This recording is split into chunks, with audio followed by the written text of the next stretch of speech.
Welcome to the Plume and Page. Today's story is 20,000 Leagues Under the Sea by Jules Verne. Chapter 1. A Runaway Reef. The year 1866 was marked by a bizarre development, an unexplained and downright inexplicable phenomenon that surely no one has forgotten. Without getting into those rumors that upset civilians in the seaports and deranged the public mind even far inland, it must be said that professional seamen were especially alarmed. Traders, ship owners, captains of vessels, skippers, and master mariners from Europe and America, naval officers from every country, and at their heels the various national governments on these two continents, were all extremely disturbed by the business. In essence, over a period of time several ships had encountered an enormous thing at sea, a long spindle-shaped object sometimes giving off a phosphorescent glow, infinitely bigger and faster than any whale. The relevant data on this apparition, as recorded in various logbooks, agreed pretty closely as to the structure of the object or creature in question, its unprecedented speed of movement, its startling locomotive power, and the unique vitality with which it seemed to be gifted. If it was a cetacean, it exceeded in bulk any whale previously classified by science.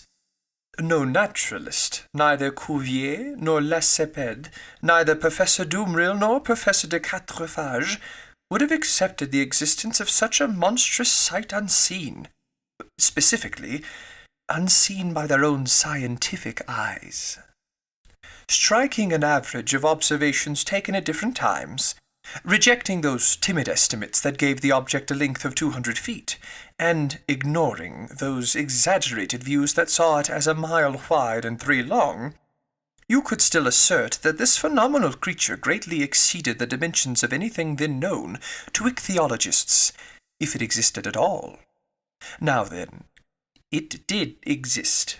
This was an undeniable fact, and since the human mind dotes on objects of wonder, you can understand the worldwide excitement caused by this unearthly apparition. As for relegating it to the realm of fiction, that charge had to be dropped. In essence, on July 20th, 1866, the steamer Governor Higginson, from the Calcutta and Burnock Steam Navigation Co., encountered this moving mass 5 miles off the eastern shore of Australia. Captain Baker at first thought he was in the presence of an unknown reef. He was even about to fix its exact position when 2 waterspouts shot out of this inexplicable object and sprang hissing into the air some 150 feet. So unless this reef was subject to the intermittent eruptions of a geyser, the Governor Higginson had fair and honest dealings with some aquatic mammal, until then unknown, that could spurt from its blowholes waterspouts mixed with air and steam. Similar events were likewise observed in Pacific seas on July 23rd of the same year by the Christopher Columbus from the West India and Pacific Steam Navigation Co. Consequently, this extraordinary cetacean could transfer itself from one loyalty to another with startling swiftness, since within an interval of just 3 days, the Governor Higginson and the Christopher Columbus had observed it at 2 positions on the charts, separated by a distance of more than 700 nautical leagues. 15 days later, and 2,000 leagues farther, the Helvetia from the Compagnie Nationale and the Shannon from the Royal Mail Line, running on opposite tracks in that part of the Atlantic lying between the United States and Europe, respectively signaled each other that the monster had been sighted in latitude 42 degrees 15 north and longitude 60 degrees 35 west of the meridian of Greenwich. From their simultaneous observations, they were able to estimate the mammal's minimum length at more than 350 English feet. This was because both the Shannon and the Helvetia were of smaller dimensions, although each measured 100 meters stem to stern. Now then, the biggest whales, those rorqual whales that frequent the waterways of the Aleutian Islands, have never exceeded a length of 56 meters, if they reach even that. One after another, reports arrived that would profoundly affect public opinion.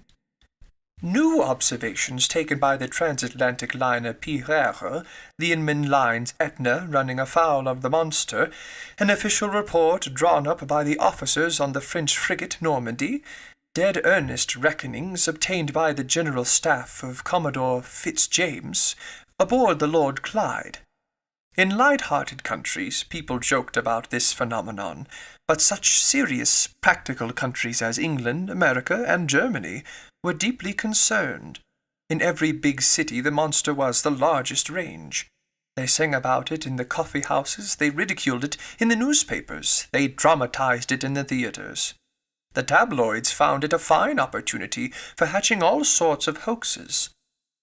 In those newspapers, short of copy, you saw the reappearance of every gigantic imaginary creature, from Moby Dick, that dreadful white whale from the high Arctic regions, to the stupendous kraken whose tentacles could entwine a 500-ton craft and drag it into the ocean depths.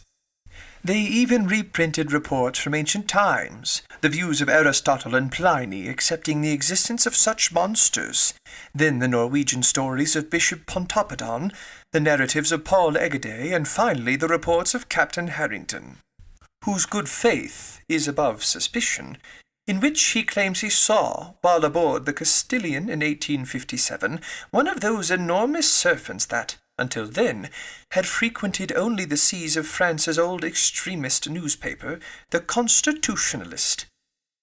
An interminable debate then broke out between believers and skeptics in the scholarly societies and scientific journals.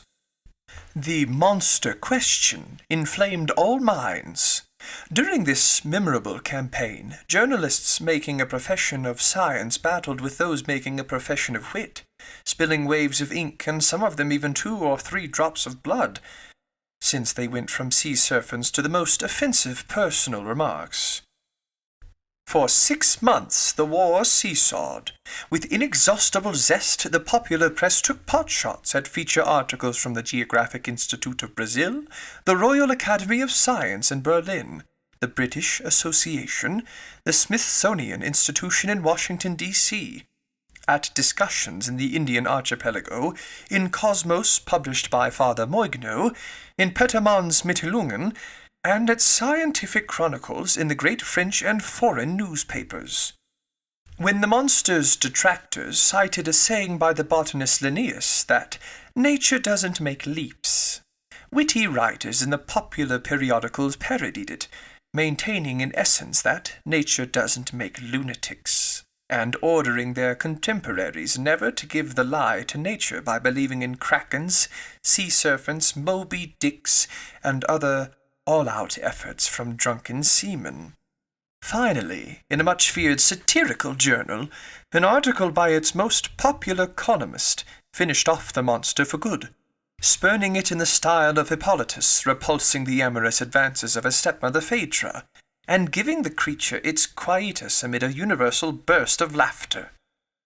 Wit had defeated science. During the first months of the year 1867, the question seemed to be buried, and it didn't seem due for resurrection when new facts were brought to the public's attention. But now it was no longer an issue of a scientific problem to be solved, but a quite real and serious danger to be avoided. The question took an entirely new turn. The monster again became an islet, rock, or reef, but a runaway reef, unfixed and elusive. On March 5, 1867, the Moravian from the Montreal Ocean Co., lying during the night in latitude 27 degrees 30 and longitude 72 degrees 15, ran its starboard quarter afoul of a rock marked on no charts of these waterways. Under the combined efforts of wind and 400 horsepower steam, it was traveling at a speed of 13 knots. Without the high quality of its hull, the Moravian would surely have split open from this collision and gone down together with those 237 passengers it was bringing back from Canada. This accident happened around 5 o'clock in the morning, just as day was beginning to break. The officers on watch rushed to the craft's stern. They saw nothing except a strong eddy breaking 3 cable lengths out, as if those sheets of water had been violently churned. The site's exact bearings were taken, and the Moravian continued on course, apparently undamaged. Had it run afoul of an underwater rock or the wreckage of some enormous derelict ship? They were unable to say. But when they examined its undersides in the service yard, they discovered that part of its keel had been smashed.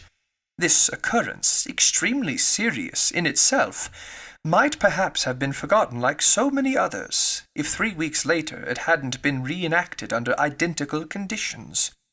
Only thanks to the nationality of the ship victimized by this new ramming, and thanks to the reputation of the company to which this ship belonged, the event caused an immense uproar. No one is unaware of the name of that famous English shipowner, Cunard. In 1840, this shrewd industrialist founded a postal service between Liverpool and Halifax, featuring 3 wooden ships with 400 horsepower paddle wheels and a burden of 1,162 metric tons. 8 years later, the company's assets were increased by 4 650 horsepower ships at 1,820 metric tons, and in 2 more years by 2 other vessels of still greater power and tonnage.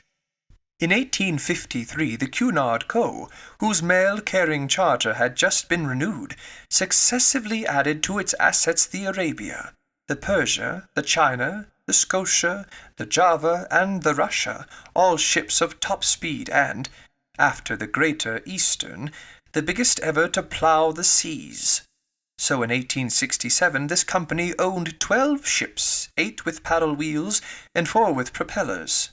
If I give these highly condensed details, it is so everyone can fully understand the importance of this maritime transportation company, known the world over for its shrewd management.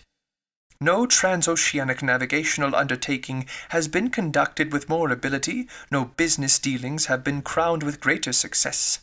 In 26 years, Cunard ships have made 2,000 Atlantic crossings without so much as a voyage cancelled, a delay recorded, a man, a craft, or even a letter lost.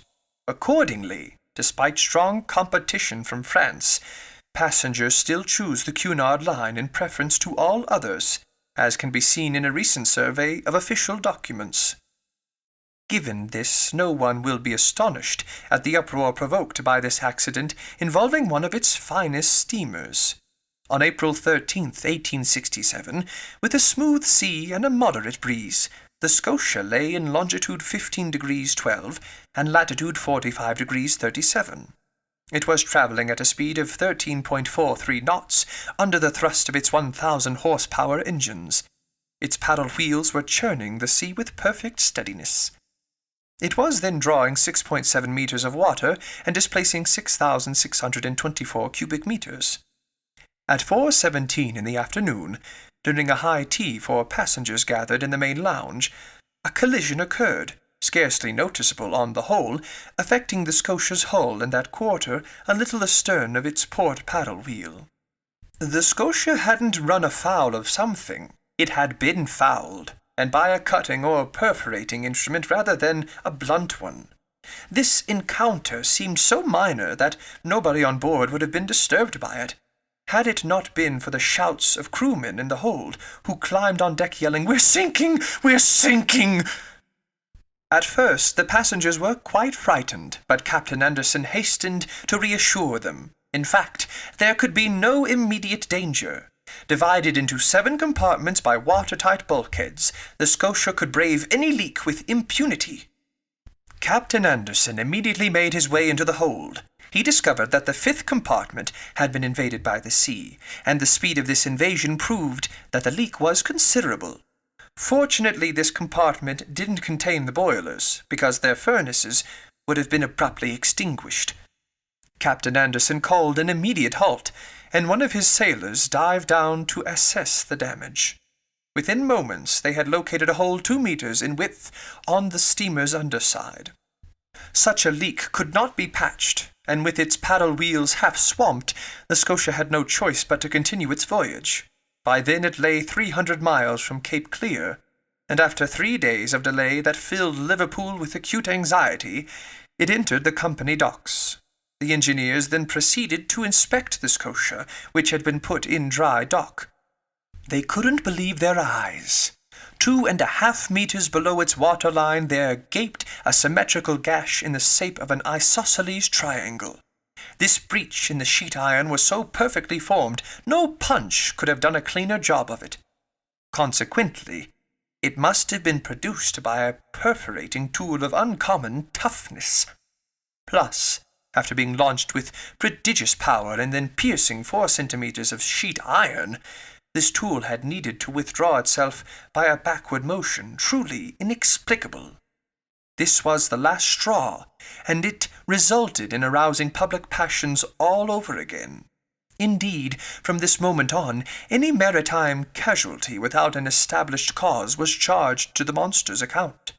This outrageous animal had to shoulder responsibility for all derelict vessels, whose numbers are unfortunately considerable, since out of those 3,000 ships whose losses are recorded annually at the Marine Insurance Bureau, the figure for steam or sailing ships supposedly lost with all hands, in the absence of any news, amounts to at least 200. Now then, justly or unjustly, it was the monster who stood accused of their disappearance. And since, thanks to it, travel between the various continents had become more and more dangerous, the public spoke up and demanded straight out that, at all cost, the seas be purged of this fearsome cetacean. Chapter 2. The Pros and Cons. During the period in which these developments were occurring, I had returned from a scientific undertaking organized to explore the Nebraska Badlands in the United States. In my capacity as assistant professor at the Paris Museum of Natural History, I had been attached to this expedition by the French government. After spending 6 months in Nebraska, I arrived in my New York laden with valuable collections near the end of March. My departure for France was set for early May. In the meantime, then, I was busy classifying my mineralogical, botanical, and zoological treasures when that incident took place with the Scotia. I was perfectly abreast of this question, which was the big news of the day, and how could I not have been? I had read and reread every American and European newspaper without being any farther along. This mystery puzzled me. Finding it impossible to form any views, I drifted from one extreme to the other. Something was out there, that much was certain, and any doubting Thomas was invited to place his finger on the Scotia's wound. When I arrived in New York, the question was at the boiling point. The hypothesis of a drifting islet or an elusive reef put forward by people not quite in their right minds was completely eliminated. And indeed, unless this reef had an engine in its belly, how could it move about with such prodigious speed? Also discredited was the idea of a floating hull or some other enormous wreckage, and again because of this speed of movement. So only 2 possible solutions to the question were left, creating 2 very distinct groups of supporters. On one side, those favoring a monster of colossal strength. On the other, those favoring an underwater boat of tremendous motor power. Now then, although the latter hypothesis was completely admissible, it couldn't stand up to inquiries conducted in both the New World and the Old. That a private individual had such a mechanism at his disposal was less than probable. Where and when had he built it, and how could he have built it in secret? Only some government could own such an engine of destruction, and in these disaster-filled times, when men tax their ingenuity to build increasingly powerful aggressive weapons, it was possible that, unknown to the rest of the world, some nation could have been testing such a fearsome machine.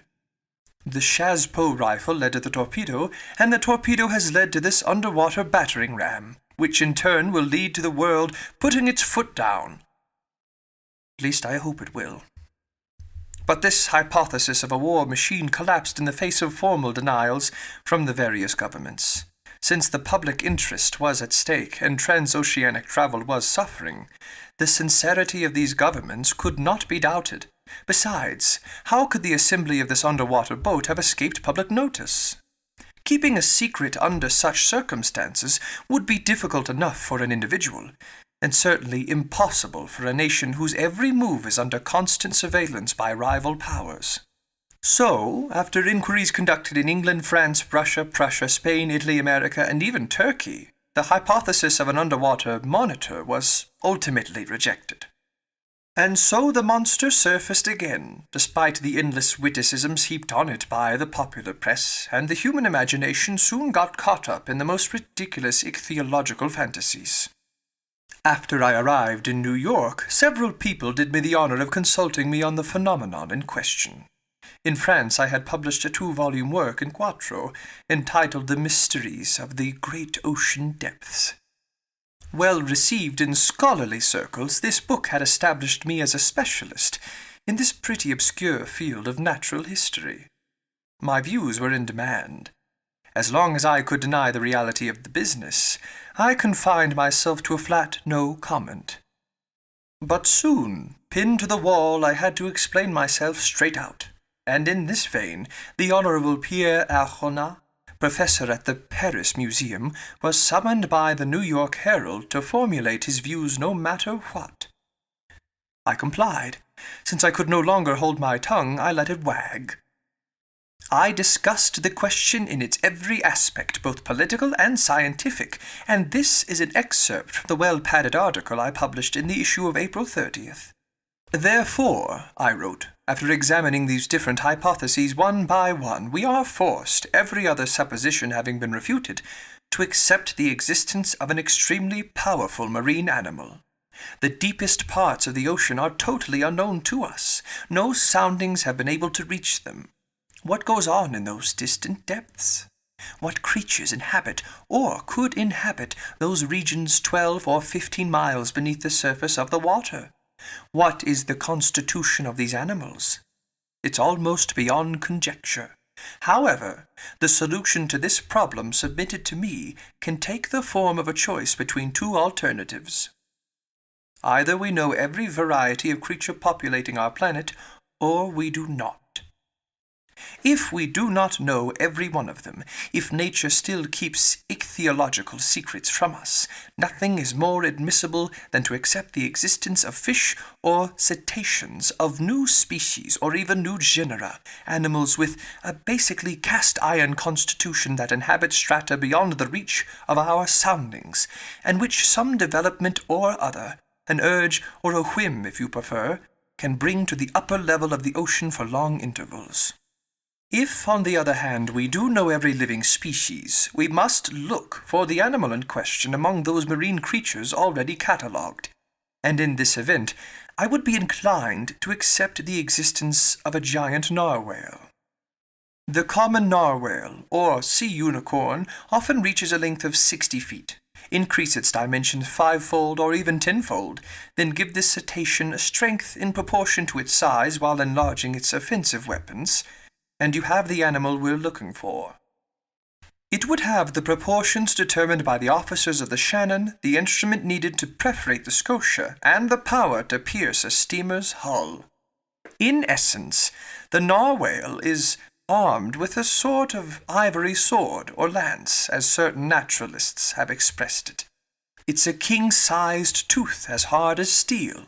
Some of these teeth have been found buried in the bodies of baleen whales, which the narwhale attacks with invariable success.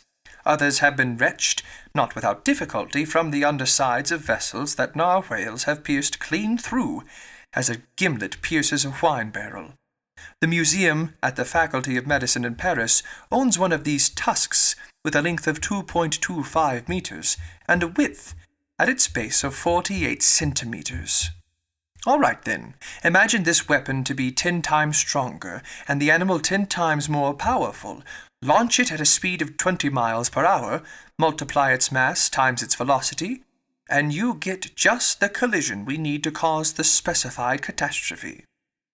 So, Until information becomes more abundant, I plump for a sea unicorn of colossal dimensions, no longer armed with a mere lance, but with an actual spur, like ironclad frigates or those warships called rams, whose mass and motor power it would possess simultaneously.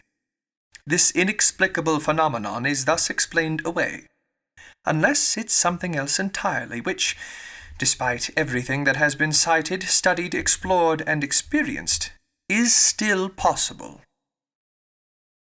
These last words were cowardly of me, but as far as I could, I wanted to protect my professorial dignity and not lay myself open to laughter from the Americans, who, when they do laugh, laugh raucously. I had left myself a loophole, yet deep down I had accepted the existence of the monster. My article was hotly debated, causing a fine old uproar. It rallied a number of supporters. Moreover, the solution it proposed allowed for free play of the imagination. The human mind enjoys impressive visions of unearthly creatures. Now then, the sea is precisely their best medium, the only setting suitable for the breeding and growing of such giants, next to which such land animals as elephants or rhinoceroses are mere dwarfs. The liquid masses support the largest known species of mammals and perhaps concealed mollusks of incomparable size or crustaceans too frightful to contemplate, such as 100-meter lobsters or crabs weighing 200 metric tons. Why not? Formerly, in prehistoric days, land animals, quadrupeds, apes, reptiles, birds, were built on a gigantic scale. Our Creator cast them using a colossal mold that time has gradually made smaller. With its untold depths, couldn't the sea keep alive such huge specimens of life from another age? This sea that never changes while the land masses undergo almost continuous alteration? Couldn't the heart of the ocean hide the last remaining varieties of these titanic species, from whom years are centuries and centuries millennia? But I mustn't let these fantasies run away with me. Enough of these fairy tales that time has changed for me into harsh realities. I repeat, opinion had crystallized as to the nature of this phenomenon, and the public accepted without argument the existence of a prodigious creature that had nothing in common with the fabled sea serpent. Yet if some saw it purely as a scientific problem to be solved, more practical people, especially in America and England, were determined to purge the ocean of this daunting monster to ensure the safety of transoceanic travel. The industry and commercial newspapers dealt with the question chiefly from this viewpoint.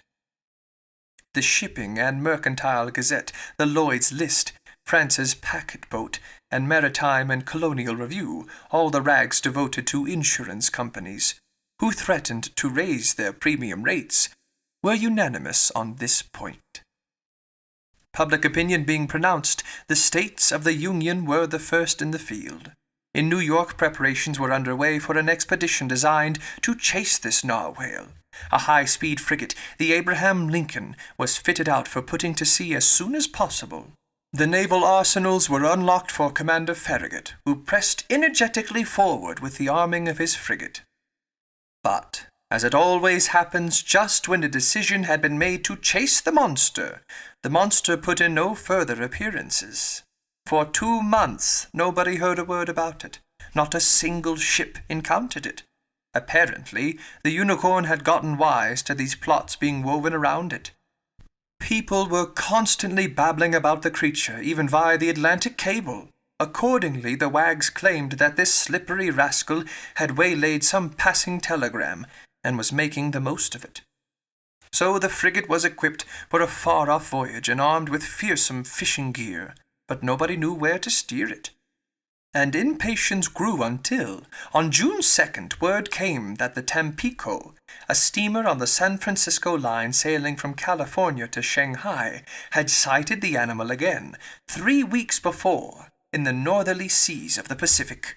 This news caused intense excitement. Not even a 24-hour breather was granted to Commander Farragut.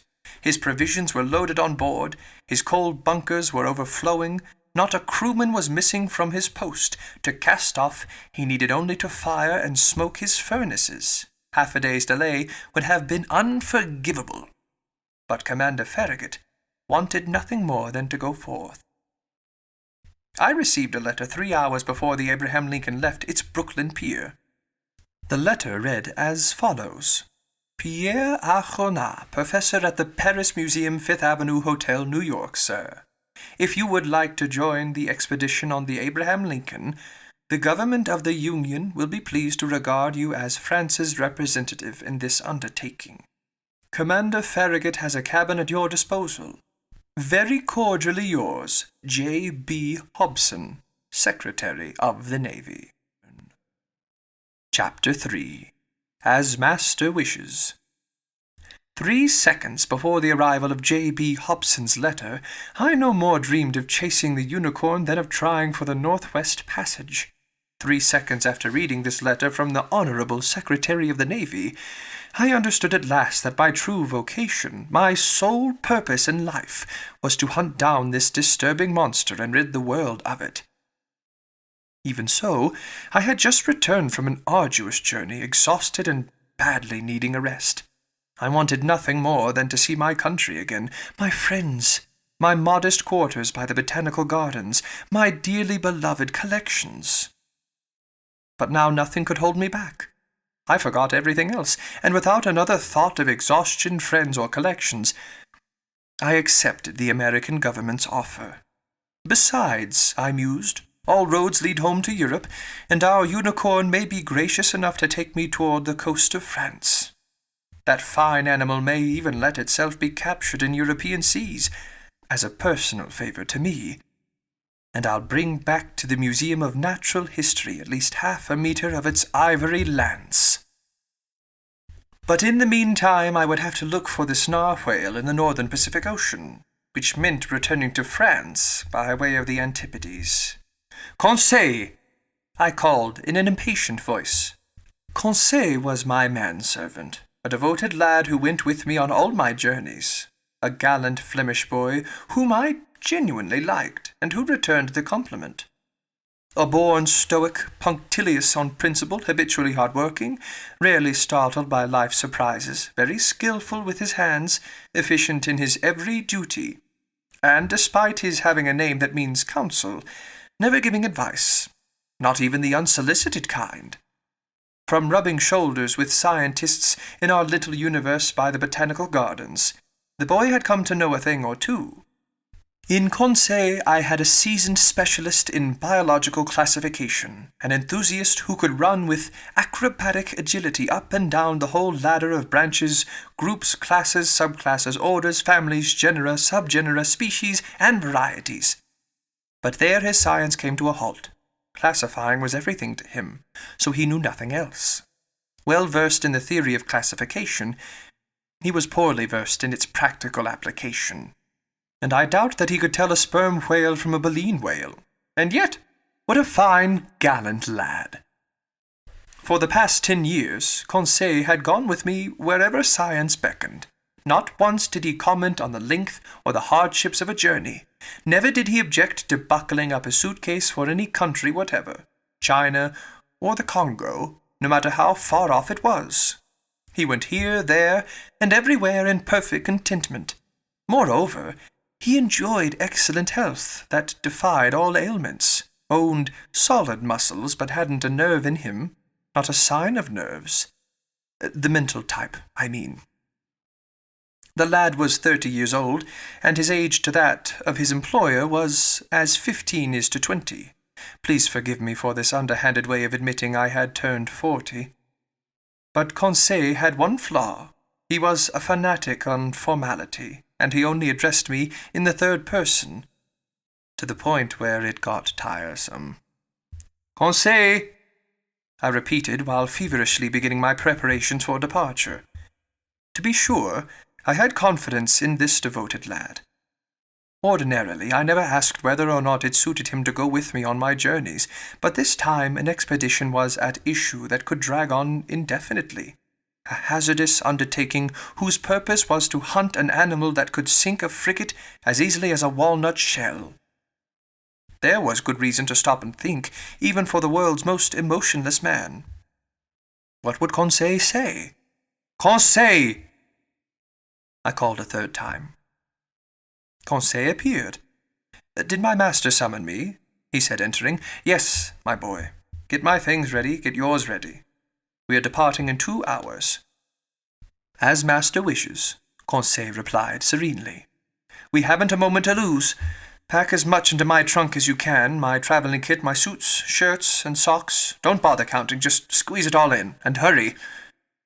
What about master's collections? Conseil ventured to observe. We'll deal with them later. What? The Archaeotherium, Hyracotherium, Oreodonts, Geropotamus, and master's other fossil skeletons?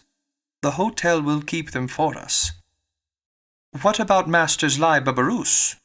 They'll feed it during our absence. Anyhow, we'll leave instructions to ship the whole menagerie to France. Then we aren't returning to Paris? Conseil asked. Yes, we are. Certainly, I replied evasively, but after we make a detour. Whatever detour master wishes. Oh, it's nothing really. A route slightly less direct, that's all. We're leaving on the Abraham Lincoln. As master thinks best, Conseil replied placidly. You see, my friend, it's an issue of the monster, the notorious narwhale. We're going to rid the seas of it. The author of a 2-volume work in quarto on the mysteries of the great ocean depths has no excuse for not setting sail with Commander Farragut. It's a glorious mission, but also a dangerous one. We don't know where it will take us. These beasts can be quite unpredictable. But we're going just the same. We have a commander who's game for anything. What master does, I'll do, Conseil replied. But think it over, because I don't want to hide anything from you. This is one of those voyages from which people don't always come back. As master wishes. A quarter of an hour later, our trunks were ready. Conseil did them in a flash, and I was sure the lad hadn't missed a thing, because he classified shirts and suits as expertly as birds and mammals. The hotel elevator dropped us off in the main vestibule on the mezzanine. I went down a short stair leading to the ground floor. I settled my bill at that huge counter that was always under siege by a considerable crowd. I left instructions for shipping my containers of stuffed animals and dried plants to Paris, France. I opened a line of credit sufficient to cover the babaroos, and Conseil, at my heels, I jumped into a carriage. For a fare of 20 francs, the vehicle went down Broadway to Union Square, took 4th Avenue to its junction with Bowery Street, turned into Catherine Street, and halted at Pier 34. There the Catherine ferry transferred men, horses, and carriage to Brooklyn, that great New York annex located on the left bank of the East River, and in a few minutes we arrived at the wharf next to which the Abraham Lincoln was vomiting torrents of black smoke from its 2 funnels. Our baggage was immediately carried to the deck of the frigate. I rushed abroad. I asked for Commander Farragut. One of the sailors led me to the after-deck, where I stood in the presence of a smart-looking officer who extended his hand to me. "Professor Pierre Aronnax," he said to me. "The same," I replied. "Commander Farragut?" "In person. Welcome aboard, Professor. Your cabin is waiting for you." I bowed, and letting the commander attend to getting under way, I was taken to the cabin that had been set aside for me. The Abraham Lincoln had been perfectly chosen and fitted out for its new assignment. It was a high-speed frigate furnished with superheating equipment that allowed the tension of its steam to build to 7 atmospheres. Under this pressure, the Abraham Lincoln reached an average speed of 18.3 miles per hour. A considerable speed, but still not enough to cope with our gigantic cetacean. The frigate's interior accommodations complemented its nautical virtues. I was well satisfied with my cabin, which was located in the stern and opened into the officers' mess. "We'll be quite comfortable here," I told Conseil. "With all due respect to master," Conseil replied. "As comfortable as a hermit crab inside the shell of a whelk." I left Conseil to the proper stowing of our luggage and climbed on deck to watch the preparations for getting under way. Just then Commander Farragut was giving orders to cast off the last moorings holding the Abraham Lincoln to its Brooklyn pier, and so if I'd been delayed by a quarter of an hour, or even less, the frigate would have gone without me. and I would have missed out on this unearthly, extraordinary, and inconceivable expedition, whose true story might well meet with some skepticism. But Commander Farragut didn't want to waste a single day, or even a single hour, in making for those seas where the animal had just been sighted. He summoned his engineer. "Are we up to pressure?" he asked the man. "Aye, sir," the engineer replied. "Go ahead, then," Commander Farragut called. At this order, which was relayed to the engine by means of a compressed air device, the mechanics activated the start-up wheel. Steam rushed whistling into the gaping valves. Long horizontal pistons groaned and pushed the tie rods of the drive shaft. The blades of the propeller churned the waves with increasing speed, and the Abraham Lincoln moved out majestically, amid a spectator-laden escort of some 100 ferries and tenders. The wharves of Brooklyn and every part of New York bordering the East River were crowded with curiosity-seekers. Departing from 500,000 throats, 3 cheers burst forth in succession. Thousands of handkerchiefs were waving above these tightly packed masses, hailing the Abraham Lincoln until it reached the waters of the Hudson River, at the tip of the long peninsula that forms New York City. The frigate then went along the New Jersey coast, the wonderful right bank of this river, all loaded down with country homes, and passed by the forts to salutes from their biggest cannons. The Abraham Lincoln replied by 3 times lowering and hoisting the American flag, whose 39 stars gleamed from the gaff of the mizzen sail. Then, changing speed to take the buoy-marked channel that curved into the inner bay formed by the spit of Sandy Hook, it hugged this sand-covered strip of land where thousands of spectators acclaimed us one more time. The escort of boats and tenders still followed the frigate, and only left us when we came abreast of the lightship, whose 2 signal lights marked the entrance of the Narrows to Upper New York Bay. 3 o'clock then sounded. The harbor pilot went down into his dinghy and rejoined a little schooner waiting for him to leeward. The furnaces were stoked, the propeller churned the waves more swiftly. The frigate skirted the flat yellow coast of Long Island, and at 8 o'clock in the evening, after the lights of Fire Island had vanished into the northwest, we ran at full steam onto the dark waters of the Atlantic. Chapter 4. Ned Land. Commander Farragut was a good seaman, worthy of the frigate he commanded. His ship and he were one. He was its very soul. On the cetacean question no doubts arose in his mind, and he didn't allow the animal's existence to be disputed aboard his vessel. He believed in it as certain pious women believe in the Leviathan from the book of Job, out of faith, not reason. The monster existed, and he had vowed to rid the seas of it. The man was a sort of Knight of Rhodes, a latter-day Sir Dieudonné of Gozo, on his way to fight an encounter with a dragon devastating the island. Either Commander Farragut would slay the narwhale, or the narwhale would slay Commander Farragut. No middle of the road for these two. The ship's officers shared the views of their leader.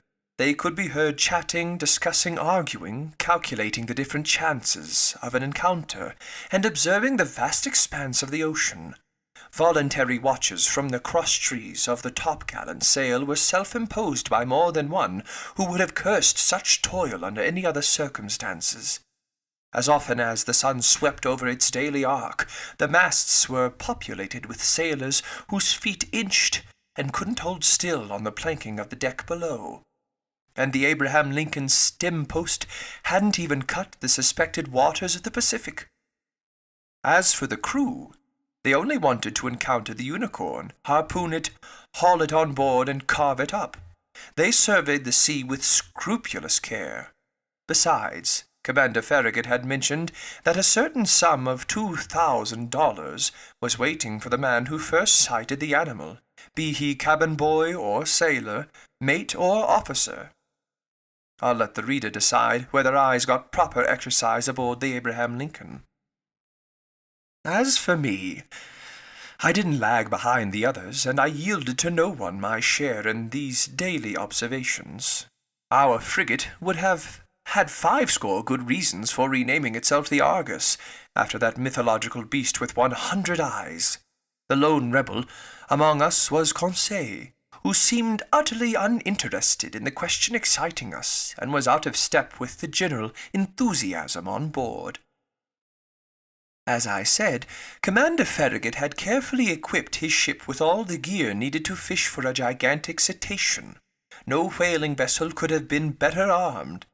We had every known mechanism, from the hand-hurled harpoon to the blunderbuss firing barbed arrows, to the duck gun with exploding bullets. On the forecastle was mounted the latest model breech-loading cannon, very heavy of barrel and narrow of bore, a weapon that would figure in the Universal Exhibition of 1867. Made in America, this valuable instrument could fire a 4-kilogram conical projectile an average distance of 16 kilometers without the least bother. So the Abraham Lincoln wasn't lacking in means of destruction, but it had better still. It had Ned Land, the king of harpooners. Gifted with uncommon manual ability, Ned Land was a Canadian who had no equal in his dangerous trade. Dexterity, coolness, bravery, and cunning were virtues he possessed to a high degree, and it took a truly crafty baleen whale or an exceptionally astute sperm whale to elude the thrusts of his harpoon. Ned Land was about 40 years old, a man of great height, over 6 English feet. He was powerfully built, serious in manner, not very sociable, sometimes headstrong and quite ill-tempered when crossed. His looks caught the attention, and above all the strength of his gaze, which gave a unique emphasis to his facial appearance. Commander Farragut, to my thinking, had made a wise move in hiring on this man. With his eye and his throwing arm, he was worth the whole crew all by himself. I can do no better than to compare him with a powerful telescope that could double as a cannon always ready to fire. To say Canadian is to say French, and as unsociable as Ned Land was, I must admit he took a definite liking to me. No doubt it was my nationality that attracted him. It was an opportunity for him to speak, and for me to hear, that old Rabelaisian dialect still used in some Canadian provinces. The harpooner's family originated in Quebec, and they were already a line of bold fishermen back in the days when this town still belonged to France. Little by little Ned developed a taste for chatting, and I loved hearing the tales of his adventures in the polar seas. He described his fishing trips and his battles with great natural lyricism. His tales took on the form of an epic poem, and I felt I was hearing some Canadian Homer reciting his Iliad of the high Arctic regions.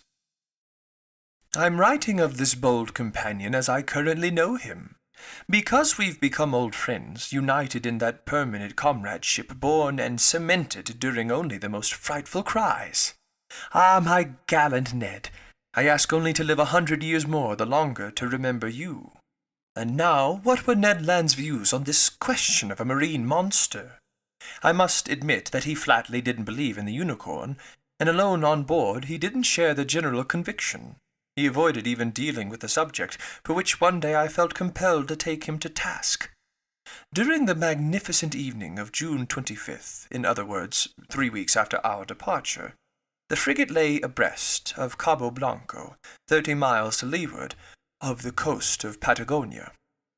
We had crossed the Tropic of Capricorn, and the Strait of Magellan opened less than 700 miles to the south.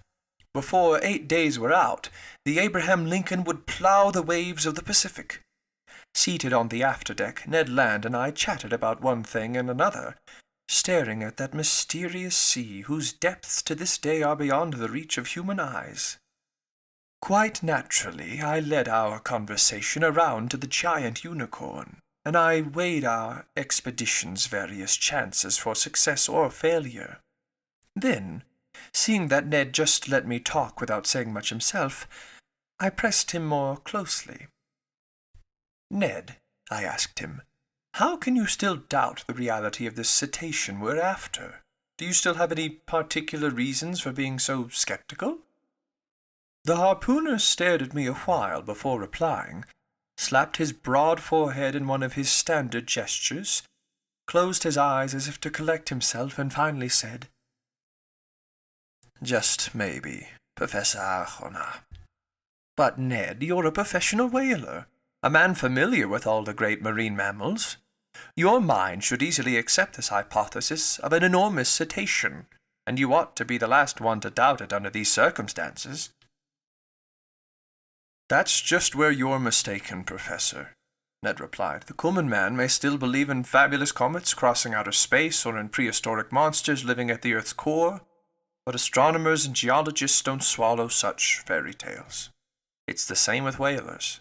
I've chased plenty of cetaceans, I've harpooned a good number, I've killed several, but no matter how powerful and well-armed they were, neither their tails or their tusks could puncture the sheet iron plates of a steamer.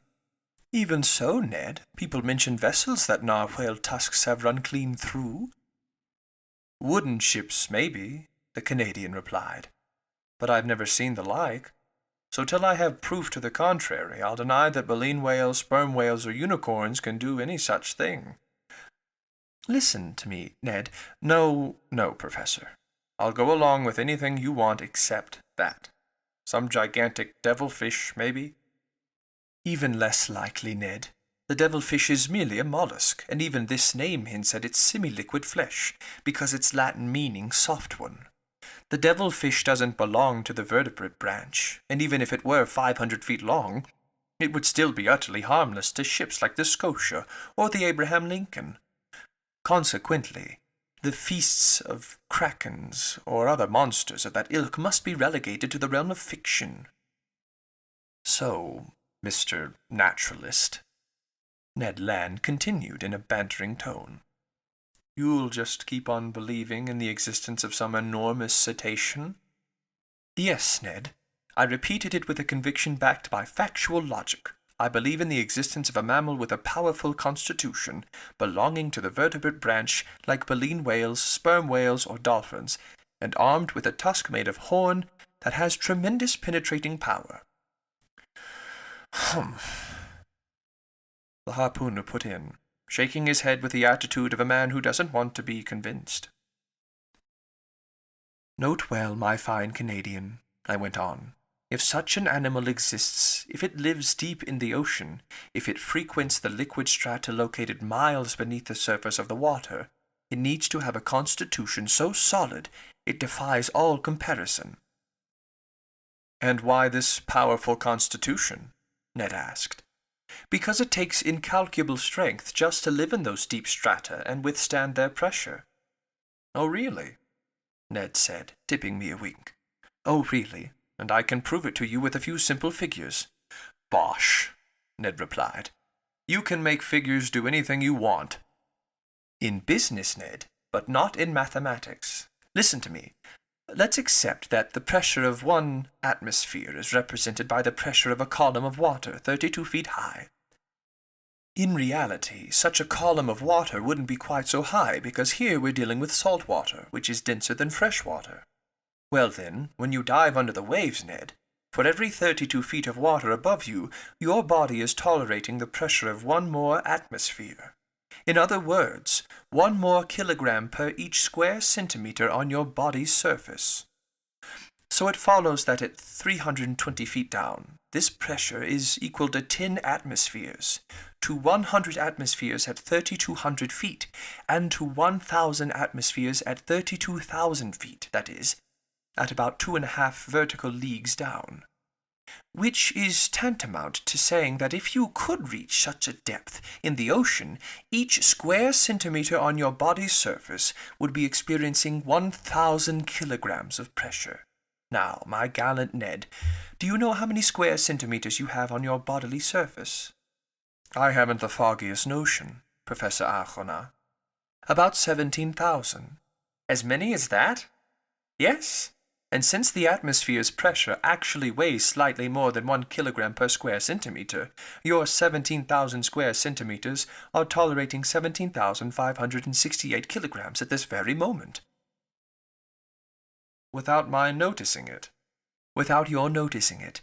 And if you aren't crushed by so much pressure, it's because the air penetrates the interior of your body with equal pressure. When the inside and outside pressures are in perfect balance, they neutralize each other and allow you to tolerate them without discomfort. But in the water, it's another story. Yes, I see, Ned replied, growing more interested. Because the water surrounds me but doesn't penetrate me. Precisely, Ned.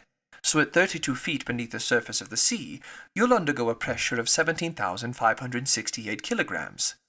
At 320 feet, or 10 times greater pressure, it's 175,680 kilograms. At 3,200 feet, or 100 times greater pressure, it's 1,765,800 kilograms. Finally, at 32,000 feet, or 1,000 times greater pressure, it's 17,568,000 kilograms. In other words, you'll be squashed as flat as if you'd just been yanked from between the plates of a hydraulic press. Fire and brimstone, Ned put in. All right then, my fine harpooner. If vertebrates several hundred meters long and proportionate in bulk live at such depths, their surface area make up millions of square centimeters.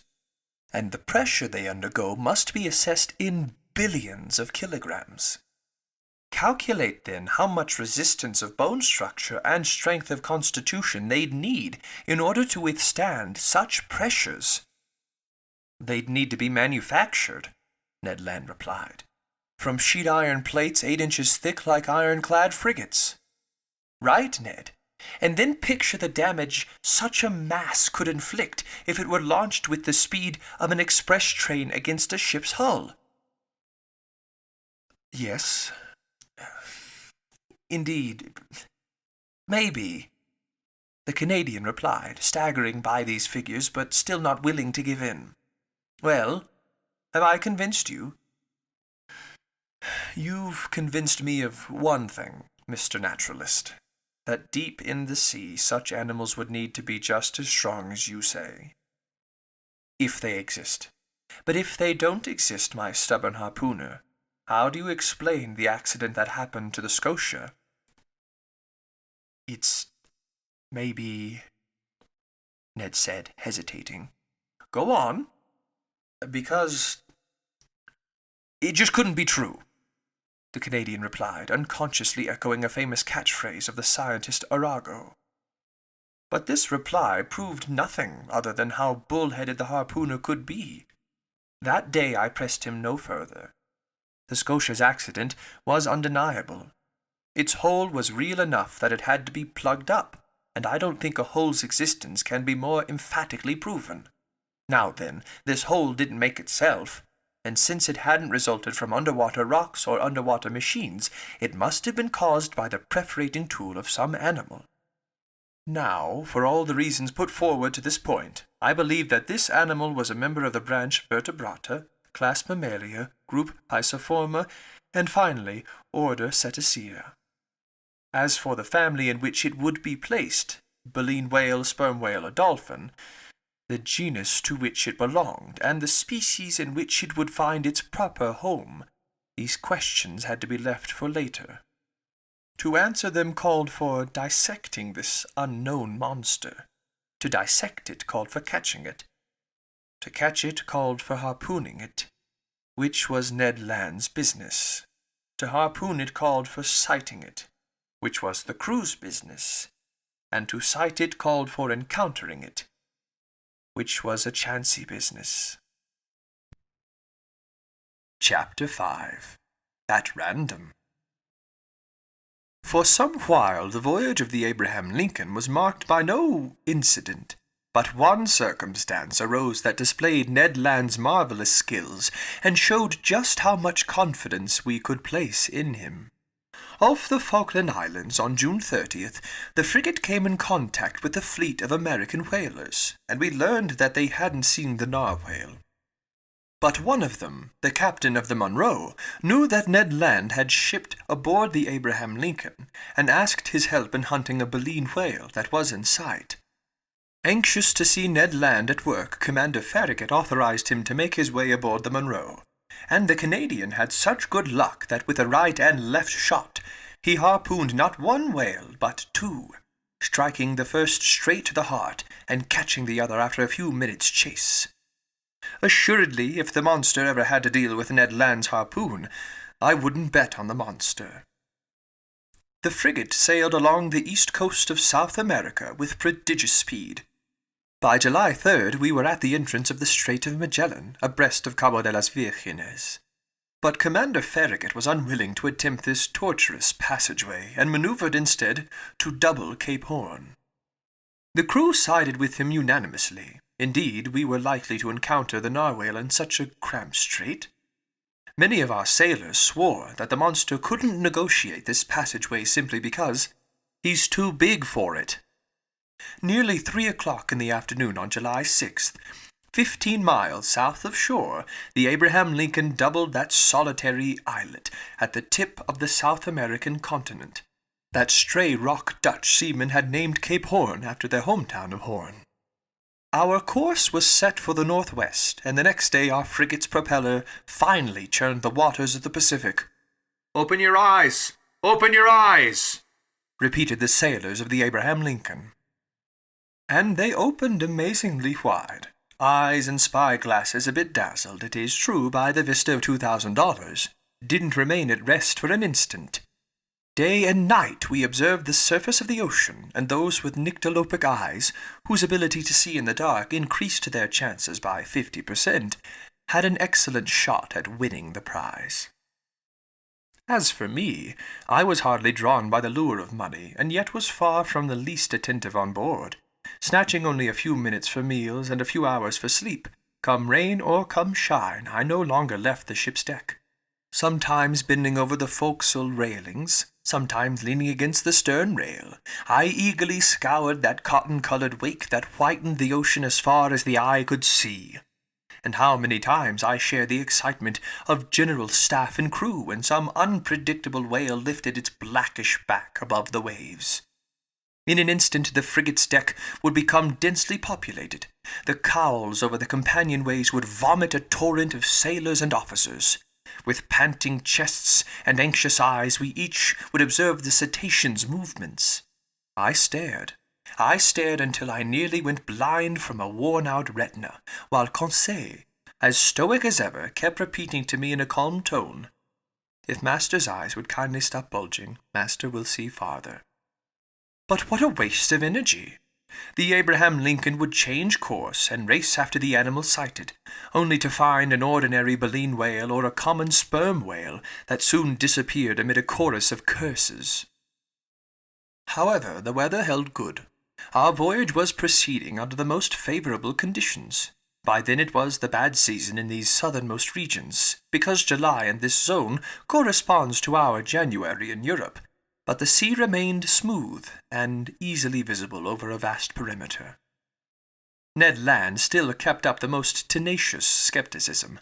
Beyond his spells on watch, he pretended that he never even looked at the surface of the waves, at least while no whales were in sight. And yet the marvelous power of his vision could have performed yeoman service. But this stubborn Canadian spent 8 hours out of every 12 reading or sleeping in his cabin. 100 times I chided him for his unconcern. "Ah," he replied, "nothing's out there, Professor Achona, and if there is some animal, what chance would we have of spooting it? Can't you see we're just wandering around at random? People say they've sighted this slippery beast again in the Pacific high seas.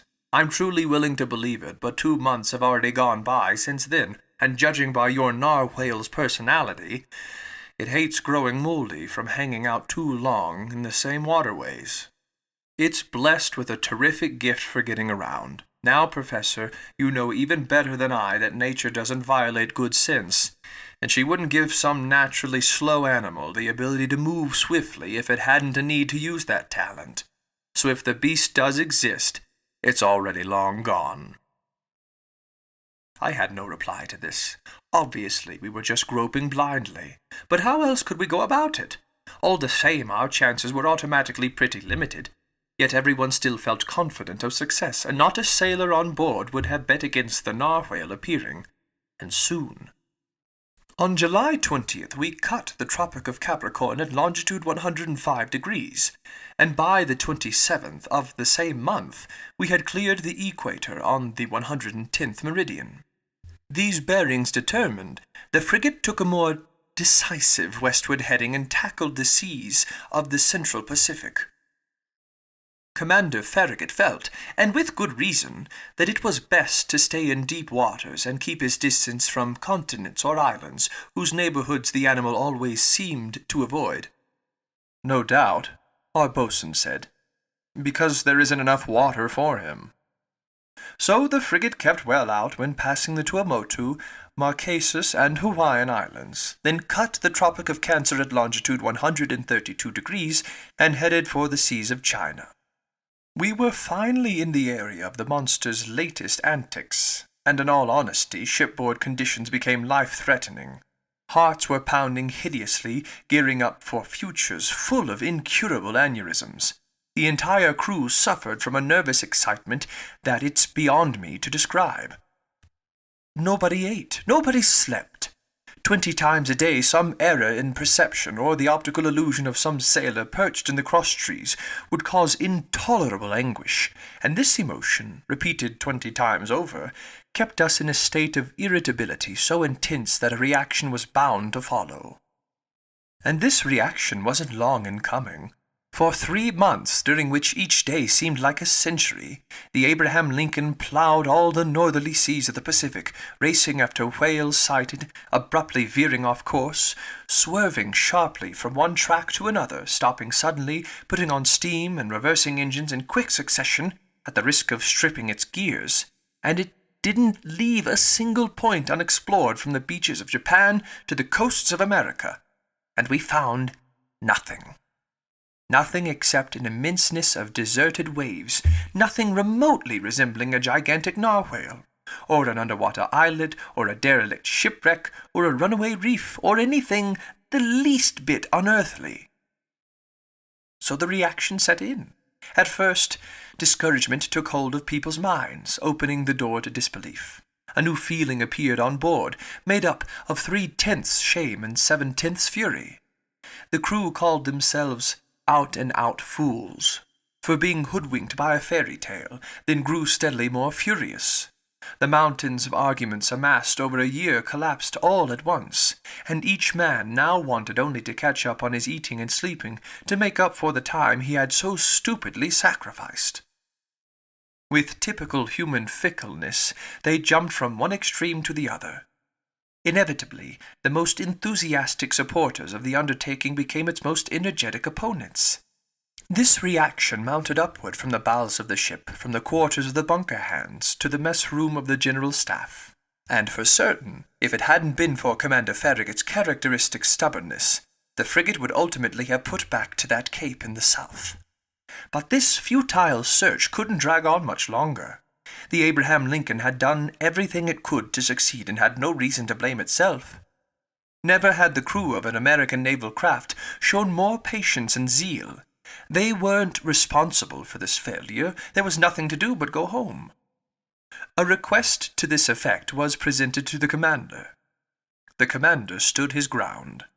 His sailors couldn't hide their discontent, and their work suffered because of it. I'm unwilling to say that there was mutiny on board, but after a reasonable period of intransigence, Commander Farragut, like Christopher Columbus before him, asked for a grace period of just 3 days more. After this 3-day delay, if the monster hadn't appeared, our helmsman would give 3 turns of the wheel, and the Abraham Lincoln would chart a course towards European seas. This promise was given on November 2nd. It had the immediate effect of reviving the crew's failing spirits. The ocean was observed with renewed care. Each man wanted one last look with which to sum up his experience. Spy-glasses functioned with feverish energy. A supreme challenge had been issued to the giant narwhale, and the latter had no acceptable excuse for ignoring this summons to appear. 2 days passed. The Abraham Lincoln stayed at half steam, on the off chance that the animal might be found in these waterways. 1,000 methods were used to spark its interest or rouse it from its apathy. Enormous sides of bacon were trailed in our wake, to the great satisfaction, I must say, of assorted sharks. While the Abraham Lincoln heaved, too, its longboats radiated in every direction around it, and didn't leave a single point of the sea unexplored. But the evening of November 4th arrived with this underwater mystery still unsolved. At noon the next day, November 5th, the agreed-upon delay expired. After a position fixed true to his promise, Commander Farragut would have to set his course for the southeast and leave the northerly regions of the Pacific decisively behind. By then the frigate lay in latitude 31 degrees 15 north and longitude 136 degrees 42 east. The shores of Japan were less than 200 miles to our leeward. Night was coming on.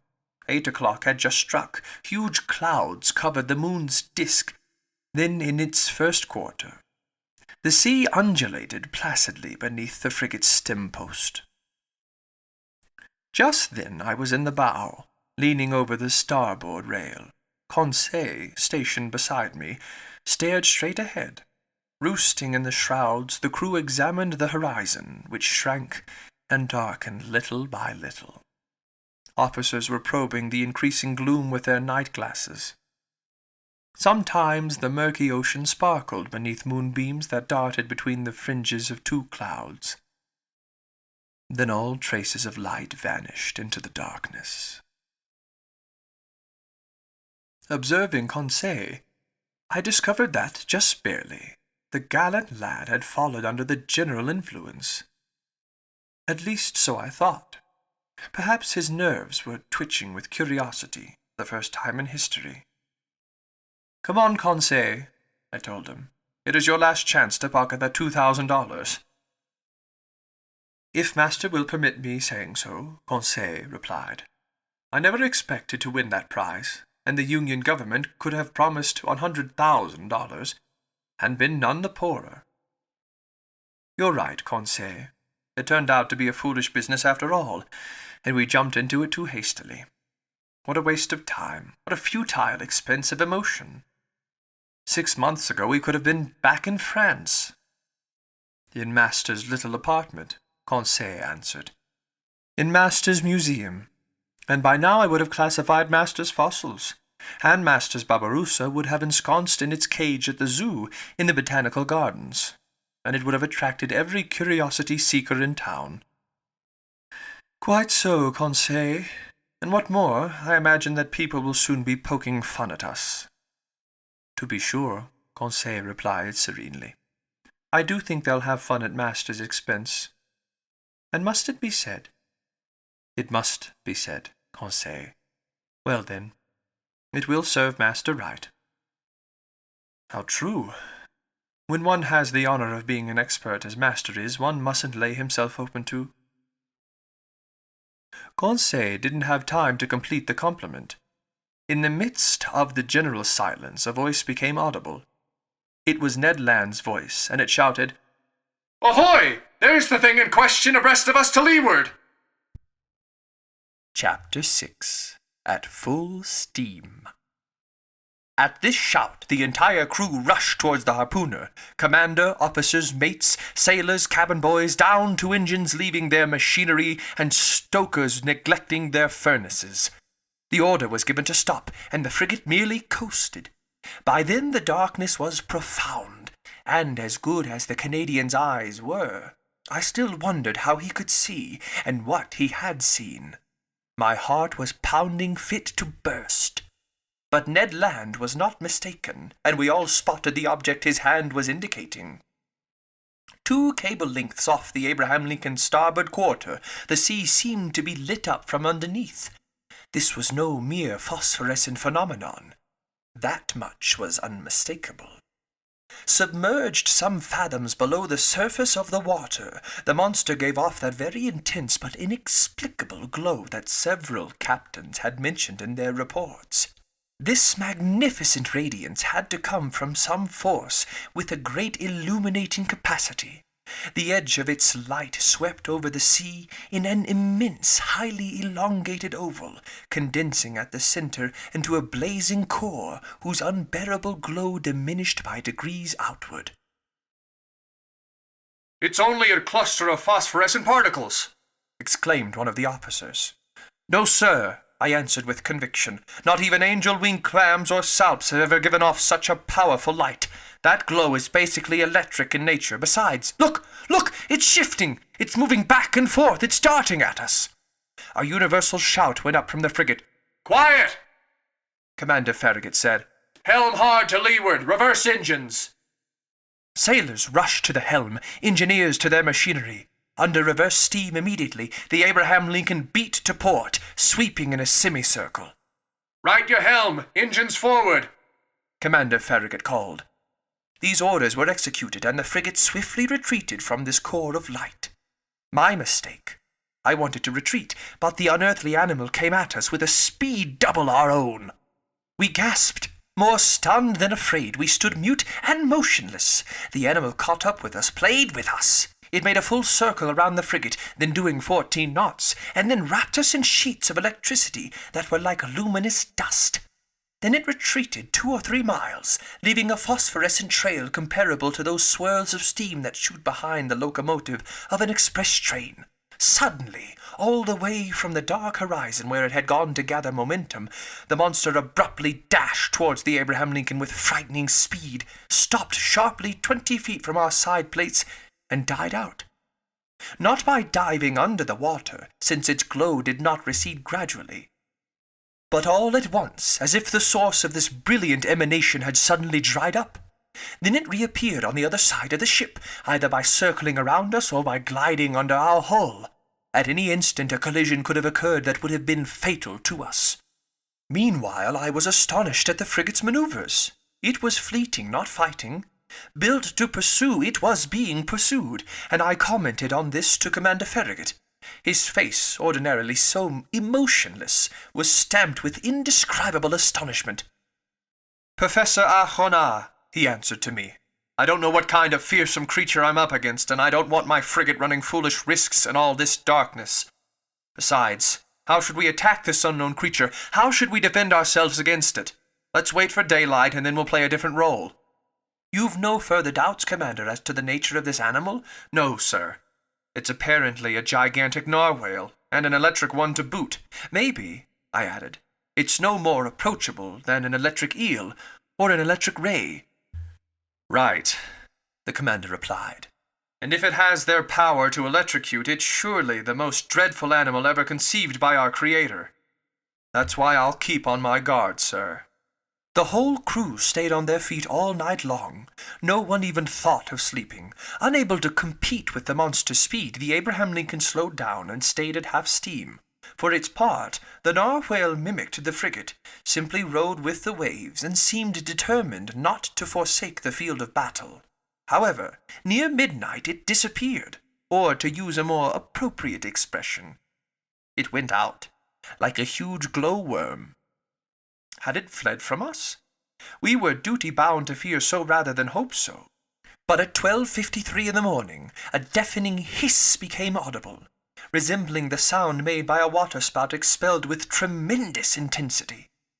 By then Commander Farragut, Ned Land, and I were on the afterdeck, peering eagerly into the profound gloom. "Ned Land," the commander asked, "you've often heard whales bellowing?" "Often, sir, but never a whale like this, whose sighting earned me $2,000. "Correct. The prize is rightfully yours. But tell me, isn't that the noise cetaceans make when they burst water from their blowholes?" "The very noise, sir, but this one's way louder, so there can be no mistake. There's definitely a whale lurking in our waters. With your permission, sir," the harpooner added, "tomorrow at daybreak we'll have words with it." "If it's in a mood to listen to you, Mr. Land," I replied in a tone far from convincing. "Let me get within 4 harpoons' length of it," the Canadian shot back, "and it had better listen." "But to get near it," the commander went on, "I'd have to put a whaleboat at your disposal?" "Certainly, sir."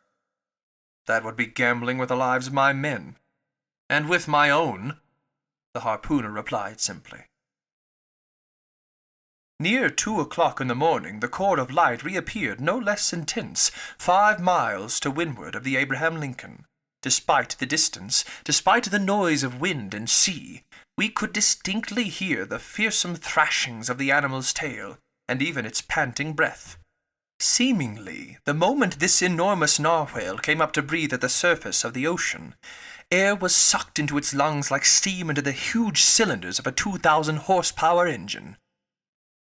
I said to myself. A cetacean as powerful as a whole cavalry regiment. Now that's a whale of a whale. We stayed on the alert until daylight, getting ready for action. Whaling gear was set up along the railings. Our chief officer loaded the blunderbusses, which can launch harpoons as far as a mile, and long duck guns with exploding bullets that can mortally wound even the most powerful animals. Ned Land was content to sharpen his harpoon, a dreadful weapon in his hands. At 6 o'clock day began to break, and with the dawn's early light the narwhale's electric glow disappeared. At 7 o'clock the day was well along, but a very dense morning mist shrank the horizon, and our best spy-glasses were unable to pierce it. The outcome? Disappointment and anger. I hoisted myself up to the crosstrees of the mizzen sail. Some officers were already perched on the mastheads. At 8 o'clock the mist rolled ponderously over the waves, and its huge curls were lifting little by little. The horizon grew wider and clearer all at once. Suddenly, just as on the previous evening, Ned Land's voice was audible. "There's the thing in question, astern to port!" the harpooner shouted. Every eye looked toward the point indicated. There, 1.5 miles from the frigate, a long blackish body emerged a meter above the waves. Quivering violently, its tail was creating a considerable eddy. Never had caudal equipment thrashed the sea with such power. An immense wake of glowing whiteness marked the animal's track, sweeping in a long curve. Our frigate drew nearer to the cetacean. I examined it with a completely open mind. Those reports from the Shannon and the Helvetia had slightly exaggerated its dimensions, and I put its length at only 250 feet. Its girth was more difficult to judge, but all in all, the animal seemed to be wonderfully proportioned in all 3 dimensions. While I was observing this phenomenal creature, 2 jets of steam and water sprang from its blowholes and rose to an altitude of 40 meters, which settled for me its mode of breathing. From this I finally concluded that it belonged to the branch Vertebrata, class Mammalia, subclass Monodelphia, group Pisciforma, order Cetacea. Family. But here I couldn't make up my mind. The order Cetacea consists of 3 families, baleen whales, sperm whales, dolphins, and it's in the last group that narwhales are placed. Each of these families is divided into several genera, each genus into species, each species into varieties. So I was still missing variety, species, genus, and family, but no doubt I would complete my classifying with the aid of Heaven and Commander Farragut. The crew were waiting impatiently for orders from their leader. The latter, after carefully observing the animal, called for his engineer. The engineer raced over. "Sir," the commander said. "Are you up to pressure?" "Aye, sir," the engineer replied. "Fine. Stroke your furnaces and clap on full steam." 3 cheers greeted this order. The hour of battle had sounded. A few moments later the frigate's 2 funnels vomited torrents of black smoke, and its deck quaked from the trembling of its boilers. Driven downward by its powerful propeller, the Abraham Lincoln headed straight for the animal. Unconcerned, the latter let us come within half a cable length. Then, not bothering to dive, it got up a little speed, retreated, and was content to keep its distance. This chase dragged on for about 3/4 of an hour without the frigate gaining 2 fathoms on the cetacean. At this rate, it was obvious that we would never catch up with it. Infuriated, Commander Farragut kept twisting the thick tuft of hair that flourished below his chin. "Ned Land," he called. The Canadian reported at once. "Well, Mr. Land," the commander asked, "do you still advise putting my longboats to sea?" "No, sir," Ned Land replied. because that beast won't be caught against its will. Then what should we do? Stoke up more steam, sir, if you can. As for me, with your permission, I'll go perch on the bobstays under the bowsprit, and if we can get within a harpoon length, I'll harpoon the brute. Go to it, Ned, Commander Farragut replied. Engineer, he called, keep the pressure mounting. Ned Land made his way to his post. The furnaces were urged into greater activity. Our propeller did 43 revolutions per minute, and steam shot from the valves. Heaving the log, we verified that the Abraham Lincoln was going at the rate of 18.5 miles per hour. But that damned animal also did a speed of 18.5. For the next hour, our frigate kept up this pace without gaining a fathom. This was humiliating for one of the fastest racers in the American Navy. The crew were working up into a blind rage. Sailor after sailor heaved insults at the monster, which couldn't be bothered with answering back. Commander Farragut was no longer content simply to twist his goatee. He chewed on it. The engineer was summoned once again. "You're up to maximum pressure?" the commander asked him. "Aye, sir," the engineer replied. "And your valves are charged to 6.5 atmospheres. Charge them to 10 atmospheres." A typical American order, if I ever heard one. It would have sounded just fine during some Mississippi paddle-wheeler race to outstrip the competition. "Conseil," I said to my gallant servant now at my side, "you realize that we'll probably blow ourselves sky-high?" "As master wishes," Conseil replied. "All right," I admitted. I did wish to run the risk.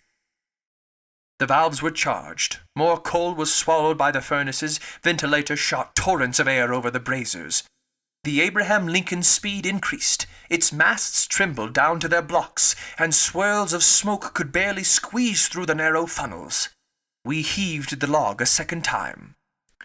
"Well, helmsman?" Commander Farragut asked. 19.3 miles per hour, sir." "Keep stoking the furnaces." The engineer did so.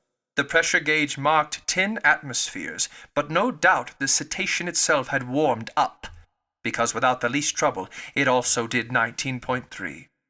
What a chase!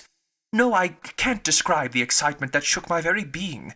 Ned Land stayed at his post, harpoon in hand. Several times the animal let us approach. "We're overhauling it!" the Canadian would shout. Then, just as he was about to strike, the cetacean would steal off with a swiftness I could estimate at no less than 30 miles per hour. And even at our maximum speed, it took the liberty of thumbing its nose at the frigate by running a full circle around us. A howl of fury burst from every throat. By noon, we were no farther along than at 8 o'clock in the morning. Commander Farragut then decided to use more direct methods. "Bah," he said. "So that animal is faster than the Abraham Lincoln? All right. We'll see if it can outrun our conical shells. Mate, man the gun in the bow." Our forecastle cannon was immediately loaded and leveled. The cannoneer fired a shot, but a shell passed some feet above the cetacean, which stayed half a mile off. "Over to somebody with better aim," the commander shouted.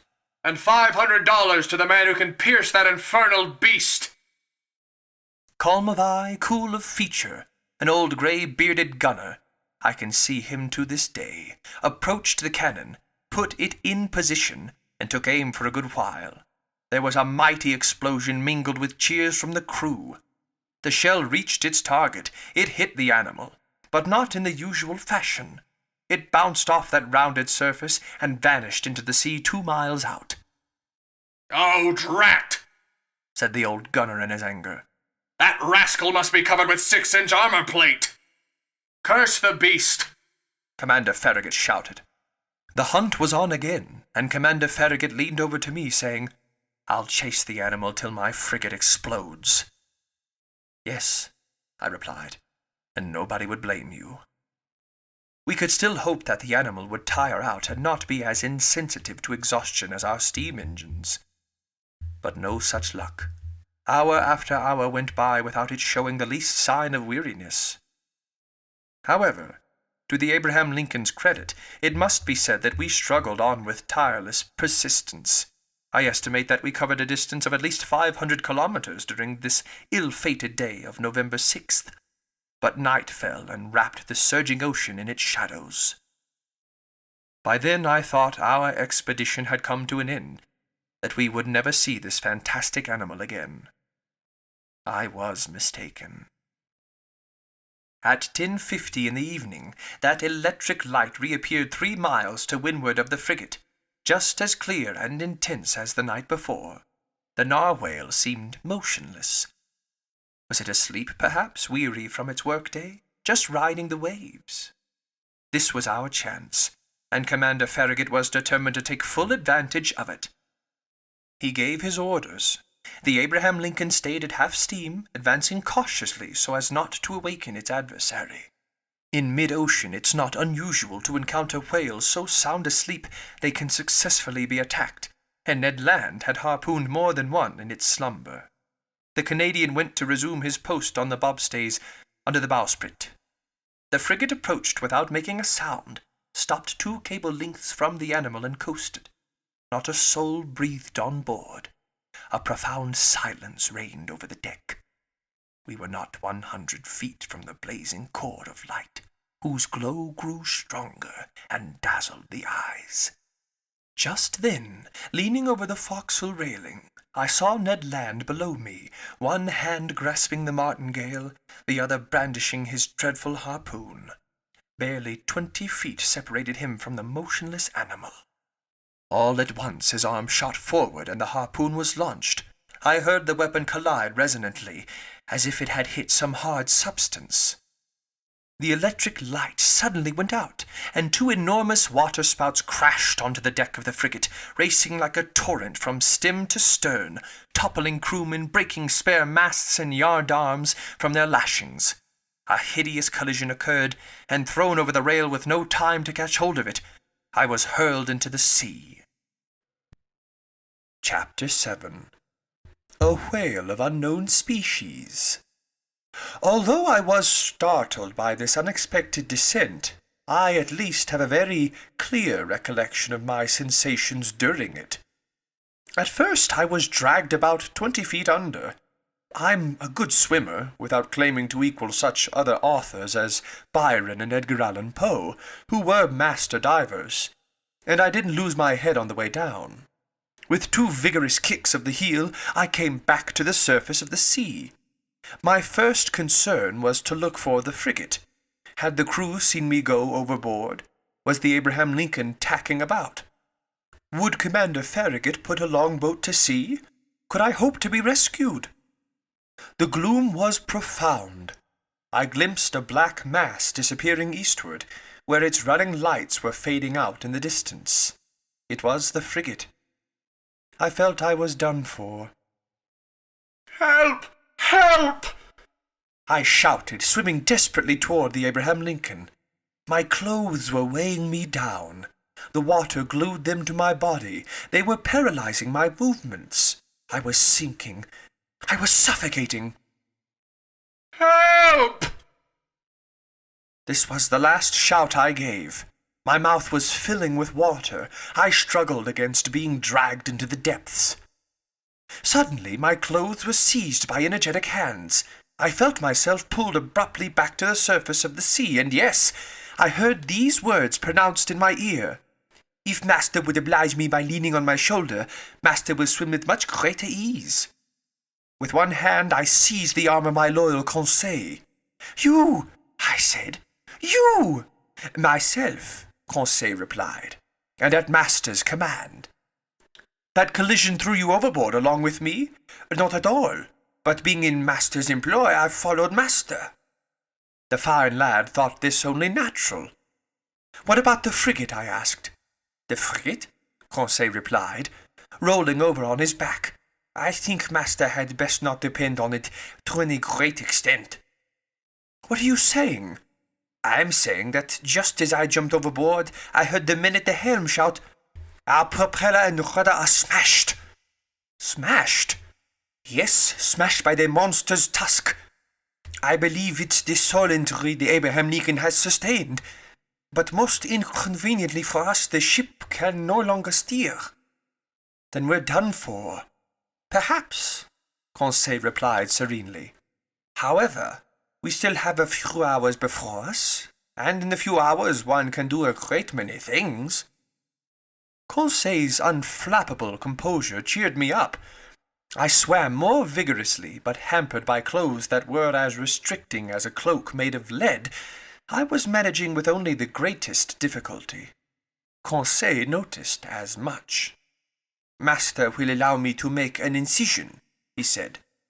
And he slipped an open clasp knife under my clothes, slitting them from top to bottom with one swift stroke. Then he briskly undressed me while I swam for us both. I then did Conseil the same favor, and we continued to navigate side by side. But our circumstances were no less dreadful. Perhaps they hadn't seen us go overboard, and even if they had, the frigate, being undone by its rudder, couldn't return to leeward after us. So we could count only on its longboats. Conseil had coolly reasoned out this hypothesis, and laid his plans accordingly. An amazing character, this boy. In mid-ocean, this stoic lad seemed right at home. So, having concluded that our sole chance for salvation lay in being picked up by the Abraham Lincoln's longboats, we had to take steps to wait for them as long as possible. Consequently, I decided to divide our energies so we wouldn't both be worn out at the same time, and this was the arrangement. While one of us lay on his back, staying motionless with arms crossed and legs outstretched, the other would swim and propel his partner forward. This towing role was to last no longer than 10 minutes, and by relieving each other in this way, we could stay afloat for hours, perhaps even until daybreak. Slim chance, but hope springs eternal in the human breast. Besides, there were 2 of us. Lastly, I can vouch, as improbable as it seems, that even if I had wanted to destroy all my illusions, even if I had been willing to give in to despair, I could not have done so.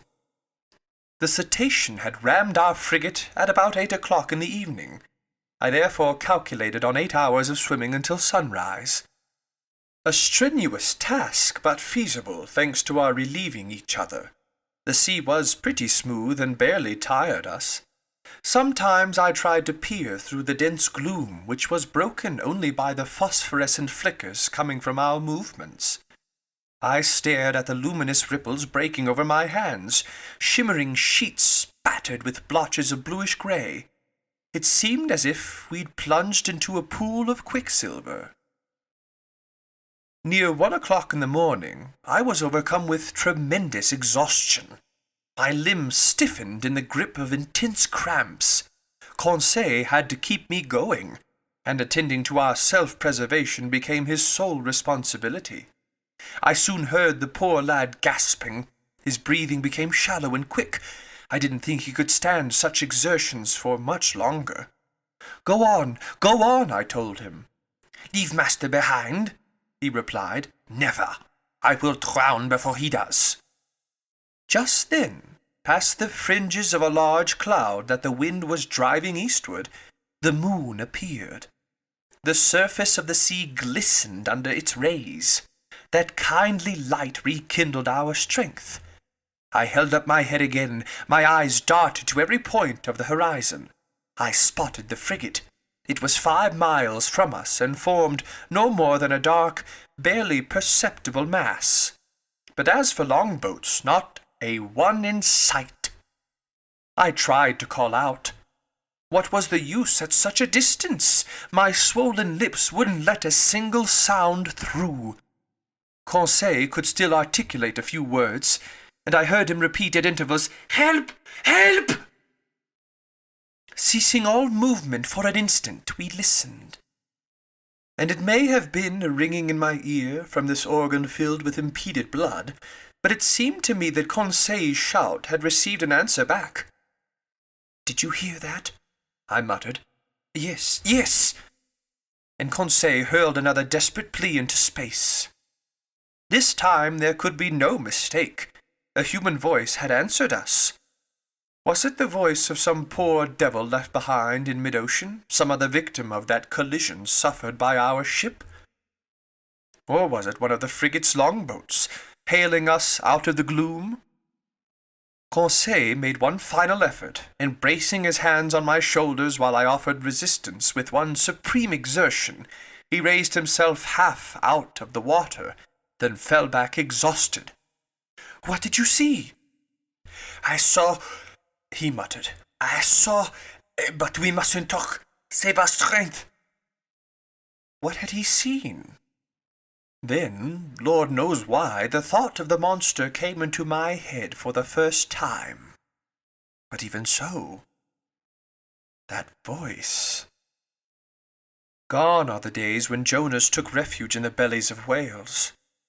Nevertheless, Conseil kept towing me. Sometimes he looked up, stared straight ahead, and shouted a request for directions, which was answered by a voice that was getting closer and closer. I could barely hear it. I was at the end of my strength. My fingers gave out. My hands were no help to me. My mouth opened convulsively, filling with brine. Its coldness ran through me. I raised my head one last time. Then I collapsed. Just then, something hard banged against me. I clung to it. Then I felt myself being pulled upward, back to the surface of the water. My chest caved in, and I fainted.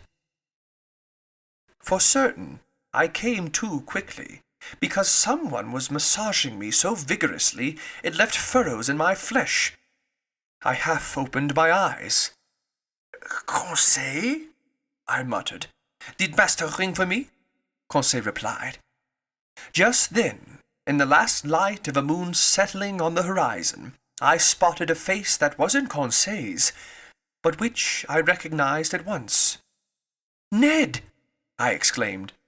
"In person, sir, and still after his prize," the Canadian replied. "You were thrown overboard after the frigate's collision?" "Yes, Professor, but I was luckier than you, and right away I was able to set foot on this floating islet." "Islet?" "Or in other words, on our gigantic narwhale." "Explain yourself, Ned." "It's just that I soon realized why my harpoon got blunted and couldn't puncture its hide." "Why, Ned, why?" "Because, Professor, this beast is made of boilerplate steel." At this point in my story, I need to get a grip on myself, reconstruct exactly what I experienced, and make doubly sure of everything I write. The Canadian's last words caused a sudden upheaval in my brain. I swiftly hoisted myself to the summit of this half-submerged creature or object that was serving as our refuge. I tested it with my foot. Obviously, it was some hard, impenetrable substance, not the soft matter that makes up the bodies of our big marine mammals. But this hard substance could have been a bony carapace, like those that covered some prehistoric animals, and I might have left it at that and classified this monster among such amphibious reptiles as turtles or alligators. Well, no. The blackish back supporting me was smooth and polished with no overlapping scales. On impact, it gave off a metallic sonority, and as incredible as this sounds, it seemed, I swear, to be made of riveted plates. No doubts were possible. This animal, this monster, this natural phenomenon that had puzzled the whole scientific world, that had muddled and misled the minds of seamen in both hemispheres, was, there could be no escaping it, an even more astonishing phenomenon. A phenomenon made by the hand of man. Even if I had discovered that some fabulous, mythological creature really existed, it wouldn't have given me such a terrific mental jolt. It's easy enough to accept that prodigious things can come from our Creator, but to find, all at once, right before your eyes, that the impossible had been mysteriously achieved by man himself, this staggers the mind. But there was no question now. We were stretched out on the back of some kind of underwater boat that, as far as I could judge, boasted the shape of an immense steel fish. Ned Land had clear views on the issue. Conseil and I could only line up behind him. "But then," I said, "does this contraption contain some sort of locomotive mechanism and a crew to run it?" "Apparently," the harpooner replied, "and yet for the 3 hours I've lived on this floating island, it hasn't shown a sign of life." "This boat hasn't moved at all?" "No, Professor Aronnax. It just rides with the waves, but otherwise it hasn't stirred." "But we know that it's certainly gifted with great speed. Now then, since an engine is needed to generate that speed, and a mechanic to run that engine, I conclude we are saved."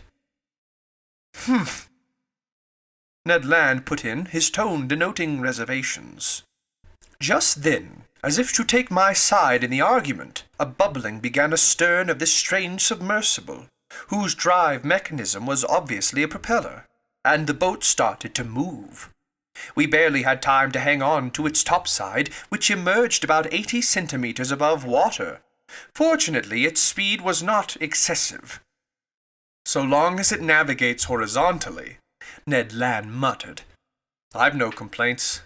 But if it gets the urge to dive, I wouldn't give $2 for my hide." The Canadian might have quoted a much lower price, so it was imperative to make contact with whatever beings were confined inside the plating of this machine. I searched its surface for an opening or a hatch, a manhole, to use the official term, but the line of rivets had been firmly driven into the sheet iron joins and were straight and uniform. Moreover, the moon then disappeared and left us in profound darkness. We had to wait for daylight to find some way of getting inside this underwater boat. So our salvation lay totally in the hands of the mysterious helmsman steering this submersible, and if it made a dive, we were done for. But aside from this occurring, I didn't doubt the possibility of our making contact with them. In fact, if they didn't produce their own air, they inevitably had to make periodic visits to the surface of the ocean to replenish their oxygen supply. Hence the need for some opening that put the boat's interior in contact with the atmosphere. As for any hope of being rescued by Commander Farragut, that had to be renounced completely. We were being swept westward, and I estimate that our comparatively moderate speed reached 12 miles per hour. The propeller churned the waves with mathematical regularity, sometimes emerging above the surface and throwing phosphorescent spray to great heights. Near 4 o'clock in the morning, the submersible picked up speed. We could barely cope with this dizzying rush, and the waves battered us at close range. Fortunately, Ned's hands came across a big mooring ring fastened to the top side of the sheet iron back, and we all held on for dear life. Finally, this long night was over. My imperfect memories won't let me recall my every impression of it. A single detail comes back to me. Several times, during various lulls of wind and sea, I thought I heard indistinct sounds, a sort of elusive harmony produced by distant musical chords. What was the secret behind this underwater navigating, whose explanation the whole world had sought in vain? What beings lived inside this strange boat? What mechanical force allowed it to move about with such prodigious speed? Daylight appeared. The morning mists surrounded us, but they soon broke up. I was about to proceed with a careful examination of the hull, whose topside formed a sort of horizontal platform, when I felt it sinking little by little. "Oh, damnation!" Ned Land shouted, stamping his foot on the resonant sheet iron. "Open up there, you antisocial navigators!"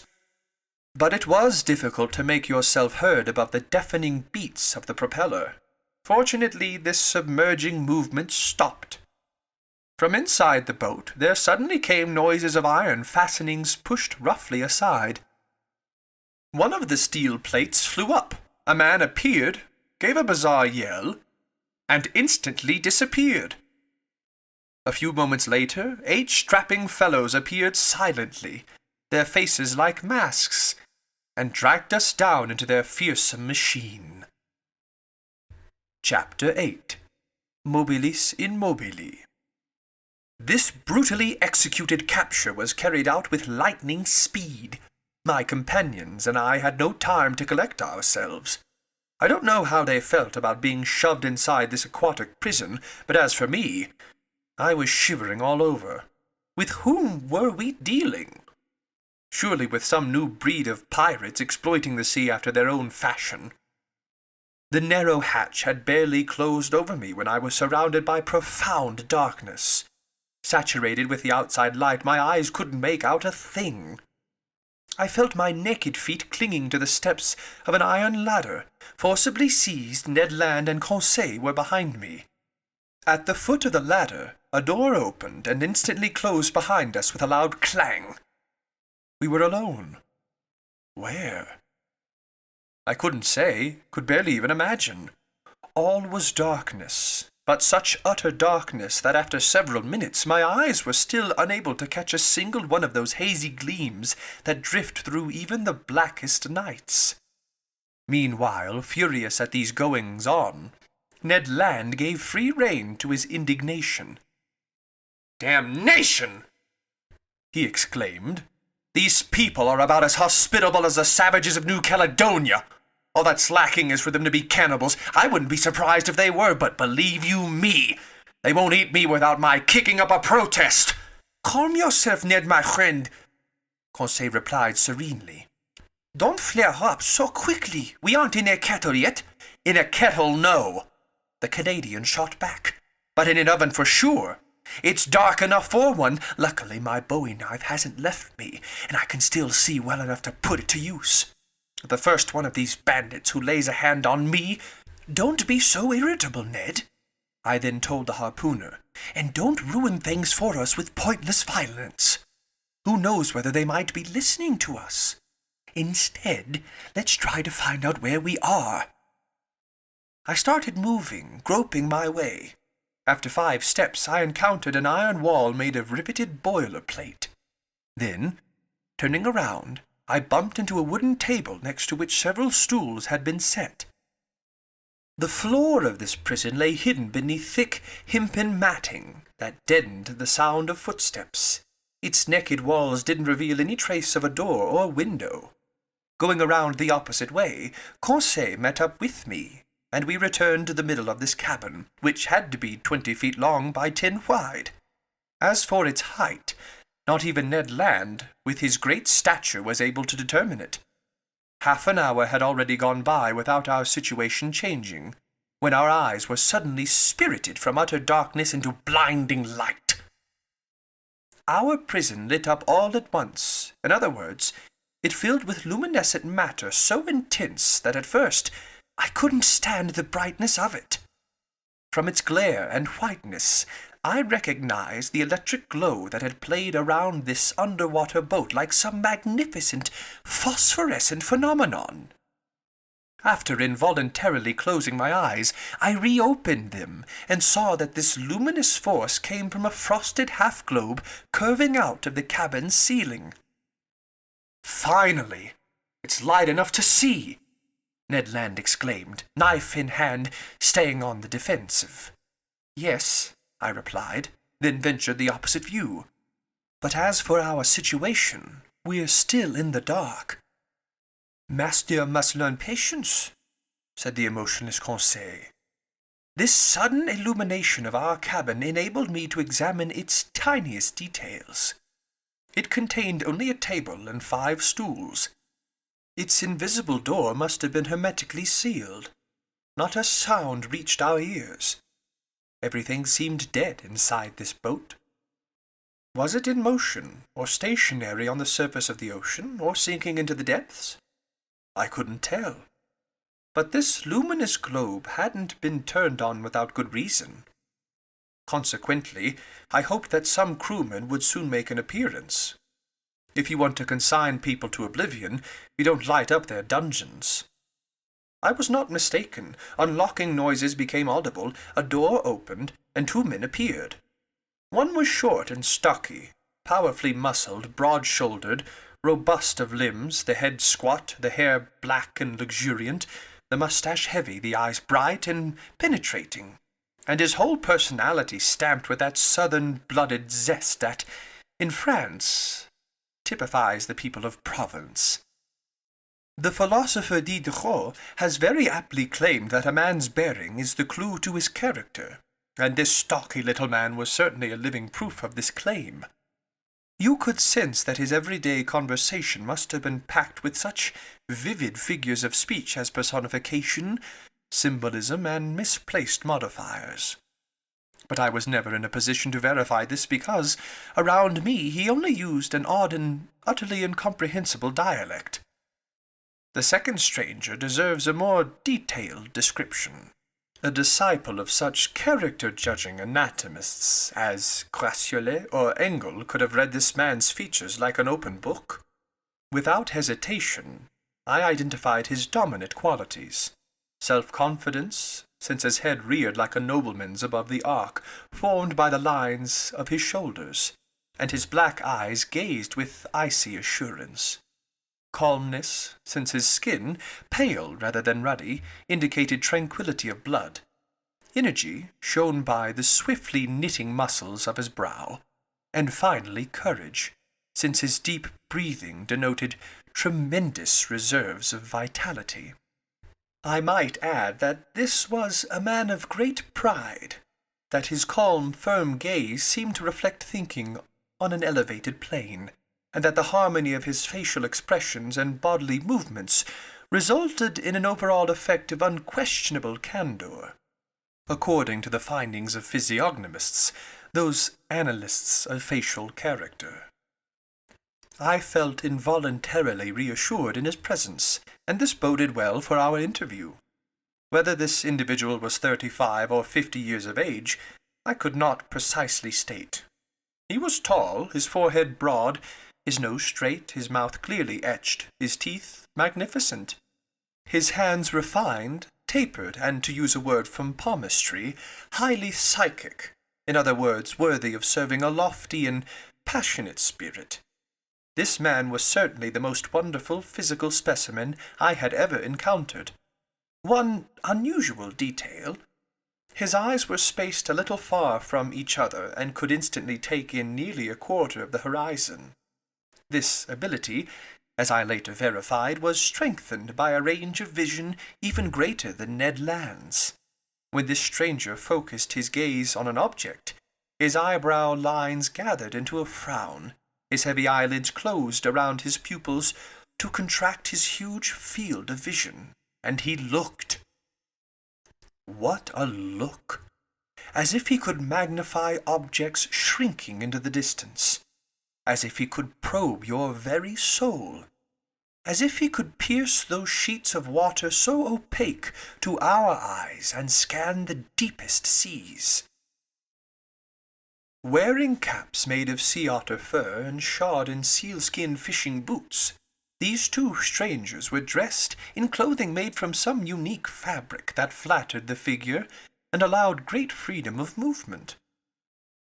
The taller of the two, apparently the leader on board, examined us with the greatest care, but without pronouncing a word. Then, turning to his companion, he conversed with him in a language I didn't recognize. It was a sonorous, harmonious, flexible dialect, whose vowels seemed to undergo a highly varied accentuation. The other replied with a shake of the head, and added 2 or 3 utterly incomprehensible words. Then he seemed to question me directly with a long stare.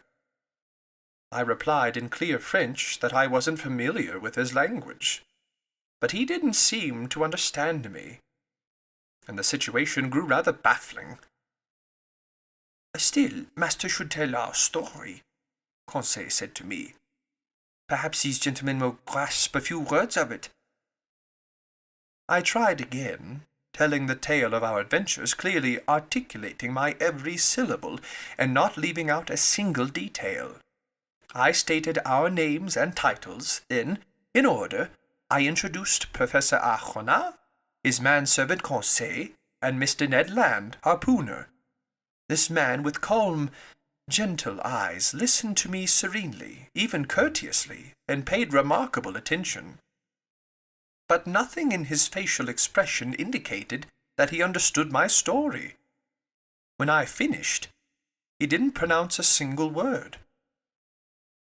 One resource still left was to speak English. Perhaps they would be familiar with this nearly universal language. But I only knew it, as I did the German language, well enough to read it fluently, not well enough to speak it correctly. Here, however, our overriding need was to make ourselves understood. "Come on, it's your turn," I told the harpooner. "Over to you, Mr. Land. Pull out of your bag of tricks the best English ever spoken by an Anglo-Saxon, and try for a more favorable result than mine." Ned needed no persuading, and started our story all over again, most of which I could follow. Its content was the same, but the form differed. Carried away by his volatile temperament, the Canadian put great animation into it. He complained vehemently about being imprisoned in defiance of his civil rights, asked by virtue of which law he was hereby detained, invoked writs of habeas corpus, threatened to press charges against anyone holding him in illegal custody, ranted, gesticulated, shouted, and finally conveyed by an expressive gesture that we were dying of hunger. This was perfectly true, but we had nearly forgotten the fact. Much to his amazement, the harpooner seemed no more intelligible than I had been. Our visitors didn't bat an eye. Apparently they were engineers, who understood the languages of neither the French physicist Arago nor the English physicist Faraday. Thoroughly baffled after vainly exhausting our philological resources, I no longer knew what tactic to pursue when Conseil told me, "If master will authorize me, I'll tell the whole business in German."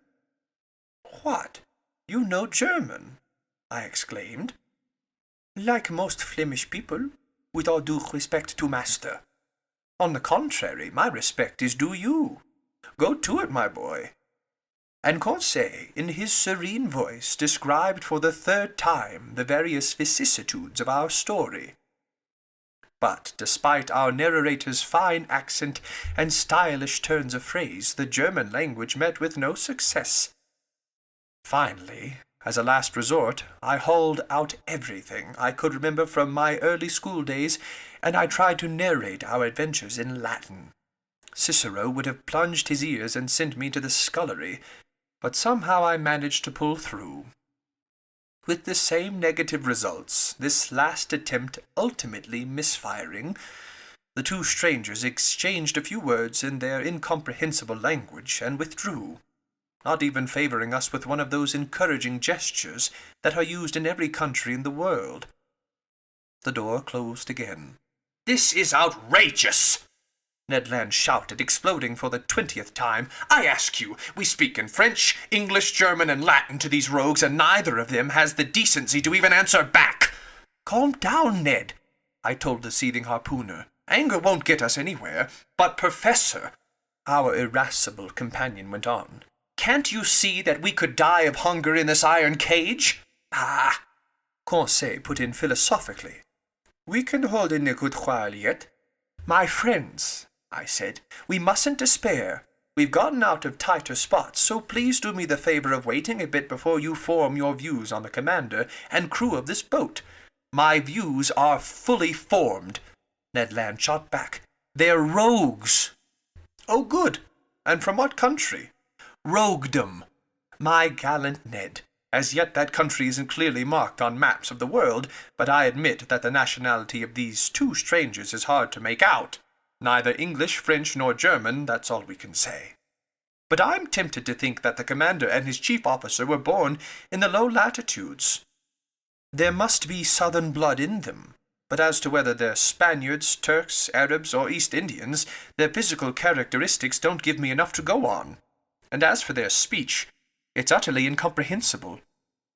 "That's the nuance in not knowing every language," Conseil replied, "or the drawback in not having one universal language."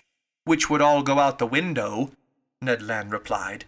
Don't you see? These people have a language all to themselves, a language they've invented just to cause despair, indecent people who ask for a little dinner. Why, in every country on earth, when you open your mouth, snap your jaws, smack your lips and teeth, isn't that the world's most understandable message? From Quebec to the Tuamotu Islands, from Paris to the Antipodes, doesn't it mean, I'm hungry, give me a bite to eat? Oh, Conseil put in, there are some people so unintelligent by nature.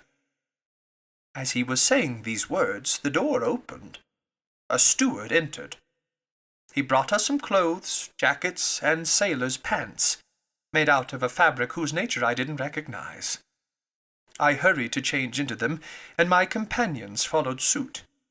Meanwhile, our silent steward, perhaps a deaf mute, set the table and laid 3 place settings. There's something serious afoot, Conseil said, and it bodes well. Ah, replied the rancorous harpooner. What the devil do you suppose they eat around here? Turtle livers, loin of shark, dogfish, steaks? We'll soon find out, Conseil said. Overlaid with silver dish covers, various platters had been neatly positioned on the tablecloth, and we sat down to eat. Assuredly, we were dealing with civilized people, and if it hadn't been for this electric light flooding over us, I would have thought we were in the dining room of the Hotel Adelphi in Liverpool, or the Grand Hotel in Paris. However, I feel compelled to mention that bread and wine were totally absent. The water was fresh and clear, but it was still water, which wasn't what Ned Land had in mind. Among the foods we were served, I was able to identify various daintily dressed fish, but I couldn't make up my mind about certain otherwise excellent dishes, and I couldn't even tell whether their contents belonged to the vegetable or the animal kingdom. As for the tableware, it was elegant and in perfect taste. Each utensil, spoon, fork, knife, and plate, bore on its reverse a letter encircled by a Latin motto, and here is its exact duplicate. Mobilis in mobili, in. Moving within the moving element. It was a highly appropriate motto for this underwater machine, so long as the preposition in is translated as within and not upon. The letter in was no doubt the initial of the name of that mystifying individual in command beneath the seas. Ned and Conseil had no time for such musings. They were wolfing down their food, and without further ado I did the same. By now I felt reassured about our fate, and it seemed obvious that our hosts didn't intend to let us die of starvation. But all earthly things come to an end. All things must pass, even the hunger of people who haven't eaten for 15 hours. Our appetites appeased, we felt an urgent need for sleep. A natural reaction after that interminable night of fighting for our lives. Ye gods, I'll sleep soundly, Conseil said. Me? I'm out like a light, Ned Land replied.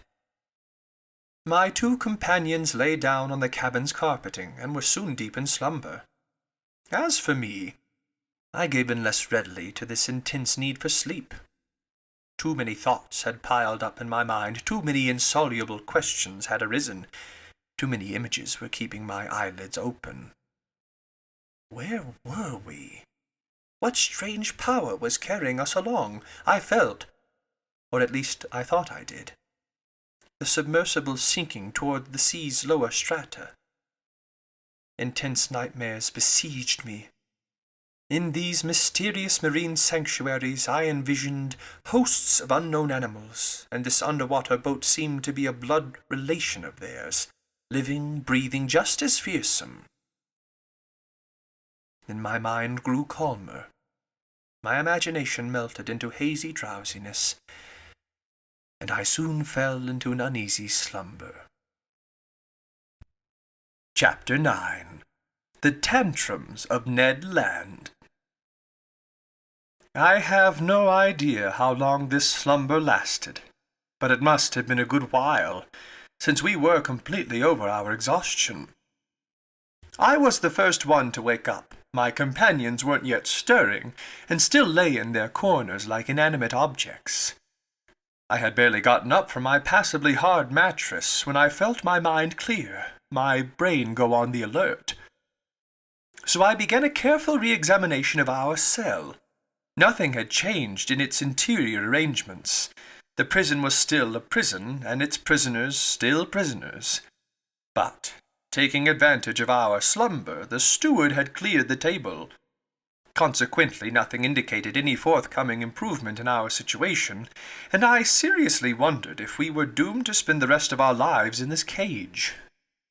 This prospect seemed increasingly painful to me because, even though my brain was cleared of its obsessions from the night before, I was feeling an odd short-windedness in my chest. It was becoming hard for me to breathe. The heavy air was no longer sufficient for the full play of my lungs.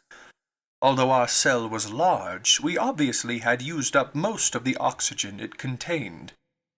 In essence, over an hour's time, a single human being consumes all the oxygen found in 100 liters of air, at which point that air has become charged with a nearly equal amount of carbon dioxide, and is no longer fit for breathing. So it was now urgent to renew the air in our prison, and no doubt the air in this whole underwater boat as well. Here a question popped into my head. How did the commander of this aquatic residence go about it? Did he obtain air using chemical methods, releasing the oxygen contained in potassium chloride by heating it, meanwhile absorbing the carbon dioxide with potassium hydroxide? If so, he would have to keep up some kind of relationship with the shore to come by the materials needed for such an operation. Did he simply limit himself to storing the air in high-pressure tanks and then dispense it according to his crew's needs? Perhaps. Or, proceeding in a more convenient, more economical, and consequently more probable fashion, was he satisfied with merely returning to breathe at the surface of the water like a cetacean, renewing his oxygen supply every 24 hours? In any event, whatever his method was, it seemed prudent to me that he use this method without delay. In fact, I had already resorted to speeding up my inhalations in order to extract from the cell what little oxygen it contained, when suddenly I was refreshed by a current of clean air, scented with a salty aroma. It had to be a sea breeze, life-giving and charged with iodine. I opened my mouth wide, and my lungs glutted themselves on the fresh particles. At the same time, I felt a swaying, a rolling of moderate magnitude but definitely noticeable. This boat, this sheet-iron monster, had obviously just risen to the surface of the ocean, there to breathe in good whale fashion. So the ship's mode of ventilation was finally established. When I had absorbed a chestful of this clean air, I looked for the conduit, the air carrier, if you prefer, that allowed this beneficial influx to reach us, and I soon found it. Above the door opened an air vent that led in a fresh current of oxygen, renewing the thin air in our cell. I had gotten to this point in my observations when Ned and Conseil woke up almost simultaneously under the influence of this reviving air purification. They rubbed their eyes, stretched their arms, and sprang to their feet. "Did my master sleep well?" Conseil asked me with his perennial good manners. "Extremely well, my gallant lad," I replied. "And how about you, Mr. Ned Land?" Like a log, Professor. But I must be imagining things because it seems like I'm breathing a sea breeze. A seaman couldn't be wrong on this topic, and I told the Canadian what had gone on while he slept. "Good," he said. "That explains perfectly all that bellowing we heard when our so-called narwhale lay in sight of the Abraham Lincoln." "Perfectly, Mr. Land. It was catching its breath."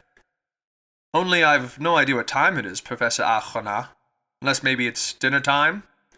"Dinner time, my fine harpooner?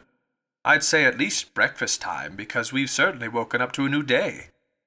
"Which indicates," Conseil replied, "that we've spent 24 hours in slumber." "That's my assessment," I replied. "I won't argue with you," Ned Land answered. "But dinner or breakfast, that steward will be plenty welcome whether he brings the one or the other." "The one and the other," Conseil replied. Well put, the Canadian replied. We deserve 2 meals, and speaking for myself, I'll do justice to them both. All right, Ned. Let's wait and see, I replied. It's clear that these strangers don't intend to let us die of hunger, otherwise last evening's dinner wouldn't make any sense. Unless they're fattening us up, Ned shot back. I object, I replied. We have not fallen into the hands of cannibals. Just because they don't make a habit of it, the Canadian replied in all seriousness, doesn't mean they don't indulge from time to time. Who knows? Maybe these people have gone without fresh meat for a long while. And in that case, 3 wealthy, well-built specimens like the professor, his manservant, and me get rid of those ideas, Mr. Land, I answered the harpooner. And above all, don't let them lead you to flare up against our hosts, which would only make our situation worse. Anyhow, the harpooner said, I'm as hungry as all Hades, and dinner or breakfast, not one puny meal has arrived. Mr. Land, I answered, we have to adapt to the schedule on board, and I imagine our stomachs are running ahead of the chief cook's dinner bell. Well then, we'll adjust our stomachs to the chief's timetable, Conseil replied serenely. There you go again, Conseil, my friend, the impatient Canadian shot back. You never allow yourself any displays of bile or attacks of nerves. You're everlastingly calm. You'd say your after-meal grace even if you didn't get any food for your before-meal blessing, and you'd starve to death rather than complain. What good would it do? Conseil asked. Complaining doesn't have to do good, it just feels good. And if these pirates, I say pirates out of consideration for the professor's feelings, since he doesn't want us to call them cannibals, if these pirates think they're going to smother me in this cage without hearing what cuss words spice up my outbursts, they've got another thing coming. Look here, Professor Achrona, speak frankly. How long do you figure they'll keep us in this iron box? To tell the truth, friend Land, I know little more about it than you do. But in a nutshell, what do you suppose is going on? My supposition is that sheer chance has made us privy to an important secret. Now then, if the crew of this underwater boat have a personal interest in keeping that secret, and if their personal interest is more important than the lives of 3 men, I believe that our very existence is in jeopardy. If such is not the case, then at the first available opportunity, this monster that has swallowed us will return us to the world inhabited by our own kind. Unless they recruit us to serve on the crew, Conseil said, and keep us here. Till the moment, Ned Land answered, when some frigate that's faster or smarter than the Abraham Lincoln captures this din of buccaneers, then hangs all of us by the neck from the tip of a mainmast yardarm. Well thought out, Mr. Land, I replied. But as yet I don't believe we've been tendered any enlistment offers.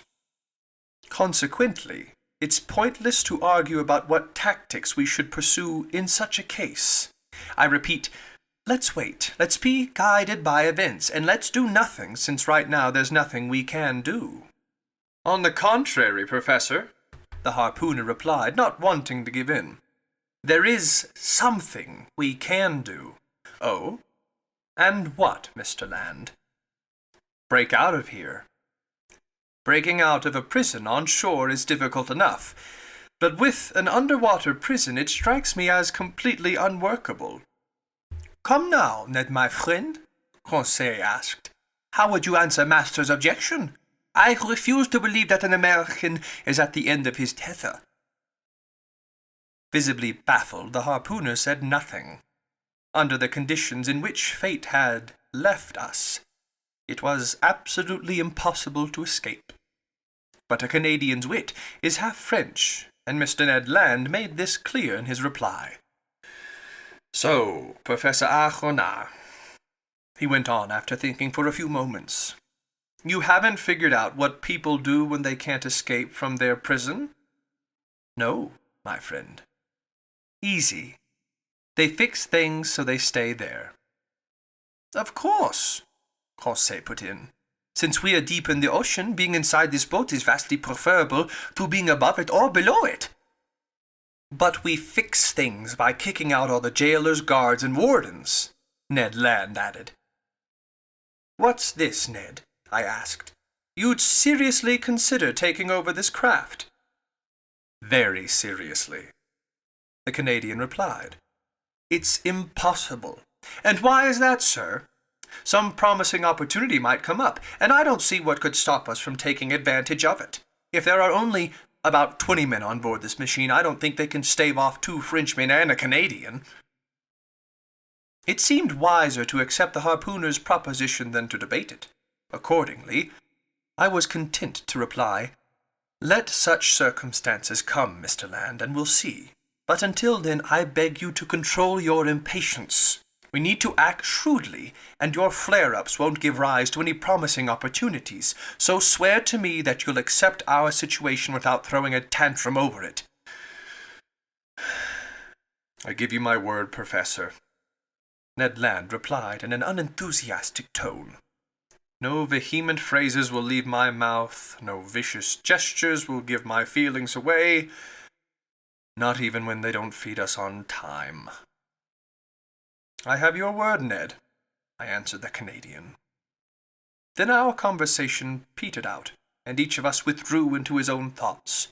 For my part, despite the harpooner's confident talk, I admit that I entertained no illusions. I had no faith in those promising opportunities that Ned Land mentioned. To operate with such efficiency, this underwater boat had to have a sizable crew, so if it came to a physical contest, we would be facing an overwhelming opponent. Besides, before we could do anything, we had to be free, and that we definitely were not. I didn't see any way out of this sheet-iron, hermetically sealed cell. And if the strange commander of this boat did have a secret to keep, which seemed rather likely, he would never give us freedom of movement aboard his vessel. Now then, would he resort to violence in order to be rid of us, or would he drop us off one day on some remote coast? There lay the unknown. All these hypotheses seemed extremely plausible to me, and to hope for freedom through use of force you had to be a harpooner. I realized, moreover, that Ned Land's brooding was getting him madder by the minute. Little by little I heard those aforesaid cuss-words welling up in the depths of his gullet, and I saw his movements turn threatening again. He stood up, pacing in circles like a wild beast in a cage, striking the walls with his foot and fist. Meanwhile the hours passed. Our hunger nagged unmercifully, and this time the steward did not appear, which amounted to forgetting our castaway status for much too long if they really had good intentions toward us. Tortured by the growling of his well-built stomach, Ned Land was getting more and more riled, and despite his word of honor, I was in real dread of an explosion when he stood in the presence of one of the men on board. For 2 more hours Ned Land's rage increased. The Canadian shouted and pleaded, but to no avail. The sheet-iron walls were deaf. I didn't hear a single sound inside this dead-seeming boat.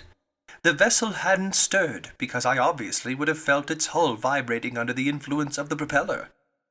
It had undoubtedly sunk into the watery deep, and no longer belonged to the outside world. All this dismal silence was terrifying.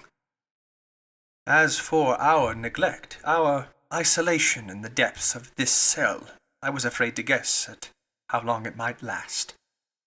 Little by little, hopes I had entertained after our interview with the ship's commander were fading away. The gentleness of the man's gaze, the generosity expressed in his facial features, the nobility of his bearing, all vanished from my memory. I saw this mystifying individual anew for what he inevitably must be, cruel and merciless. I viewed him as outside humanity, beyond all feelings of compassion, the implacable foe of his fellow man, toward whom he must have sworn an undying hate. But even so, was the man going to let us die of starvation, locked up in this cramped prison, exposed to those horrible temptations to which people are driven by extreme hunger? This grim possibility took on a dreadful intensity in my mind, and fired by my imagination, I felt an unreasoning terror run through me. Conseil stayed calm. Ned Land bellowed. Just then a noise was audible outside. Footsteps rang on the metal tiling. The locks were turned, the door opened. The steward appeared. Before I could make a single movement to prevent him, the Canadian rushed at the poor man, threw him down, held him by the throat. The steward was choking in the grip of those powerful hands. Conseil was already trying to loosen the harpooner's hands from his half-suffocated victim, and I had gone to join in the rescue, when I was abruptly nailed to the spot by these words pronounced in French. "Calm down, Mr. Land. And you, Professor, kindly listen to me." Chapter 10. The Man of the Waters. It was the ship's commander who had just spoken. At these words, Ned Land stood up quickly. Nearly strangled, the steward staggered out at a signal from his superior. But such was the commander's authority aboard his vessel, not one gesture gave away the resentment that this man must have felt toward the Canadian. In silence we waited for the outcome of this scene. Conseil, in spite of himself, seemed almost fascinated. I was stunned. Arms crossed, leaning against a corner of the table, the commander studied us with great care. Was he reluctant to speak further? Did he regret those words he had just pronounced in French? You would have thought so.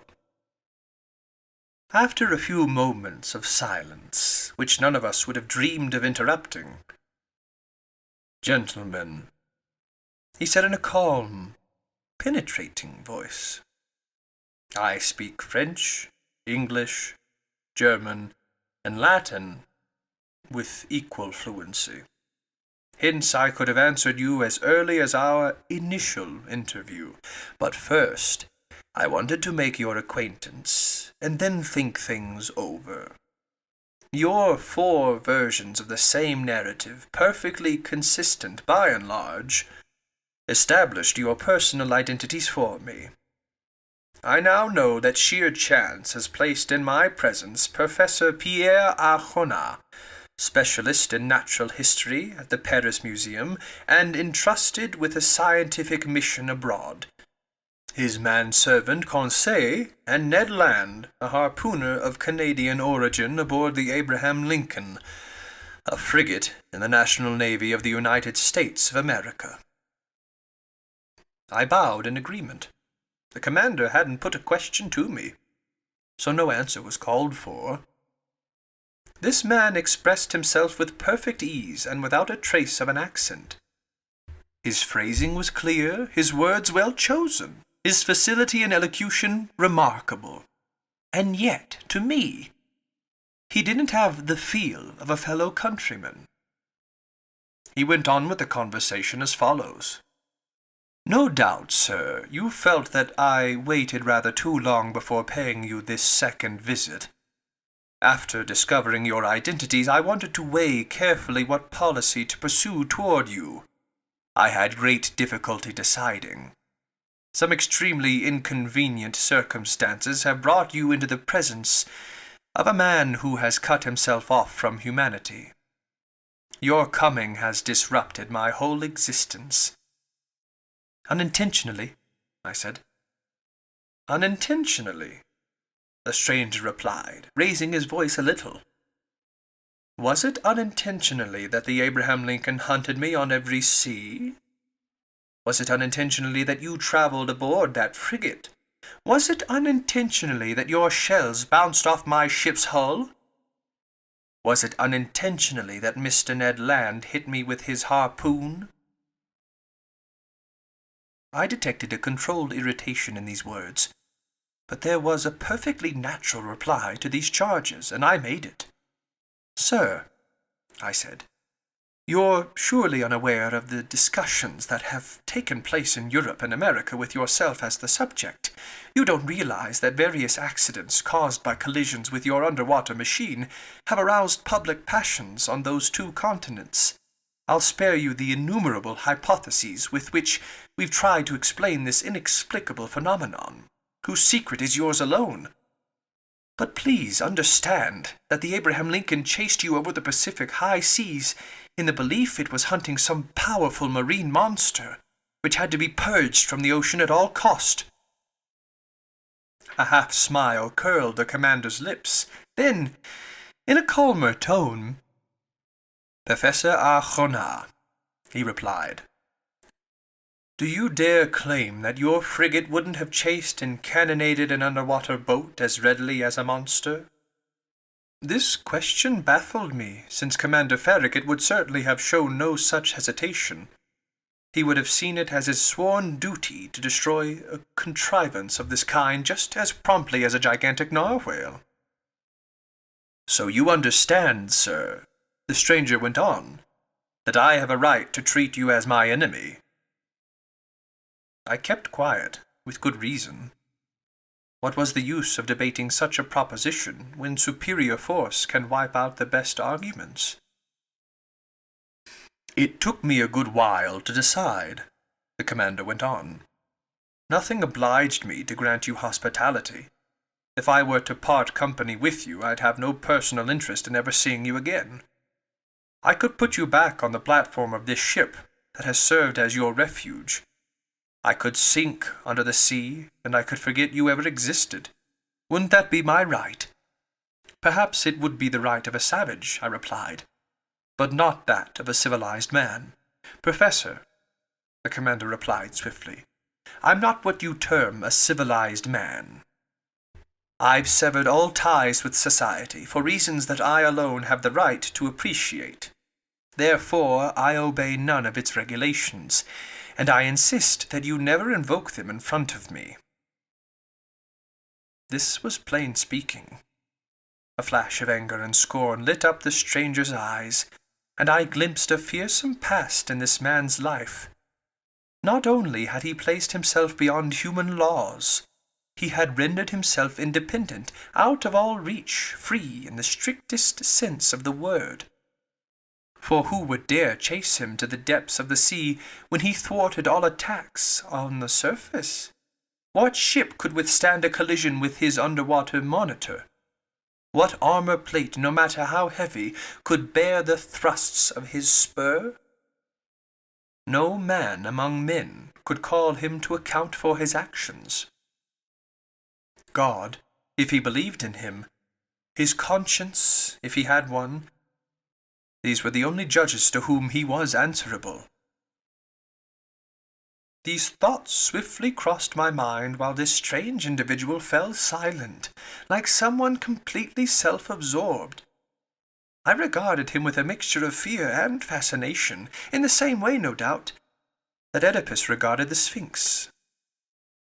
After a fairly long silence, the commander went on with our conversation.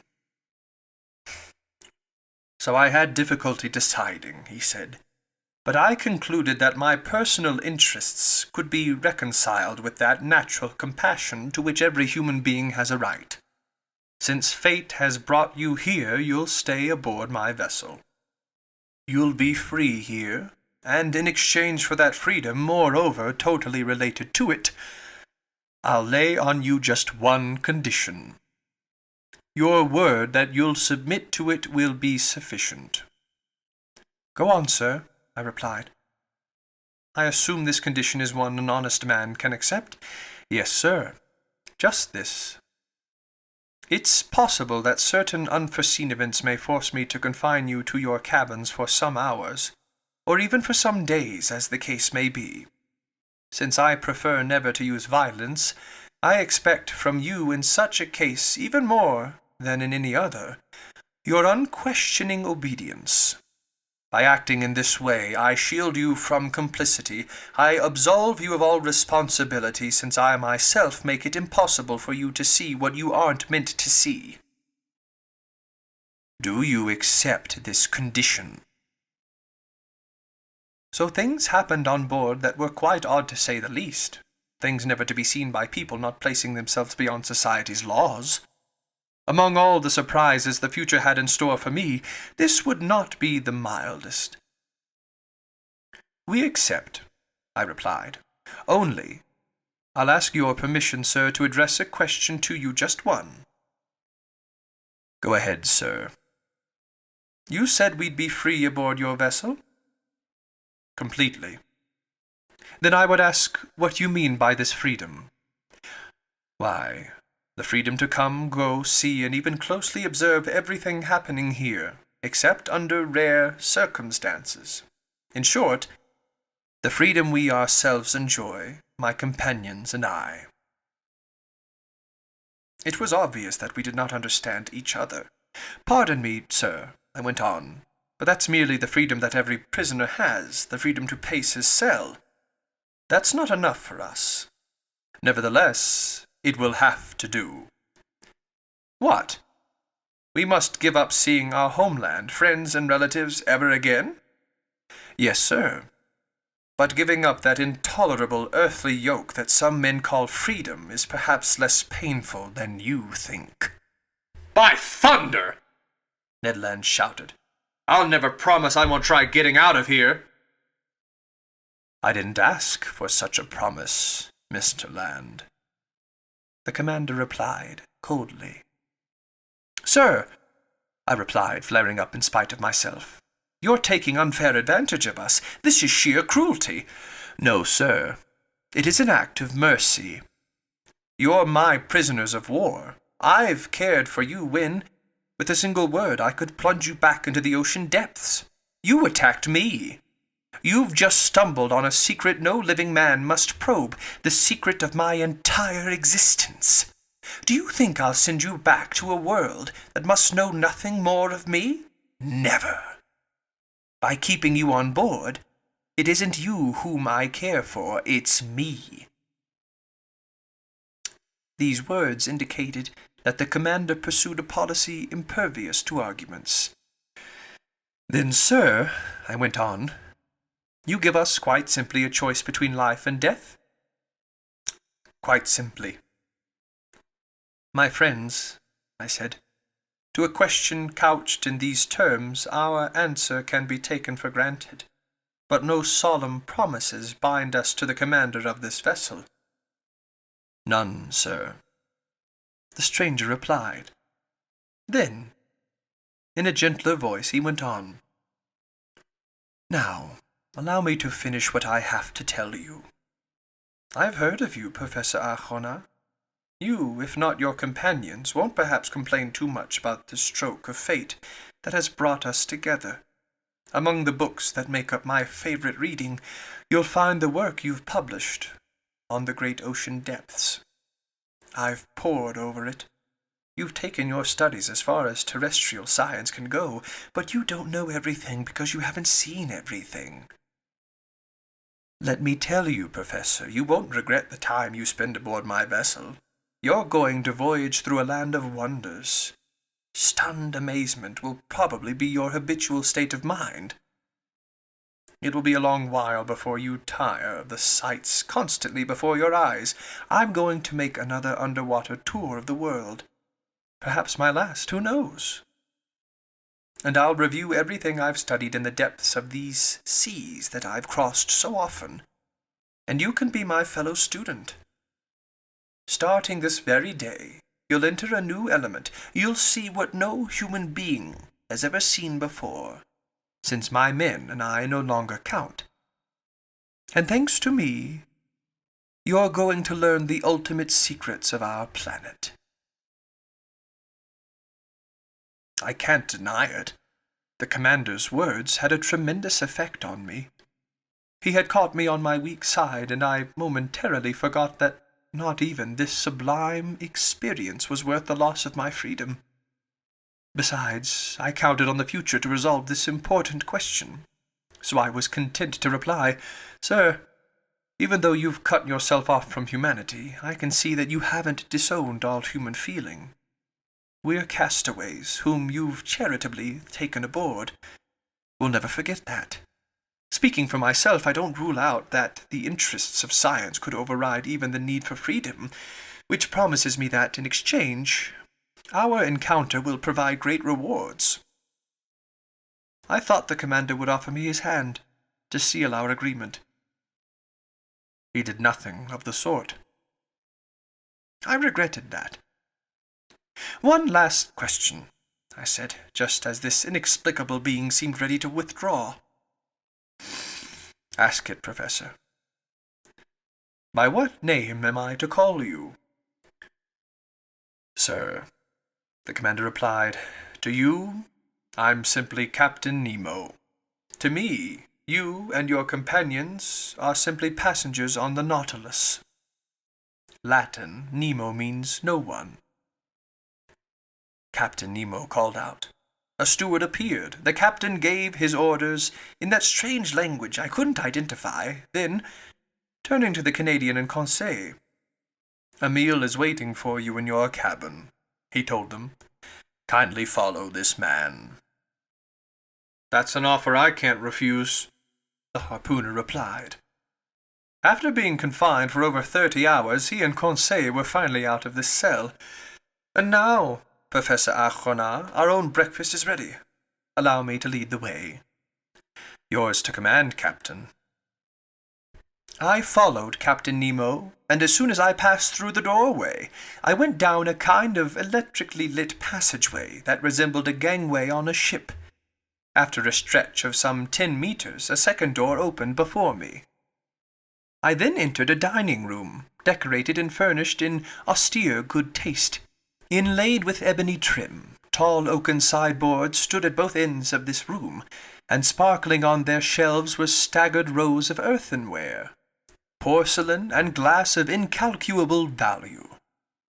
There, silver-plated dinnerware gleamed under rays pouring from light fixtures in the ceiling, whose glare was softened and tempered by delicately painted designs. In the center of this room stood a table richly spread. Captain Nemo indicated the place I was to occupy. "Be seated," he told me, "and eat like the famished man you must be." Our breakfast consisted of several dishes whose contents were all supplied by the sea, and some foods whose nature and derivation were unknown to me. They were good, I admit, but with a peculiar flavor to which I would soon grow accustomed. These various food items seemed to be rich in phosphorus, and I thought that they, too, must have been of marine origin. Captain Nemo stared at me. I had asked him nothing, but he read my thoughts, and on his own he answered the questions I was itching to address him. "Most of these dishes are new to you," he told me, "but you can consume them without fear. They're healthy and nourishing. I renounced terrestrial foods long ago, and I'm none the worse for it. My crew are strong and full of energy, and they eat what I eat." "So," I said, "all these foods are products of the sea?" "Yes, Professor, the sea supplies all my needs. Sometimes I cast my nets in our wake, and I pull them up, ready to burst. Sometimes I go hunting right in the midst of this element that has long seemed so far out of man's reach, and I corner the game that dwells in my underwater forests. Like the flocks of old Proteus, King Neptune's shepherd, my herds graze without fear on the ocean's immense prairies. There I own vast properties that I harvest myself, and which are forever sown by the hand of the Creator of all things." I stared at Captain Nemo in definite astonishment, and I answered him, "Sir, I understand perfectly how your nets can furnish excellent fish for your table. I understand less how you can chase aquatic game in your underwater forests. But how a piece of red meat, no matter how small, can figure in your menu, that I don't understand at all." "Nor I, sir," Captain Nemo answered me. "I never touch the flesh of land animals. Nevertheless, this," I went on, pointing to a dish where some slices of loin were still left. "What you believe to be red meat, Professor, is nothing other than loin of sea turtle. Similarly, here are some dolphin livers you might mistake for stewed pork. My chef is a skillful food processor who excels at pickling and preserving these various exhibits from the ocean. Feel free to sample all of these foods. Here are some preserves of sea cucumber that a Malaysian would declare to be unrivaled in the entire world. Here's cream from milk furnished by the udders of cetaceans, and sugar from the huge fucus plants in the North Sea. And finally, allow me to offer you some marmalade of sea anemone, equal to that from the tastiest fruits. So I sampled away, more as a curiosity seeker than an epicure, while Captain Nemo delighted me with his incredible anecdotes. But the sea, Professor Achodar, he told me, this prodigious, inexhaustible wet nurse of a sea not only feeds me, she dresses me as well. That fabric covering you was woven from the masses of filaments that anchor certain seashells. As the ancients were wont to do, it was dyed with purple ink from the murex snail, and shaded with violet tints that I extract from a marine slug, the Mediterranean sea hare.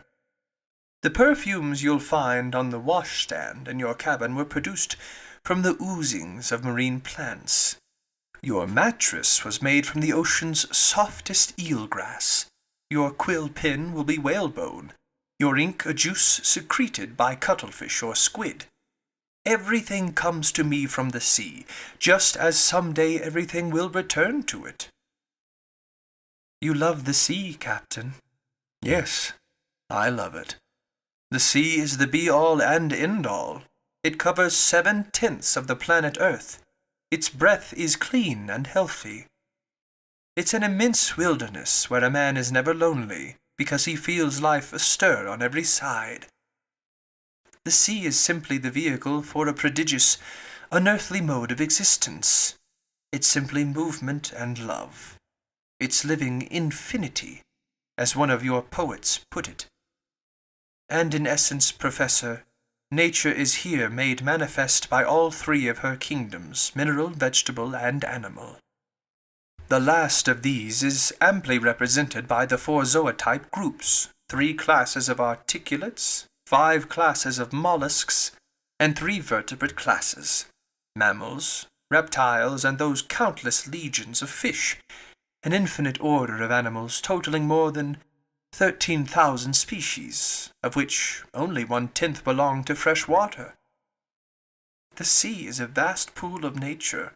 Our globe began with the sea, so to speak, and who can say we won't end with it? Here lies supreme tranquility.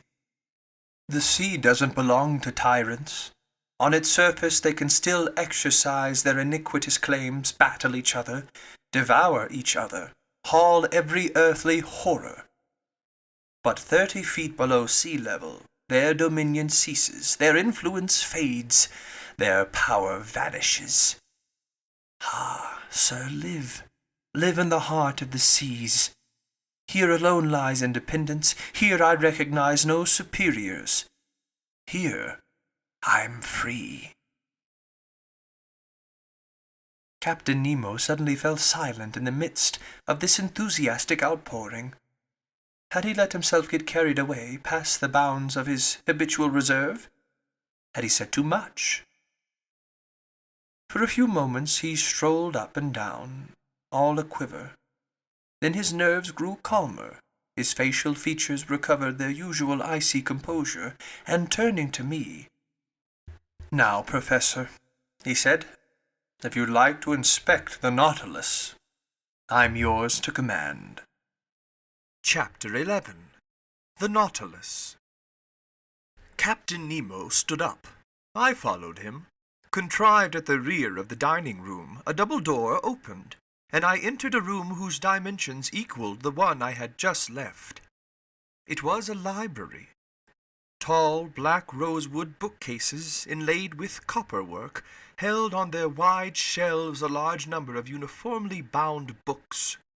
These furnishings followed the contours of the room, their lower parts leading to huge couches upholstered in maroon leather and curved for maximum comfort.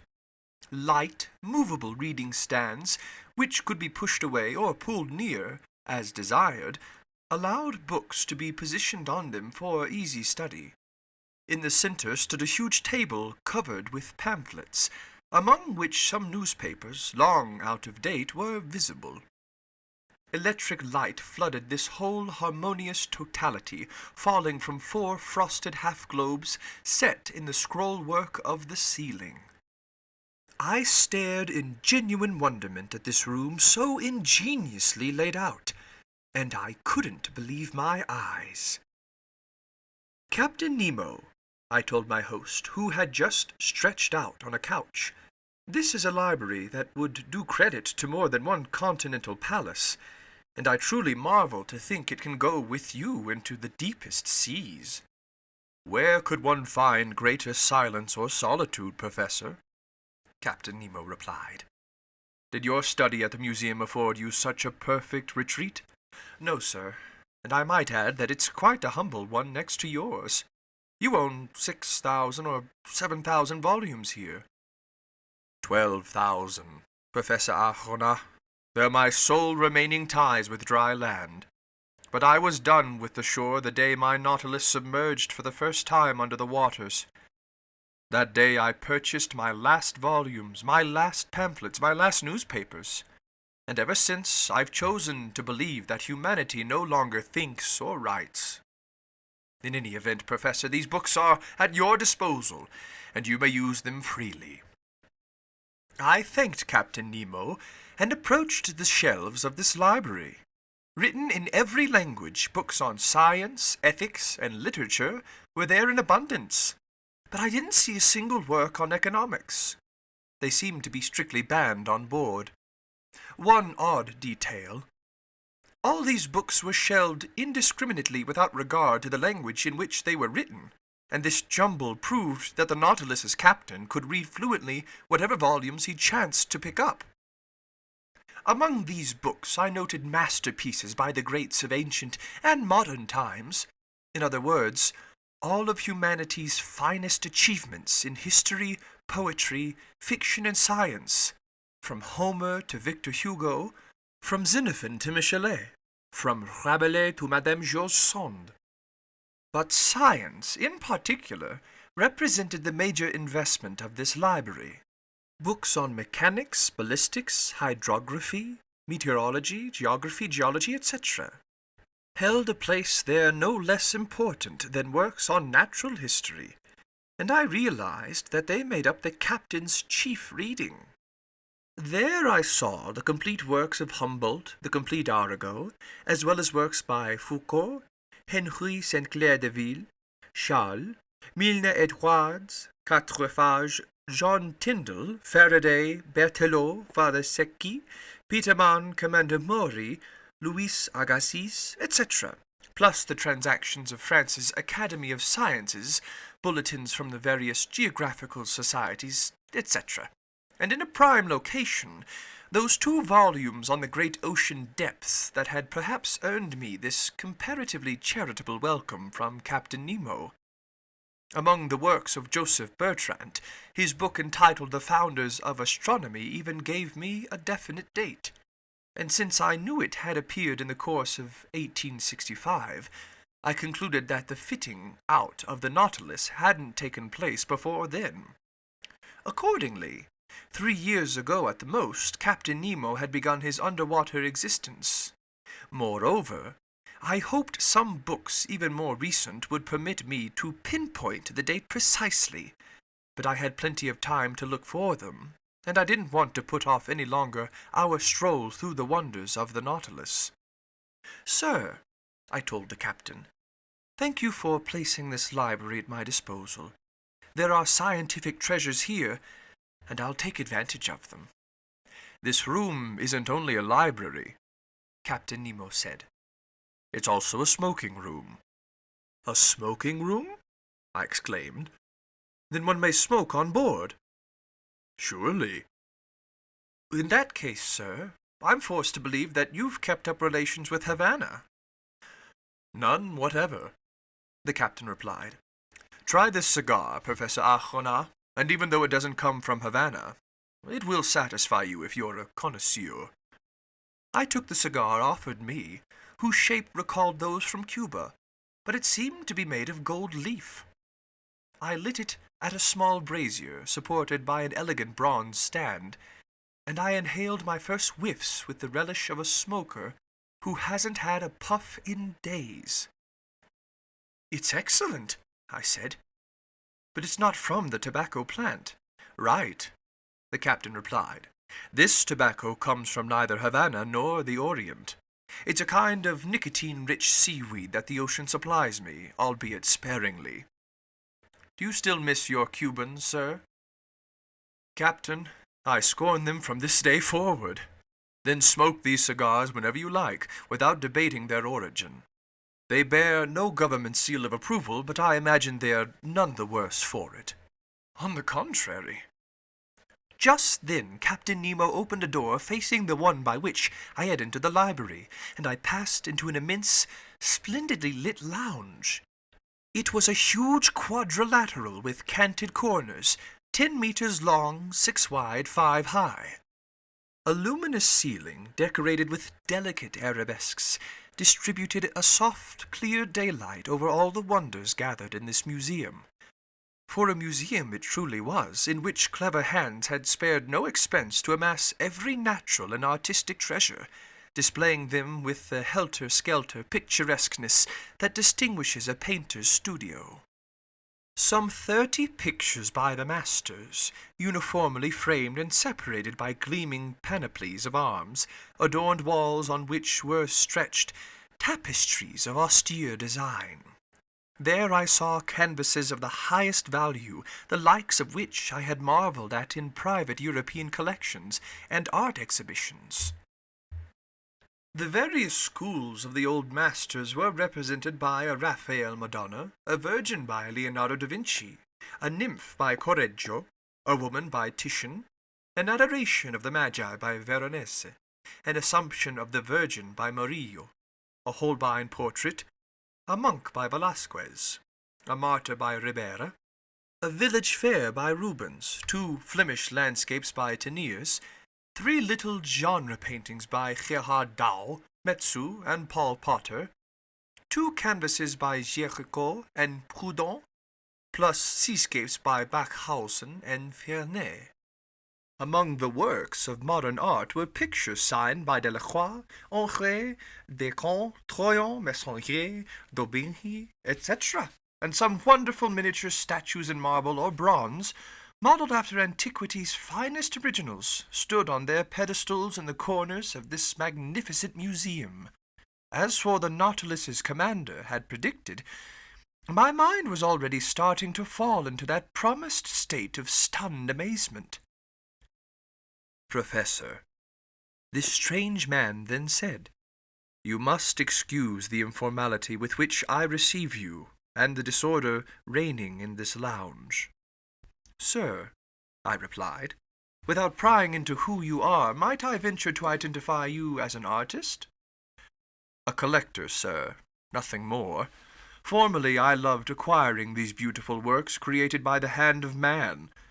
I sought them greedily, ferreted them out tirelessly, and I've been able to gather some objects of great value. They are my last mementos of those shores that are now dead for me. In my eyes, your modern artists are already as old as the ancients. They've existed for 2,000 or 3,000 years, and I mix them up in my mind. The masters are ageless." "What about these composers?" I said, pointing to sheet music by Weber, Rossini, Mozart, Beethoven, Haydn, Meyerbeer, Herchold, Wagner, Auber, Gounod, Victor Massé, and a number of others scattered over a full-size piano organ, which occupied one of the wall panels in this lounge. "These composers," Captain Nemo answered me, "are the contemporaries of Orpheus, because in the annals of the dead all chronological differences fade. And I'm dead, Professor, quite as dead as those friends of yours sleeping 6 feet under." Captain Nemo fell silent and seemed lost in reverie. I regarded him with intense excitement, silently analyzing his strange facial expression. Leaning his elbow on the corner of a valuable mosaic table, he no longer saw me. He had forgotten my very presence. I didn't disturb his meditations, but continued to pass in review the curiosities that enriched this lounge. After the works of art, natural rarities predominated. They consisted chiefly of plants, shells, and other exhibits from the ocean that must have been Captain Nemo's own personal finds. In the middle of the lounge, a jet of water, electrically lit, fell back into a basin made from a single giant clam. The delicately festooned rim of this shell, supplied by the biggest mollusk in the class Acephala, measured about 6 meters in circumference. So it was even bigger than those fine giant clams given to King Francois I by the Republic of Venice, and which the Church of Saint-Sulpice in Paris has made into 2 gigantic holy water fonts. Around this basin, inside elegant glass cases fastened with copper bands, there were classified and labeled the most valuable marine exhibits ever put before the eyes of a naturalist. My professorial glee may easily be imagined. The zoophyte branch offered some very unusual specimens from its 2 groups, the polyps and the echinoderms. In the first group, organ pipe coral, gorgonian coral arranged into fan shapes, soft sponges from Syria, Isis coral from the Molucca Islands, sea pin coral, wonderful coral of the genus Virgularia from the waters of Norway, various coral of the genus Umbellularia, Alcyonarian coral, then a whole series of those madrepores that my mentor, Professor Milne Edwards, has so shrewdly classified into divisions, and among which I noted the wonderful genus Flabellina, as well as the genus Oculina from Réunion Island, plus a Neptune's chariot from the Caribbean Sea. Every superb variety of coral, and in short, every species of these unusual polyparies that congregate to form entire islands that will one day turn into continents. Among the echinoderms, notable for being covered with spines, starfish, feather stars, sea lilies, free-swimming crinoids, brittle stars, sea urchins, sea cucumbers, etc., represented a complete collection of the individuals in this group. An excitable conchologist would surely have fainted dead away before other, more numerous glass cases in which were classified specimens from the mollusk branch. There I saw a collection of incalculable value that I haven't time to describe completely. Among these exhibits I'll mention, just for the record, an elegant royal hammer shell from the Indian Ocean, whose evenly spaced white spots stood out sharply against a base of red and brown. An imperial spiny oyster, brightly coloured, bristling with thorns, a specimen rare to European museums, whose value I estimate at £20,000. A common hammer shell from the seas near Queensland, very hard to come by. Exotic cockles from Senegal, fragile white bivalve shells that a single breath could pop like a soap bubble.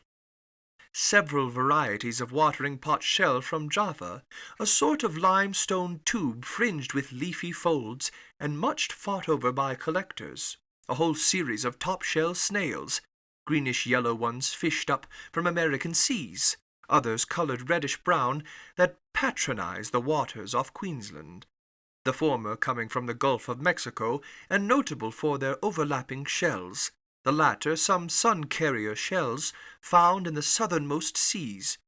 Finally, and rarest of all, the magnificent spurred star shell from New Zealand. Then some wonderful peppery furrow shells, several valuable species of Cythera clams and Venus clams, the trellis wentletrap snail from Tranquebar on India's eastern shore, a marbled turban snail gleaming with mother-of-pearl, green parrot shells from the seas of China, the virtually unknown cone snail from the genus Conodulus, every variety of cowrie used as money in India and Africa, a glory of the seas, the most valuable shell in the East Indies. Finally, common periwinkles, delphinula snails, turret snails, violet snails, European cowries, volute snails, olive shells, mitre shells, helmet shells, murex snails, whelks, harp shells, spiky periwinkles, triton snails, horn shells, spindle shells, conch shells, spider conchs, limpets, glass snails, sea butterflies. every kind of delicate, fragile seashell that science has baptized with its most delightful names. Aside and in special compartments, strings of supremely beautiful pearls were spread out, the electric light flecking them with little fiery sparks. Pink pearls pooled from the saltwater fan shells in the Red Sea, green pearls from the rainbow abalone, yellow, blue, and black pearls, the unusual handiwork of various mollusks from every ocean and of certain mussels from rivers up north. In short, several specimens of incalculable worth that had been oozed by the rarest of shellfish. Some of these pearls were bigger than a pigeon egg. They more than equaled the one that the explorer Tavernier sold the Shah of Persia for £3,000,000, and they surpassed that other pearl owned by the Imam of Muscat, which I had believed to be unrivaled in the entire world. Consequently, to calculate the value of this collection was, I should say, impossible. Captain Nemo must have spent millions in acquiring these different specimens, and I was wondering what financial resources he tapped to satisfy his collector's fancies, when these words interrupted me. "You're examining my shells, Professor. They're indeed able to fascinate a naturalist. But for me they have an added charm, since I've collected every one of them with my own 2 hands, and not a sea on the globe has escaped my investigations." "I understand, Captain. I understand your delight at strolling in the midst of this wealth. You're a man who gathers his treasure in person. No museum in Europe owns such a collection of exhibits from the ocean. But if I exhaust all my wonderment on them, I'll have nothing left for the ship that carries them. I have absolutely no wish to probe those secrets of yours, but I confess that my curiosity is aroused to the limit by this Nautilus, the motor power it contains, the equipment enabling it to operate, the ultra-powerful force that brings it to life. I see some instruments hanging on the walls of this lounge whose purposes are unknown to me. May I learn, Professor Aronnax?" Captain Nemo answered me. "I've said you'd be free aboard my vessel, so no part of the Nautilus is off limits to you. You may inspect it in detail, and I'll be delighted to act as your guide." "I don't know how to thank you, sir, but I won't abuse your good nature. I would only ask you about the uses intended for these instruments of physical measure, Professor. These same instruments are found in my stateroom, where I'll have the pleasure of explaining their functions to you. But beforehand, come inspect the cabin set aside for you. You need to learn how you'll be lodged aboard the Nautilus."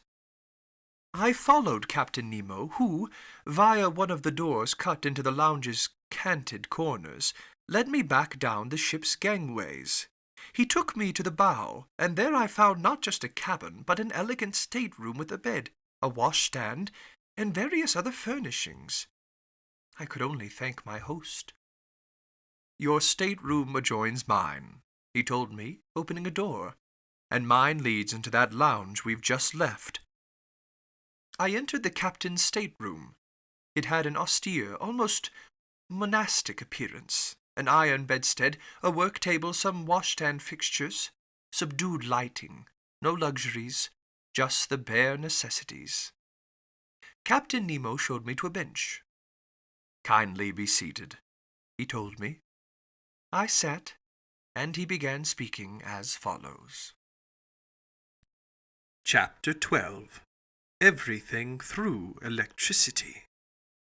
"Sir," Captain Nemo said, showing me the instruments hanging on the walls of his stateroom, "these are the devices needed to navigate the Nautilus. Here, as in the lounge, I always have them before my eyes, and they indicate my position and exact heading in the midst of the ocean. You're familiar with some of them, such as the thermometer, which gives the temperature inside the Nautilus, the barometer, which measures the heaviness of the outside air and forecasts changes in the weather, the humidistat, which indicates the degree of dryness in the atmosphere, the storm glass, whose mixture decomposes to foretell the arrival of tempests, the compass, which steers my course, the sextant, which takes the sun's altitude and tells me my latitude, chronometers, which allow me to calculate my longitude, And finally, spyglasses for both day and night, enabling me to scrutinize every point of the horizon once the Nautilus has risen to the surface of the waves. These are the normal navigational instruments, I replied, and I'm familiar with their uses, but no doubt these others answer pressing needs unique to the Nautilus. That dial I see there, with the needle moving across it, isn't it a pressure gauge? It is indeed a pressure gauge. It's placed in contact with the water, and it indicates the outside pressure on our hull, which in turn gives me the depth at which my submersible is sitting. And these are some new breed of sounding line? They are thermometric sounding lines that report water temperatures in the different strata. And these other instruments, whose function I can't even guess? Here, Professor, I need to give you some background information, Captain Nemo said. So kindly hear me out.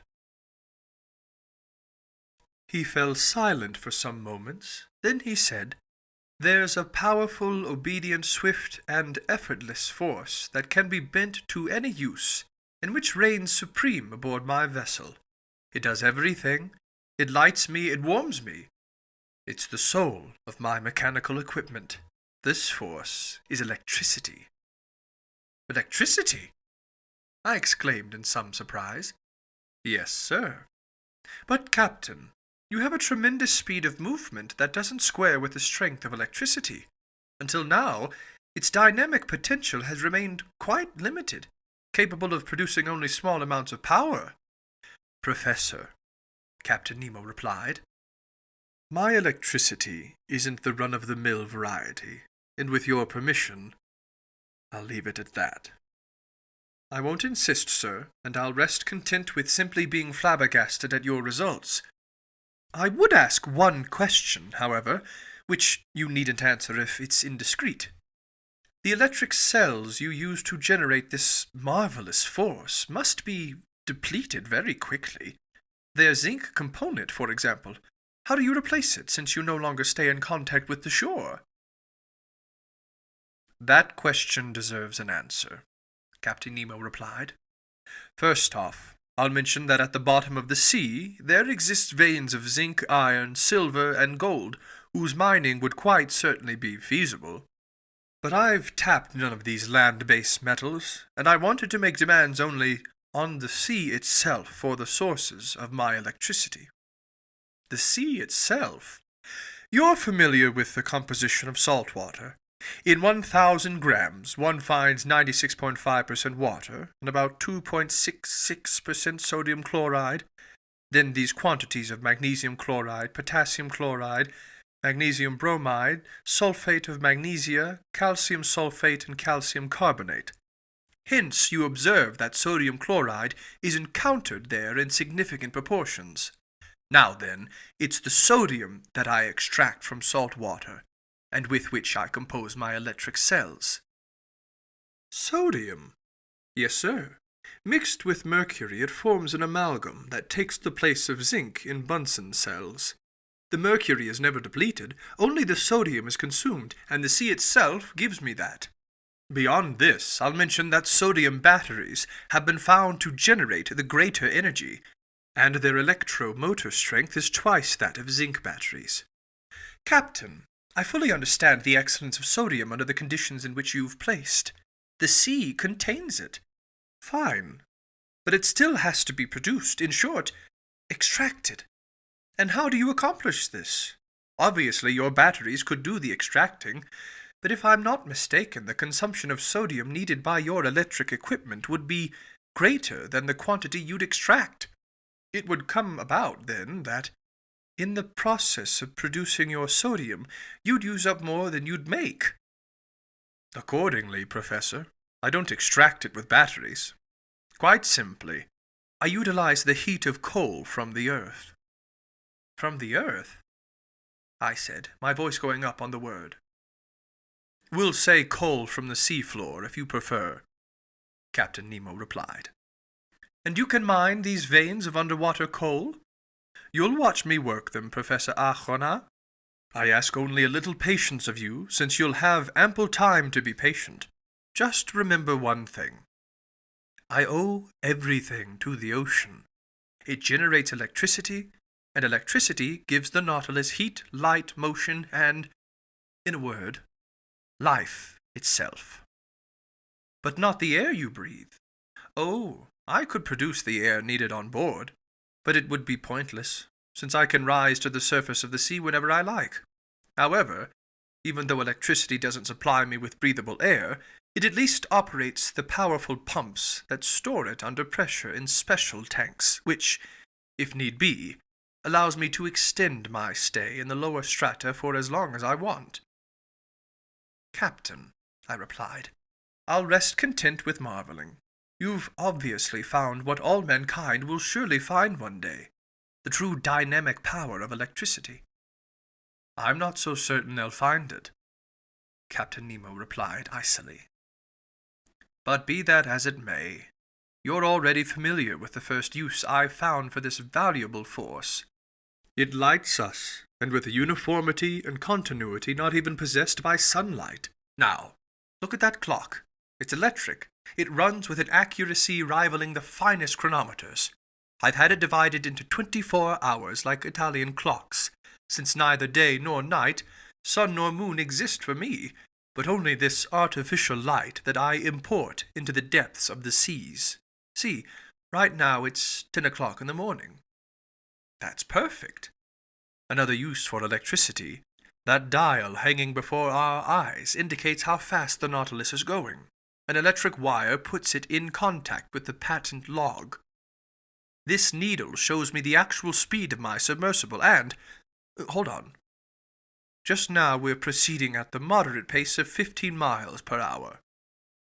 It's marvelous, I replied, and I truly see, Captain, how right you are to use this force. It's sure to take the place of wind, water, and steam. But that's not all, Professor Arjona, Captain Nemo said, standing up. And if you'd care to follow me, we'll inspect the Nautilus's stern. In essence, I was already familiar with the whole forward part of this underwater boat, and here are its exact subdivisions, going from amidship to its spur. The dining room, 5 meters long and separated from the library by a watertight bulkhead. In other words, it couldn't be penetrated by the sea. The library, 5 meters long. The main lounge, 10 meters long, separated from the captain's stateroom by a second watertight bulkhead. The aforesaid stateroom, 5 meters long. Mine, 2.5 meters long. And finally, air tanks 7.5 meters long and extending to the stem post. Total, a length of 35 meters. Doors were cut into the watertight bulkheads and were shut hermetically by means of India rubber seals, which ensured complete safety aboard the Nautilus in the event of a leak in any one section. I followed Captain Nemo down gangways located for easy transit, and I arrived amidships. There I found a sort of shaft heading upward between 2 watertight bulkheads. An iron ladder, clamped to the wall, led to the shaft's upper end. I asked the captain what this ladder was for. "It goes to the skiff," he replied. "What? You have a skiff?" I replied in some astonishment. "Surely. An excellent longboat, light and unsinkable, which I used for excursions and fishing trips." "But when you want to set out, don't you have to return to the surface of the sea?" "By no means. The skiff is attached to the topside of the Nautilus's hull, and is set in a cavity expressly designed to receive it. It's completely decked over, absolutely watertight, and held solidly in place by bolts.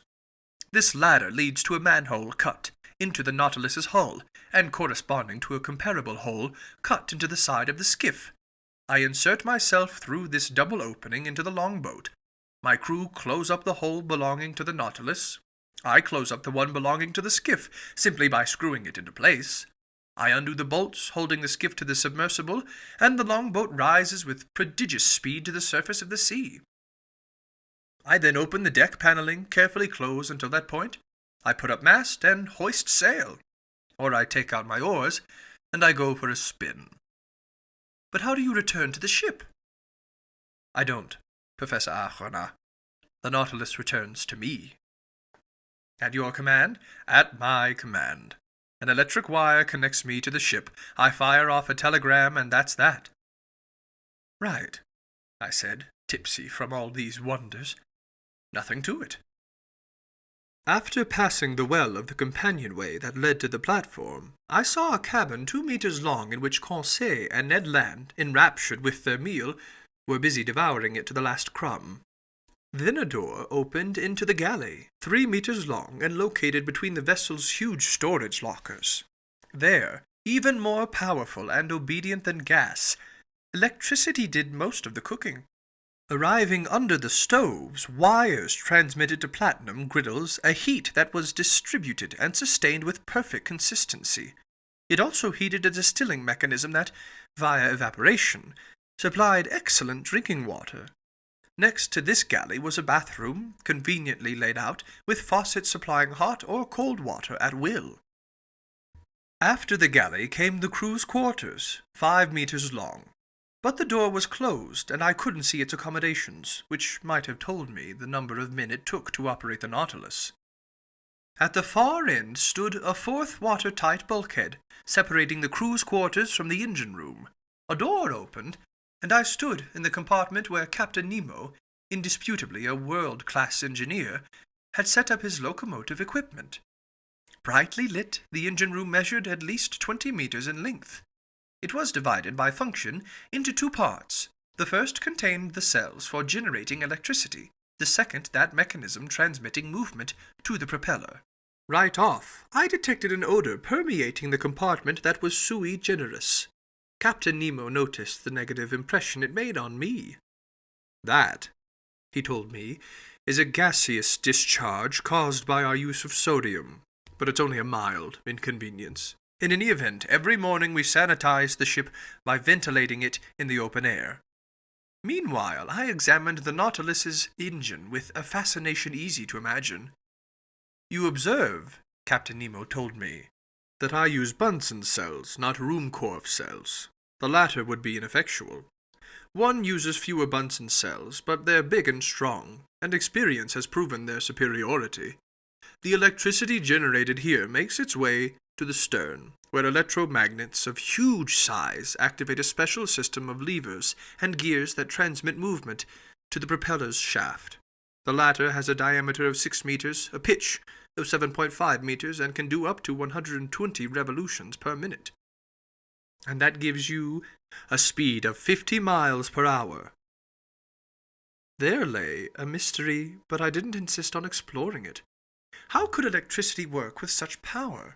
Where did this nearly unlimited energy originate? Was it in the extraordinary voltage obtained from some new kind of induction coil? Could its transmission have been immeasurably increased by some unknown system of levers? This was the point I couldn't grasp. Captain Nemo, I said, I'll vouch for the results and not try to explain them. I've seen the Nautilus at work out in front of the Abraham Lincoln, and I know where I stand on its speed. But it isn't enough just to move. We have to see where we're going. We must be able to steer right or left, up or down. How do you reach the lower depths where you meet an increasing resistance that's assessed in hundreds of atmospheres? How do you rise back to the surface of the ocean? Finally, how do you keep your ship at whatever level suits you? Am I indiscreet in asking you all these things? Not at all, Professor. The captain answered me after a slight hesitation. Since you'll never leave this underwater boat, come into the lounge. It's actually our workroom, and there you'll learn the full story about the Nautilus. Chapter 13. Some Figures. A moment later, we were seated on a couch in the lounge, cigars between our lips. The captain placed before my eyes a working drawing that gave the ground plan, cross-section and side view of the Nautilus. Then he began his description as follows. Here, Professor Achona, are the different dimensions of this boat now transporting you. It's a very long cylinder with conical ends. It noticeably takes the shape of a cigar, a shape already adopted in London for several projects of the same kind. The length of the cylinder from end to end is exactly 70 meters, and its maximum breadth of beam is 8 meters. So it isn't quite built on the 10-to-1 ratio of your high-speed steamers, but its lines are sufficiently long, and their tapering gradual enough, so that the displaced water easily slips past and poses no obstacle to the ship's movements. These two dimensions allow you to obtain via a simple calculation the surface area and volume of the Nautilus. Its surface area totals 1,011.45 square meters, its volume 1,507.2 cubic meters, which is tantamount to saying that when it's completely submerged, it displaces 1,500 cubic meters of water, or weighs 1,500 metric tons. In drawing up plans for a ship meant to navigate underwater, I wanted it, when floating on the waves, to lie 9/10 below the surface, and to emerge only 1/10. Consequently, under these conditions, it needed to displace only 9/10 of its volume, hence 1,356.48 cubic meters. In other words, it was to weigh only that same number of metric tons, so I was obliged not to exceed this weight while building it to the aforesaid dimensions. The Nautilus is made up of two hulls, one inside the other. Between them, joining them together, are iron T-bars that give this ship the utmost rigidity. In fact, thanks to this cellular arrangement, it has the resistance of a stone block, as if it were completely solid. Its plating can't give way, it's self-adhering and not dependent on the tightness of its rivets, and due to the perfect union of its materials, the solidarity of its construction allows it to defy the most violent seas. The two hulls are manufactured from boilerplate steel, whose relative density is 7.8 times that of water. The first hull has a thickness of no less than 5 centimeters and weighs 394.96 metric tons. My second hull, the outer cover, includes a keel 50 centimeters high by 25 wide, which by itself weighs 62 metric tons. This hull, the engine, the ballast, the various accessories and accommodations, plus the bulkheads and interior braces, have a combined weight of 961.52 metric tons, which, when added to 394.96 metric tons, gives us the desired total of 1,356.48 metric tons. Clear? Clear, I replied. So, the captain went on. When the Nautilus lies on the waves under these conditions, 1/10 of it does emerge above the water. Now then, if I provide some ballast tanks equal in capacity to that 1/10, hence able to hold 150.72 metric tons, and if I fill them with water, the boat then displaces 1,507.2 metric tons, or it weighs that much, and it would be completely submerged. That's what comes about, Professor. These ballast tanks exist within easy access in the lower reaches of the Nautilus. I open some stopcocks, the tank's filled, the boat sinks, and it's exactly flush with the surface of the water. Fine, Captain, but now we come to a genuine difficulty. You're able to lie flush with the surface of the ocean, that I understand. But lower down, while diving beneath that surface, isn't your submersible going to encounter a pressure, and consequently undergo an upward thrust that must be assessed at 1 atmosphere per every 30 feet of water, hence at about 1 kilogram per each square centimeter? Precisely, sir. Then, unless you fill up the whole Nautilus, I don't see how you can force it down into the heart of these liquid masses. Professor, Captain Nemo replied, static objects mustn't be confused with dynamic ones, or will be open to serious error. Comparatively little effort is spent in reaching the ocean's lower regions, because all objects have a tendency to become sinkers. Follow my logic here. I'm all ears, Captain. When I wanted to determine what increase in weight the Nautilus needed to be given in order to submerge, I had only to take note of the proportionate reduction in volume that salt water experiences in deeper and deeper strata. That's obvious, I replied. Now then, if water isn't absolutely incompressible, at least it compresses very little. In fact, According to the most recent calculations, this reduction is only 0.0000436 per atmosphere, or per every 30 feet of depth. For instance, to go 1,000 meters down, I must take into account the reduction in volume that occurs under a pressure equivalent to that from a 1,000-meter column of water. In other words, under a pressure of 100 atmospheres. In this instance, the reduction would be 0.00436. Consequently, I'd have to increase my weight from 1,507.2 metric tons to 1,513.77. So the added weight would only be 6.57 metric tons. That's all? That's all, Professor Aronnax, and the calculation is easy to check. Now then, I have supplementary ballast tanks capable of shipping 100 metric tons of water. So I can descend to considerable depths. When I want to rise again and lie flush with the surface, all I have to do is expel that water, and if I desire that the Nautilus emerge above the waves to 1/10 of its total capacity, I empty all the ballast tanks completely. This logic, backed up by figures, left me without a single objection. "I'll accept your calculations, Captain," I replied, "and I'd be ill-mannered to dispute them, since your daily experience bears them out. But at this juncture, I have a hunch that we're still left with one real difficulty." "What is that, sir?"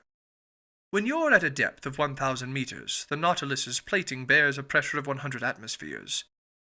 If at this point you want to empty the supplementary ballast tanks in order to lighten your boat and rise to the surface, your pumps must overcome that pressure of 100 atmospheres, which is 100 kilograms per each square centimeter. That demands a strength that electricity alone can give me," Captain Nemo said swiftly. "Sir, I repeat, the dynamic power of my engines is nearly infinite. The Nautilus's pumps have prodigious strength, and you must have noticed when their waterspouts swept like a torrent over the Abraham Lincoln.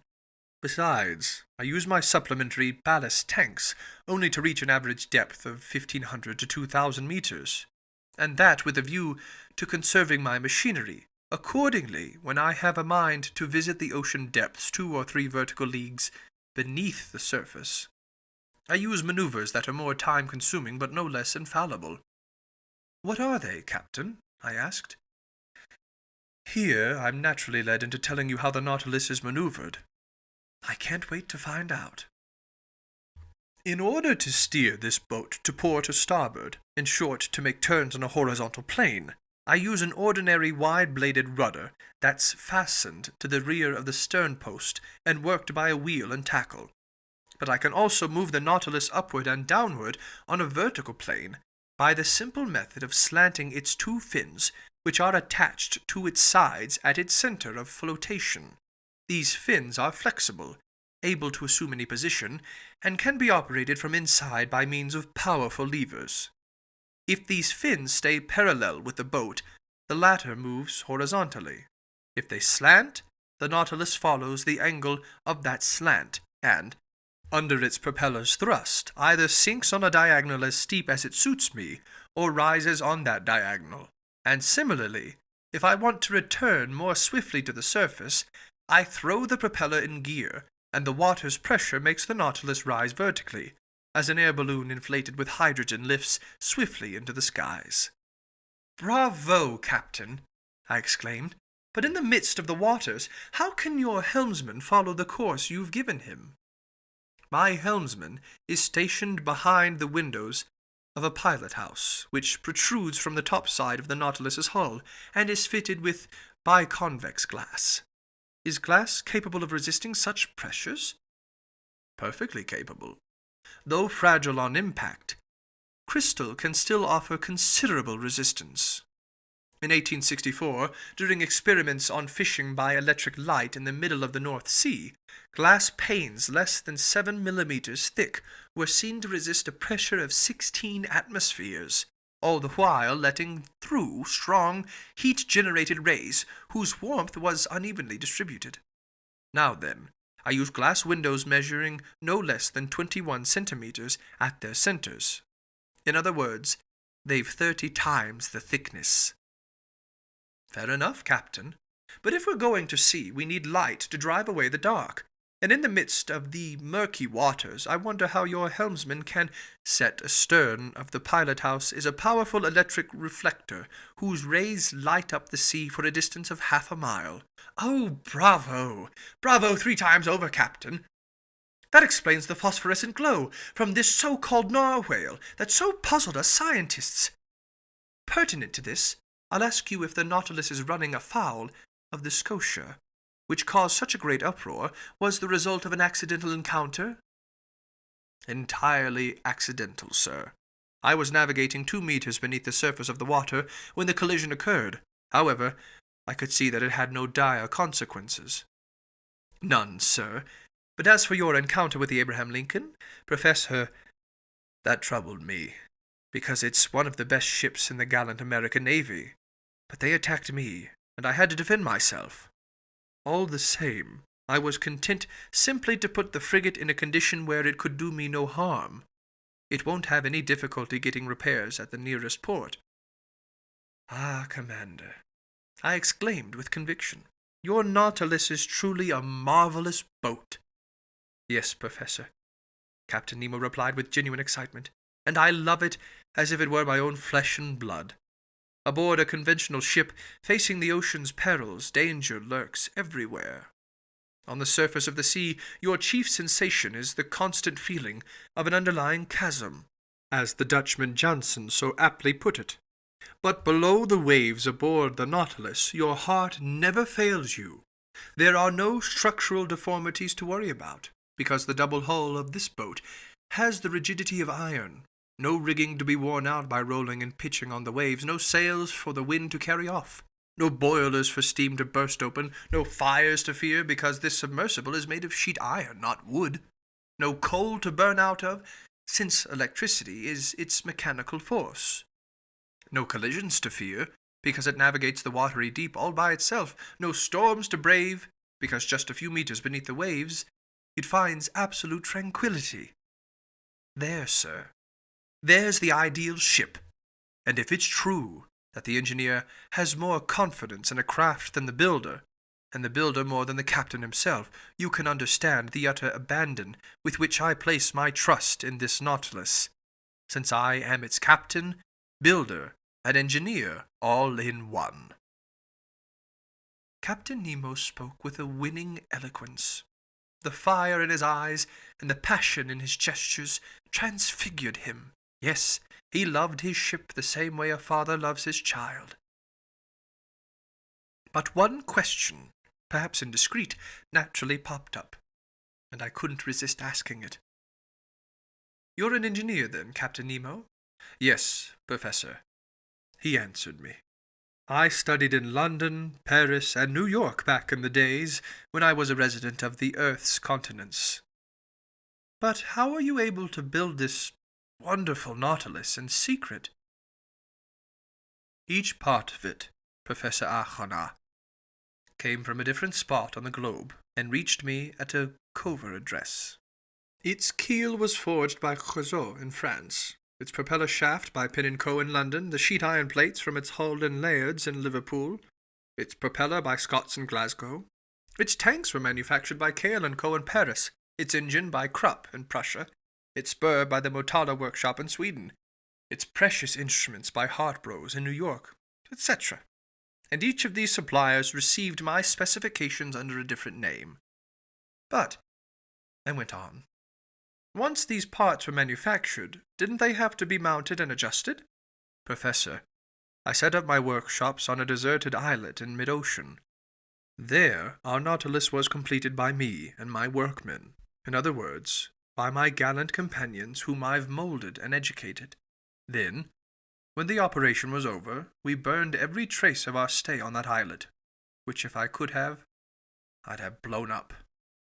From all this, may I assume that such a boat costs a fortune?" "An iron ship, Professor Archona, runs 1,125 pounds per metric ton. Now then, the Nautilus has a burden of 1,500 metric tons.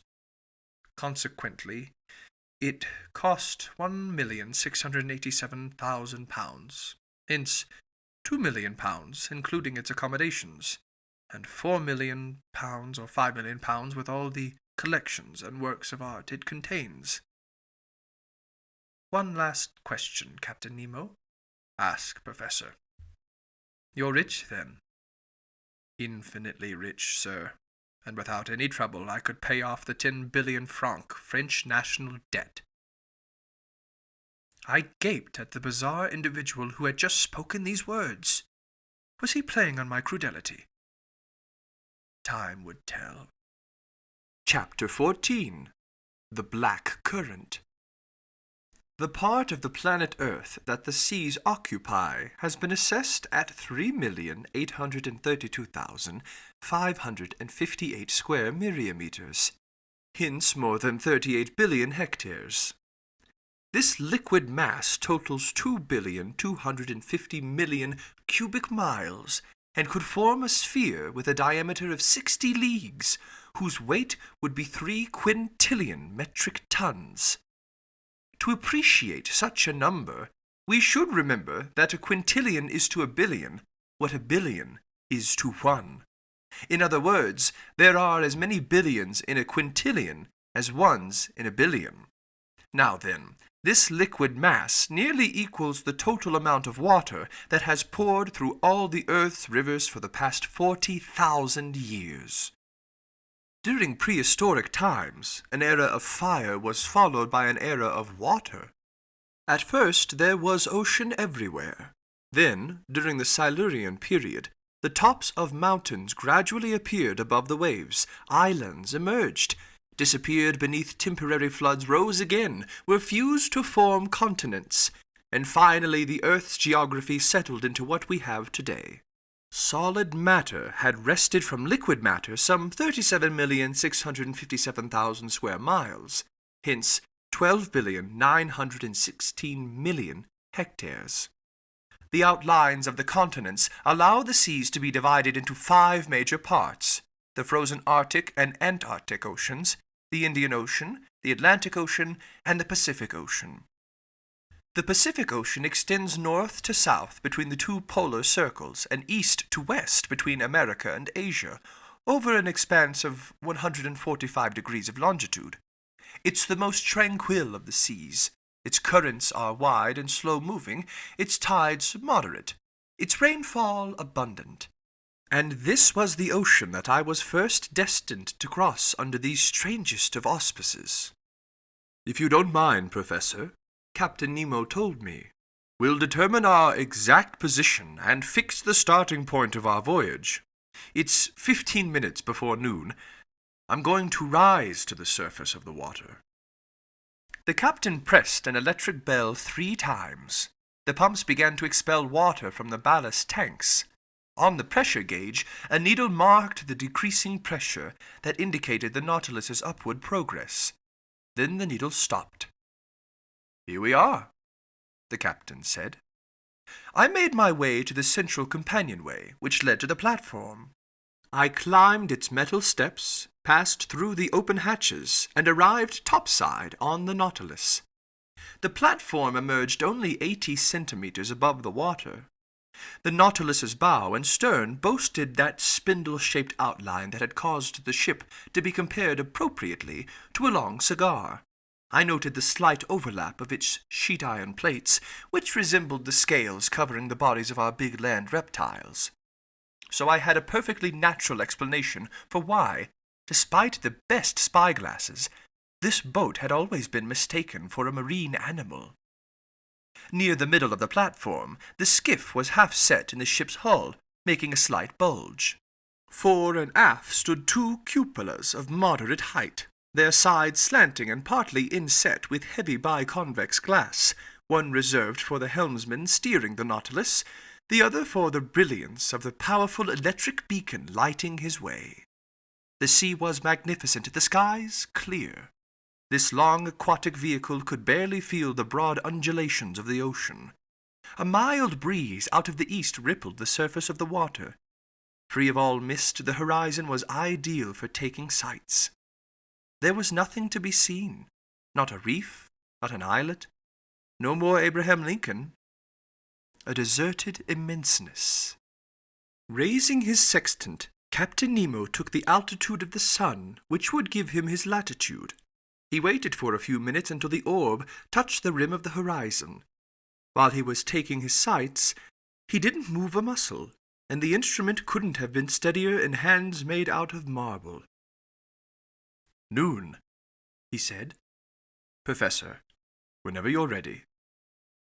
I took one last look at the sea, a little yellowish near the landing places of Japan, and I went below again to the main lounge.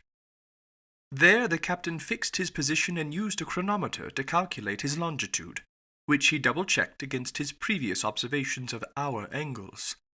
Then he told me, "Professor Renard, we're in longitude 137 degrees 15 west. "West of which meridian?" I asked quickly, hoping the captain's reply might give me a clue to his nationality. "Sir," he answered me, "I have chronometers variously set to the meridians of Paris, Greenwich, and Washington, D.C., but in your honor I'll use the one for Paris." This reply told me nothing. I bowed, and the commander went on. "We're in longitude 137 degrees 15 west of the meridian of Paris, and latitude 30 degrees 7 north, in other words, about 300 miles from the shores of Japan. At noon on this day of November 8th, we hereby begin our voyage of exploration under the waters." "May God be with us," I replied. "And now, Professor," the captain added, "I'll leave you to your intellectual pursuits.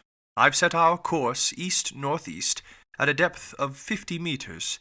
Here are some large-scale charts on which you'll be able to follow that course. The lounge is at your disposal, and with your permission, I'll take my leave." Captain Nemo bowed. I was left to myself, lost in my thoughts. They all centered on the Nautilus's commander. Would I ever learn the nationality of this eccentric man who had boasted of having none? His sworn hate for humanity, a hate that perhaps was bent on some dreadful revenge. What had provoked it? Was he one of those unappreciated scholars, one of those geniuses embittered by the world, as Conseil expressed it, a latter-day Galileo, or maybe one of those men of science, like America's Commander Murray, whose careers were ruined by political revolutions? I couldn't say yet. As for me, whom fate had just brought aboard his vessel, whose life he had held in the balance, he had received me coolly but hospitably. Only, he never took the hand I extended to him. He never extended his own. For an entire hour I was deep in these musings, trying to probe this mystery that fascinated me so. Then my eyes focused on a huge world map displayed on the table, and I put my finger on the very spot where our just-determined longitude and latitude intersected. Like the continents, the sea has its rivers. These are exclusive currents that can be identified by their temperature and color, the most remarkable being the one called the Gulf Stream. Science has defined the global paths of 5 chief currents: one in the North Atlantic, a second in the South Atlantic, a third in the North Pacific, a fourth in the South Pacific, and a fifth in the Southern Indian Ocean. Also, it's likely that a 6th current used to exist in the Northern Indian Ocean, when the Caspian and Aral Seas joined up with certain large Asian lakes to form a single uniform expanse of water. Now then, at the spot indicated on the world map, one of these sea-going rivers was rolling by, the Kuroshio of the Japanese, the Black Current. Heated by perpendicular rays from the tropical sun, it leaves the Bay of Bengal, crosses the Strait of Malacca, goes up the shores of Asia, and curves into the North Pacific, as far as the Aleutian Islands, carrying along trunks of camphor trees and other local items, the pure indigo of its warm waters sharply contrasting with the ocean's waves. It was this current the Nautilus was about to cross. I watched it on the map with my eyes. I saw it lose itself in the immenseness of the Pacific, and I felt myself swept along with it, when Ned Land and Conseil appeared in the lounge doorway. My two gallant companions stood petrified at the sight of the wonders on display. "Where are we?" the Canadian exclaimed. "In the Quebec Museum?" "Begging master's pardon," Conseil answered, "but this seems more like the Semrach Artifacts Exposition." "My friends," I replied, signaling them to enter, "you're in neither Canada nor France, but securely aboard the Nautilus 50 meters below sea level." "If master says so, then so be it," Conseil answered.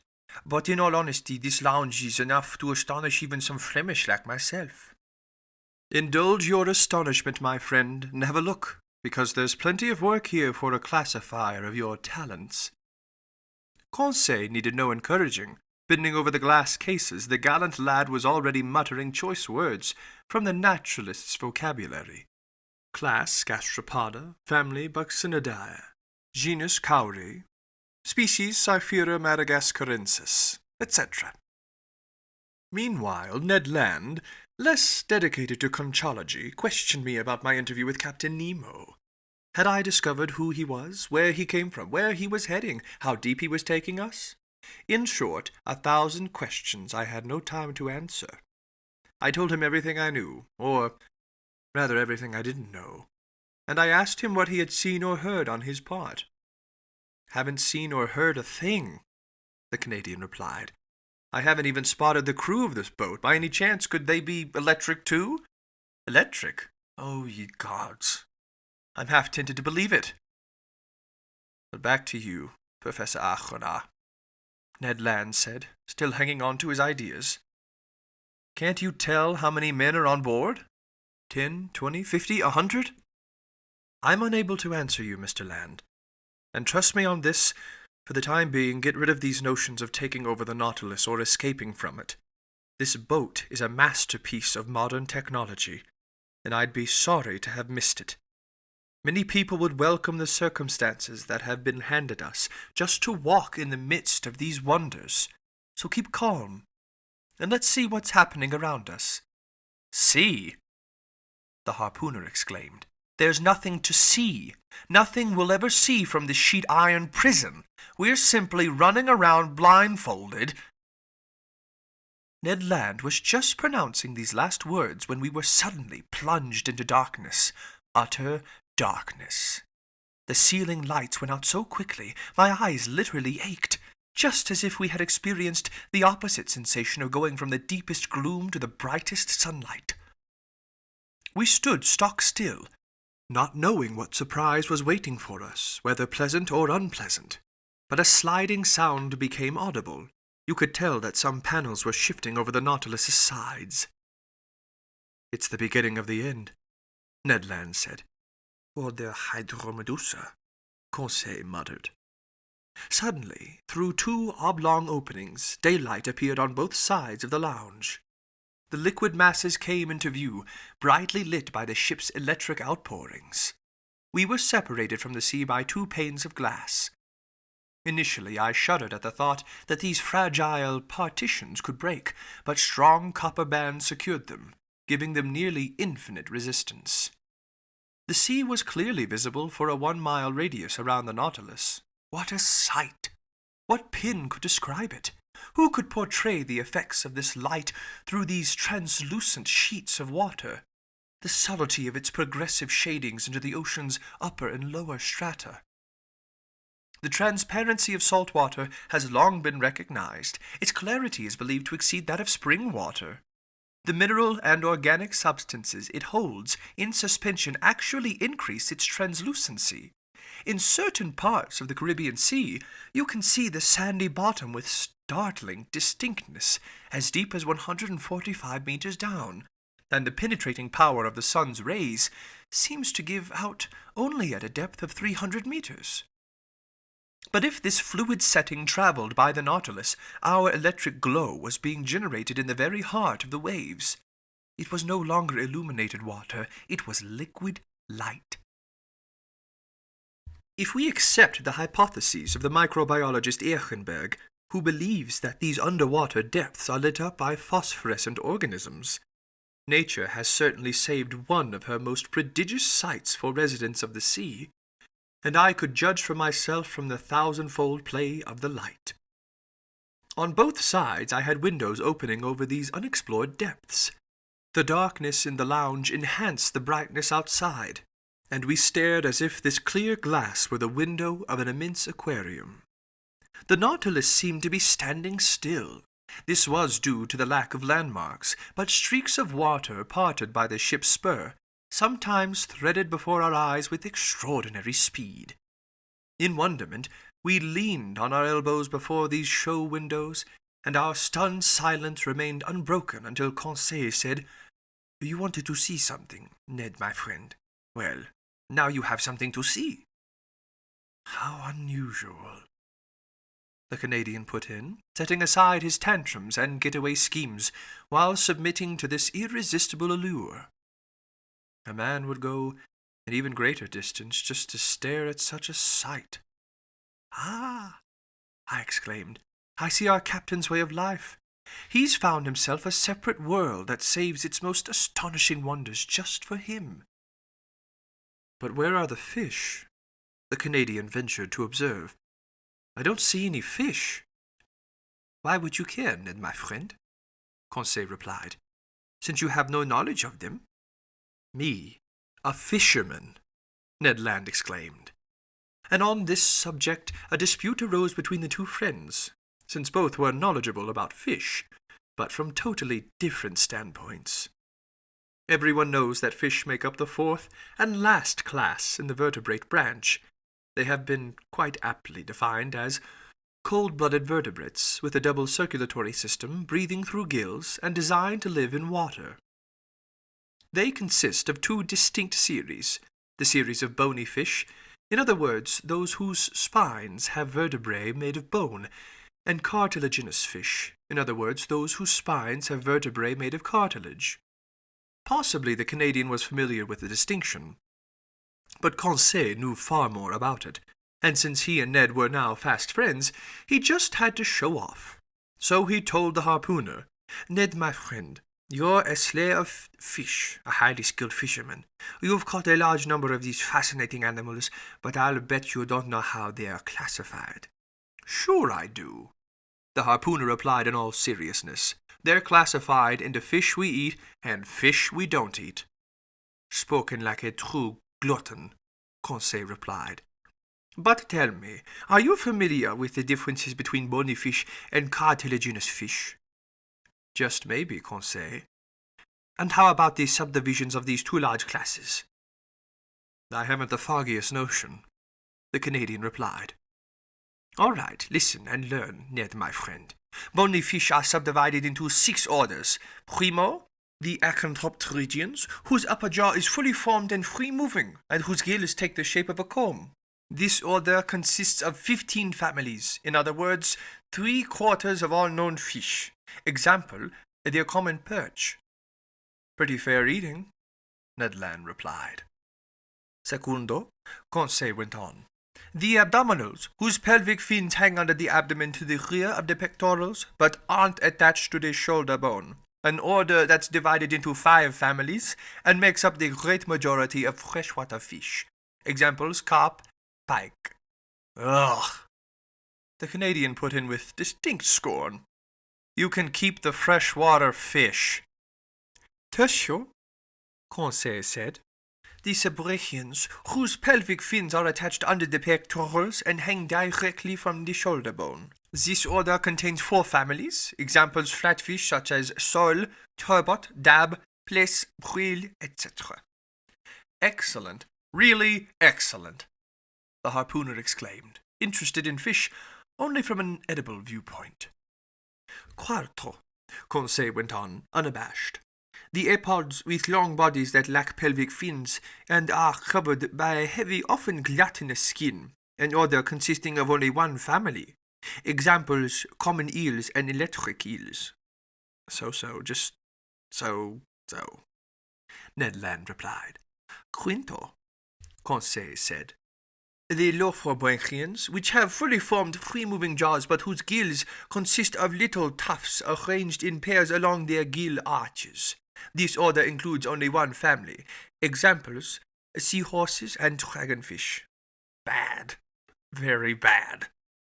The harpooner replied. Sexto and last, Conseil said.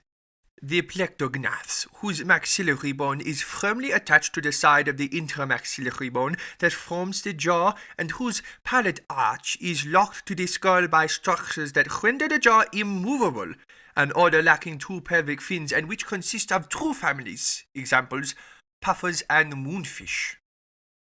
They're an insult to a frying pan, the Canadian exclaimed. Are you grasping all this, Ned, my friend?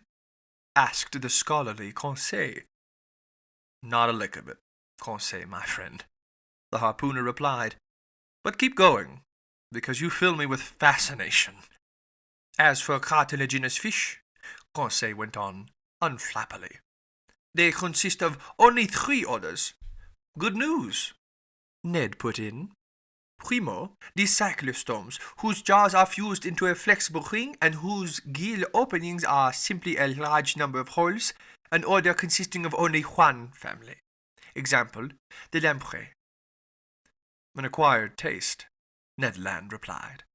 Secundo, the salacians, with gills resembling those of the cyclostomes but whose lower jaw is free-moving. This order, which is the most important in the class, consists of 2 families. Examples, the ray and the shark. What? Ned Land exclaimed. Rays and man-eaters in the same order? Well, Conseil, my friend, on behalf of the rays, I wouldn't advise you to put them in the same fish tank. Tertio, Conseil replied. The styriolians, whose gill opening is the usual single slit adorned with a gill cover, an order consisting of 4 genera. Example, the sturgeon. Ah, Conseil, my friend, you saved the best for last, in my opinion, anyhow. And that's all of them? Yes, my gallant Ned, Conseil replied. And note well, even when one has grasped all this, one still knows next to nothing. Because these families are subdivided into genera, subgenera, species, varieties. All right, Conseil, my friend, the harpooner said, leaning toward the glass panel. Here come a couple of your varieties now. Yes, fish, Conseil exclaimed. One would think he was in front of an aquarium. No, I replied, because an aquarium is nothing more than a cage, and these fish are as free as birds in the air. Well, Conseil, my friend, identify them, start naming them, Ned Land exclaimed. Me? Conseil replied. I'm unable to. That's my employer's bailiwick. And in truth, although the fine lad was a classifying maniac, he was no naturalist, and I doubt that he could tell a bonito from a tuna. In short, he was the exact opposite of the Canadian, who knew nothing about classification but could instantly put a name to any fish. A triggerfish, I said. It's a Chinese triggerfish, Ned Land replied. Genus Baliste, family Scleroderma, order Plectognatha, Conseil muttered. Assuredly, Ned and Conseil in combination added up to one outstanding naturalist. The Canadian was not mistaken. Cavorting around the Nautilus was a school of triggerfish with flat bodies, grainy skins, armed with stings on their dorsal fins, and with 4 prickly rows of quills quivering on both sides of their tails. Nothing could have been more wonderful than the skin covering them, white underneath, grey above, with spots of gold sparkling in the dark eddies of the waves. Around them rays were undulating like sheets, flapping in the wind, and among these I spotted, much to my glee, a Chinese ray, yellowfish on its topside, a dainty pink on its belly, and armed with 3 stings behind its eyes. A rare species, whose very existence was still doubted in Lessepede's day, since the pioneering classifier of fish had seen one only in a portfolio of Japanese drawings. For 2 hours a whole aquatic army escorted the Nautilus. In the midst of their leaping and cavorting, while they competed with each other in beauty, radiance, and speed, I could distinguish some green wrasse, bewhiskered mullet marked with pairs of black lines, white gobies from the genus Eleotris, with curved caudal fins and violet spots on the back, Wonderful Japanese mackerel from the genus Scomber, with blue bodies and silver heads. Glittering azure goldfish, whose name by itself gives their full description. Several varieties of porgy or gilthead, some banded gilthead with fins variously blue and yellow, some with horizontal heraldic bars, and enhanced by a black strip around their caudal area. Some with colour zones and elegantly corseted in their 6 waistbands. Trumpet fish with flute-like beaks that looked like genuine seafaring woodcocks and were sometimes a metre long. Japanese salamanders. Serpentine moray eels from the genus Echidna that were 6 feet long with sharp little eyes and a huge mouth bristling with teeth, etc. Our wonderment stayed at an all-time fever pitch. Our exclamations were endless. Ned identified the fish, Conseil classified them, and as for me, I was in ecstasy over the verve of their movements and the beauty of their forms. Never before had I been given the chance to glimpse these animals alive and at large in their native element. Given such a complete collection from the seas of Japan and China, I won't mention every variety that passed before our dazzled eyes. More numerous than birds in the air, these fish raced right up to us, no doubt attracted by the brilliant glow of our electric beacon. Suddenly daylight appeared in the lounge. The sheet-iron panels slid shut. The magical vision disappeared. But for a good while I kept dreaming away until the moment my eyes focused on the instruments hanging on the wall. The compass still showed our heading as east-northeast. The pressure gauge indicated a pressure of 5 atmospheres, corresponding to a depth of 50 meters. And the electric log gave our speed as 15 miles per hour. I waited for Captain Nemo, but he didn't appear. The clock marked the hour of 5. Ned Land and Conseil returned to their cabin. As for me, I repaired to my stateroom. There I found dinner ready for me. It consisted of turtle soup made from the daintiest hawksbill, a red mullet with white, slightly flaky flesh, whose liver, when separately prepared, makes delicious eating, plus loin of imperial angelfish, whose flavour struck me as even better than salmon.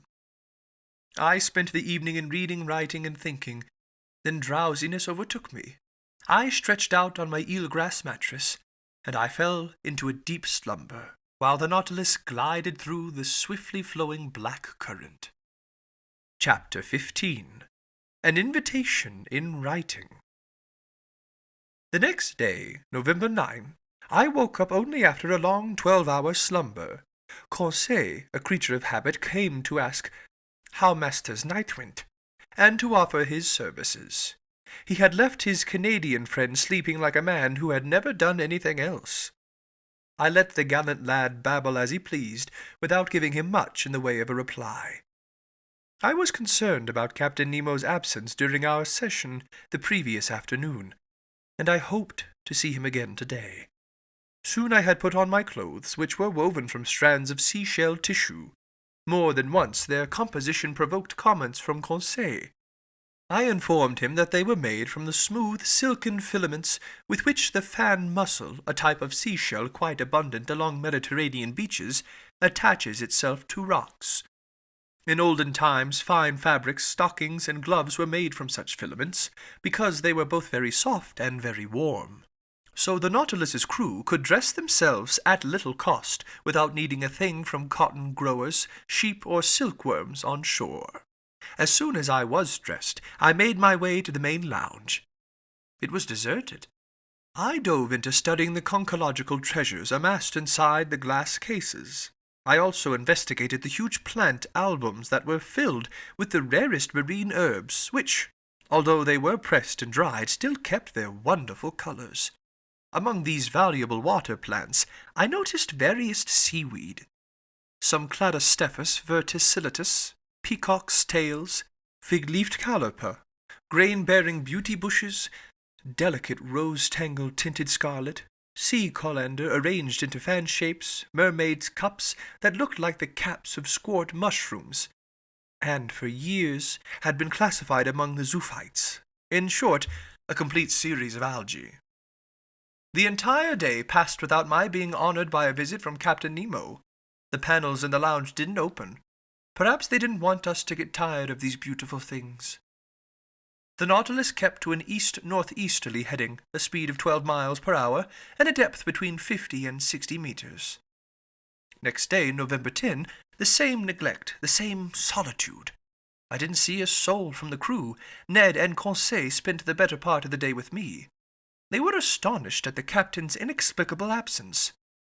Was this eccentric man ill?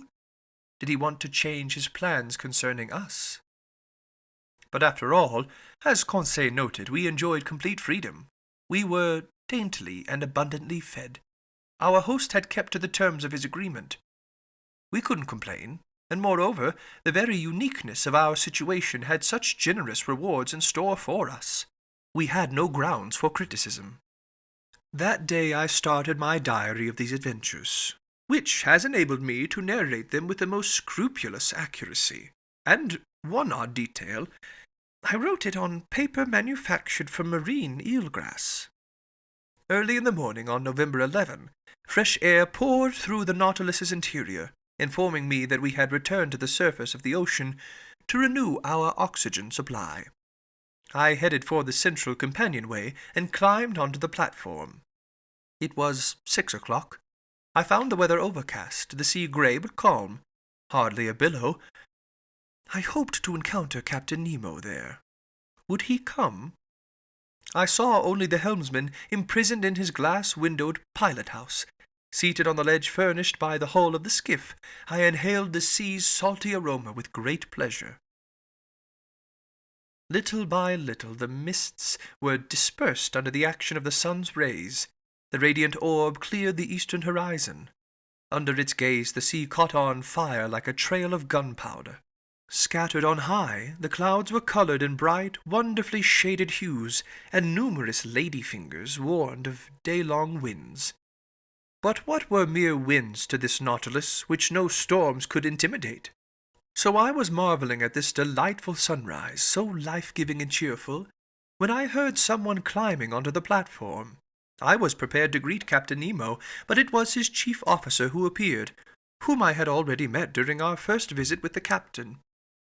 He advanced over the platform, not seeming to notice my presence. A powerful spyglass to his eye, he scrutinized every point of the horizon with the utmost care. Then, his examination over, he approached the hatch and pronounced a phrase whose exact wording follows below. I remember it because every morning it was repeated under the same circumstances. It ran like this: Natron respoc lorni virch. What it meant I was unable to say. These words pronounced, the chief officer went below again. I thought the Nautilus was about to resume its underwater navigating, so I went down the hatch and back through the gangways to my stateroom. 5 days passed in this way with no change in our situation. Every morning I climbed onto the platform. The same phrase was pronounced by the same individual. Captain Nemo did not appear. I was pursuing the policy that we had seen the last of him, when on November 16th, while re-entering my stateroom with Ned and Conseil, I found a note addressed to me on the table. I opened it impatiently. It was written in a script that was clear and neat, but a bit Old English in style, its characters reminding me of German calligraphy. The note was worded as follows: Professor Archonat, aboard the Nautilus, November 16, 1867. Captain Nemo invites Professor Archonat on a hunting trip that will take place tomorrow morning in his Crespo Island forests. He hopes nothing will prevent the professor from attending, and he looks forward with pleasure to the professor's companions joining him. Captain Nemo, commander of the Nautilus. A hunting trip? Ned exclaimed. And in his forest on Crespo Island, Conseil added. But does this mean the old boy goes ashore? Ned Land went on. That seems to be the gist of it, I said, rereading the letter. Well, we've got to accept it, the Canadian answered. Once we're on solid ground, we'll figure out a course of action. Besides, it wouldn't pain me to eat a couple slices of fresh venison. Without trying to reconcile the contradictions between Captain Nemo's professed horror of continents or islands and his invitation to go hunting in a forest, I was content to reply. First, let's look into this Crespo Island. I consulted the world map. and in latitude 32 degrees 40 north and longitude 167 degrees 50 west, I found an islet that had been discovered in 1801 by Captain Crespo, which old Spanish charts called Roca de la Plata, in other words, Silver Rock. So we were about 1,800 miles from our starting point, and by a slight change of heading, the Nautilus was bringing us back toward the southeast. I showed my companions the small stray rock in the middle of the North Pacific. If Captain Nemo does sometimes go ashore, I told them, at least he only picks desert islands. Ned Land shook his head without replying. Then he and Conseil left me. After supper was served me by the mute and emotionless steward, I fell asleep, but not without some anxieties. When I woke up the next day, November 17, I sensed that the Nautilus was completely motionless. I dressed hurriedly and entered the main lounge. Captain Nemo was there waiting for me. He stood up, bowed, and asked if it suited me to come along. Since he made no allusion to his absence the past 8 days, I also refrained from mentioning it, and I simply answered that my companions and I were ready to go with him. "Only, sir," I added, "I'll take the liberty of addressing a question to you." "Address away, Professor Arcona, and if I'm able to answer it, I will." "Well then, Captain, how is it that you've severed all ties with the shore, yet you own forests on Crespo Island?" "Professor," the captain answered me, "these forests of mine don't bask in the heat and light of the sun. They aren't frequented by lions, tigers, panthers, or other quadrupeds. They're known only to me. They grow only for me. These forests aren't on land. They're actual underwater forests." "Underwater forests?" I exclaimed. "Yes, Professor." "And you're offering to take me to them?" "Precisely." "On foot?" "Without getting your feet wet." "While hunting?" "While hunting." "Rifles in hand?" "Rifles in hand." I stared at the Nautilus's commander with an air anything but flattering to the man. "Assuredly," I said to myself, "he's contracted some mental illness.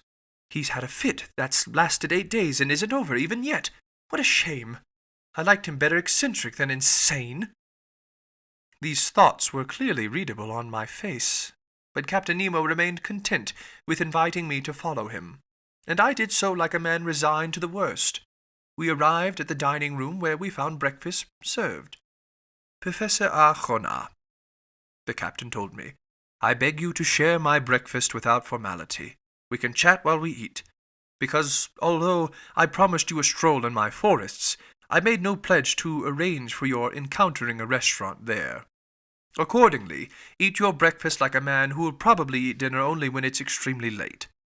I did just notice this meal.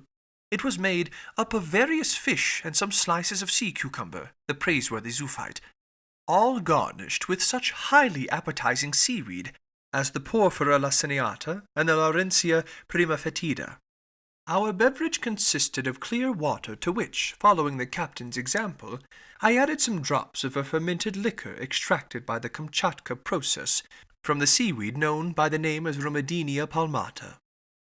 At first Captain Nemo ate without pronouncing a single word. Then he told me, "Professor, when I proposed that you go hunting in my Crespo forests, you thought I was contradicting myself. When I informed you that it was an issue of underwater forests, you thought I'd gone insane. Professor, you must never make snap judgments about your fellow man." "But, Captain, believe me, kindly listen to me, and you'll see if you have grounds for accusing me of insanity or self-contradiction." "I'm all attention." "Professor, you know as well as I do that a man can live underwater so long as he carries with him his own supply of breathable air. For underwater projects, the workman wears a waterproof suit with his head imprisoned in a metal capsule, while he receives air from above by means of force pumps and flow regulators." "That's the standard equipment for a diving suit," I said. "Correct. But under such conditions the man has no freedom. He's attached to a pump that sends him air through an Indian rubber hose. It's an actual chain that fetters him to the shore, and if we were to be bound in this way to the Nautilus, we couldn't go far either." "Then how do you break free?" I asked. We use the Require-All Dinneroost device, invented by 2 of your fellow countrymen, but refined by me for my own special uses, thereby enabling you to risk these new physiological conditions without suffering any organic disorders. It consists of a tank built from heavy sheet iron in which I store air under a pressure of 50 atmospheres. This tank is fastened to the back by means of straps, like a soldier's knapsack. Its top part forms a box where the air is regulated by a bellows mechanism and can be released only at its proper tension. In the Require-All device that has been in general use, 2 Indian rubber hoses leave this box and feed to a kind of tent that imprisons the operator's nose and mouth. One hose is for the entrance of air to be inhaled, the other for the exit of air to be exhaled, and the tongue closes off the former or the latter depending on the breather's needs. But in my case, since I face considerable pressures at the bottom of the sea, I needed to enclose my head in a copper sphere, like those found on standard diving suits, and the 2 hoses for inhalation and exhalation now feed to that sphere. That's perfect, Captain Nemo, but the air you carry must be quickly depleted, and once it contains no more than 15% oxygen, it becomes unfit for breathing. Surely, but as I told you, Professor Arjona, the Nautilus's pumps enable me to store air under considerable pressure, and given this circumstance, the tank on my diving equipment can supply breathable air for 9 or 10 hours. I've no more objections to raise, I replied. I'll only ask you, Captain, how can you light your way at the bottom of the ocean? With the Ruhmkorff device, Professor Arjona. If the first is carried on the back, the second is fastened to the belt. It consists of a Bunsen battery that I activate not with potassium dichromate, but with sodium. An induction coil gathers the electricity generated and directs it to a specially designed lantern. In this lantern one finds a glass spiral that contains only a residue of carbon dioxide gas. When the device is operating, this gas becomes luminous and gives off a continuous whitish light. Thus provided for, I breathe and I see. Captain Nemo, to my every objection you give such crushing answers. I'm afraid to entertain a single doubt. However, though I have no choice but to accept both the Require-All and Ruhmkorff devices, I'd like to register some reservations about the rifle with which you'll equip me. But it isn't a rifle that uses gunpowder, the captain replied. Then it's an air gun? Surely. How can I make gunpowder on my ship when I have no saltpeter, sulfur, or charcoal? Even so, I replied, to fire underwater in a medium that's 855 times denser than air, you'd have to overcome considerable resistance.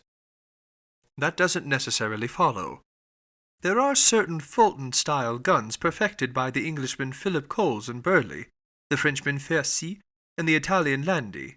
They're equipped with a special system of airtight fastenings and can fire in underwater conditions. But I repeat, having no gunpowder, I've replaced it with air at high pressure, which is abundantly supplied me by the Nautilus's pumps. But this air must be swiftly depleted. Well, in a pinch, can't my Require-All tank supply me with more? All I have to do is draw it from an ad hoc spigot. Besides, Professor Arjona, you'll see for yourself that during these underwater hunting trips, we make no great expenditure of either air or bullets. But it seems to me that in this semi-darkness, amid this liquid that's so dense in comparison to the atmosphere, a gunshot couldn't carry far and would prove fatal only with difficulty. On the contrary, sir, with this rifle every shot is fatal. And as soon as the animal is hit, no matter how lightly, it falls as if struck by lightning. Why? Because this rifle doesn't shoot ordinary bullets, but little glass capsules invented by the Austrian chemist Leinpuch, and I have a considerable supply of them. These glass capsules are covered with a strip of steel and weighted with a lead base. They're genuine little Leyden jars charged with high-voltage electricity. They go off at the slightest impact, and the animal, no matter how strong, drops dead. I might add that these capsules are no bigger than number 4 shot, and the chamber of an ordinary rifle could hold 10 of them. I'll quit debating," I replied, getting up from the table. "And all that's left is for me to shoulder my rifle. So where you go, I'll go." Captain Nemo led me to the Nautilus's stern, and passing by Ned and Conseil's cabin, I summoned my 2 companions, who instantly followed us. Then we arrived at a cell located within easy access of the engine room. In this cell, we were to get dressed for our stroll. Chapter 16. Strolling the Plains. This cell, properly speaking, was the Nautilus's arsenal and wardrobe. Hanging from its walls, a dozen diving outfits were waiting for anybody who wanted to take a stroll. After seeing these, Ned Land exhibited an obvious distaste for the idea of putting one on. "But my gallant Ned," I told him, "the forests of Crespo Island are simply underwater forests." "Oh, great," put in the disappointed harpooner, watching his dreams of fresh meat fade away. "And you, Professor Archanard, are you going to stick yourself inside these clothes?" "It has to be, Mr. Ned." "Have it your way, sir," the harpooner replied, shrugging his shoulders. "But speaking for myself, I'll never get into those things unless they force me." "No one will force you, Mr. Land," Captain Nemo said. "And is Conseil going to risk it?" Ned asked. "Where master goes, I go," Conseil replied. At the captain's summons, 2 crewmen came to help us put on these heavy waterproof clothes, made from seamless India rubber and expressly designed to bear considerable pressures. They were like suits of armor that were both yielding and resistant, you might say. These clothes consisted of jacket and pants. The pants ended in bulky footwear adorned with heavy lead soles. The fabric of the jacket was reinforced with copper mail that shielded the chest, protected it from the water's pressure, and allowed the lungs to function freely. The sleeves ended in supple gloves that didn't impede hand movements. These perfected diving suits, it was easy to see, were a far cry from such misshapen costumes as the cork breastplates, leather jumpers, seagoing tunics, barrel helmets, etc., invented and acclaimed in the 18th century. Conseil and I were soon dressed in these diving suits, as were Captain Nemo and one of his companions, a Herculean type who must have been prodigiously strong. All that remained was to encase one's head in its metal sphere, but before proceeding with this operation, I asked the captain for permission to examine the rifles set aside for us. One of the Nautilus's men presented me with a streamlined rifle, whose butt was boilerplate steel, hollow inside, and of fairly large dimensions. This served as a tank for the compressed air, which a triggered-operated valve could release into the metal chamber.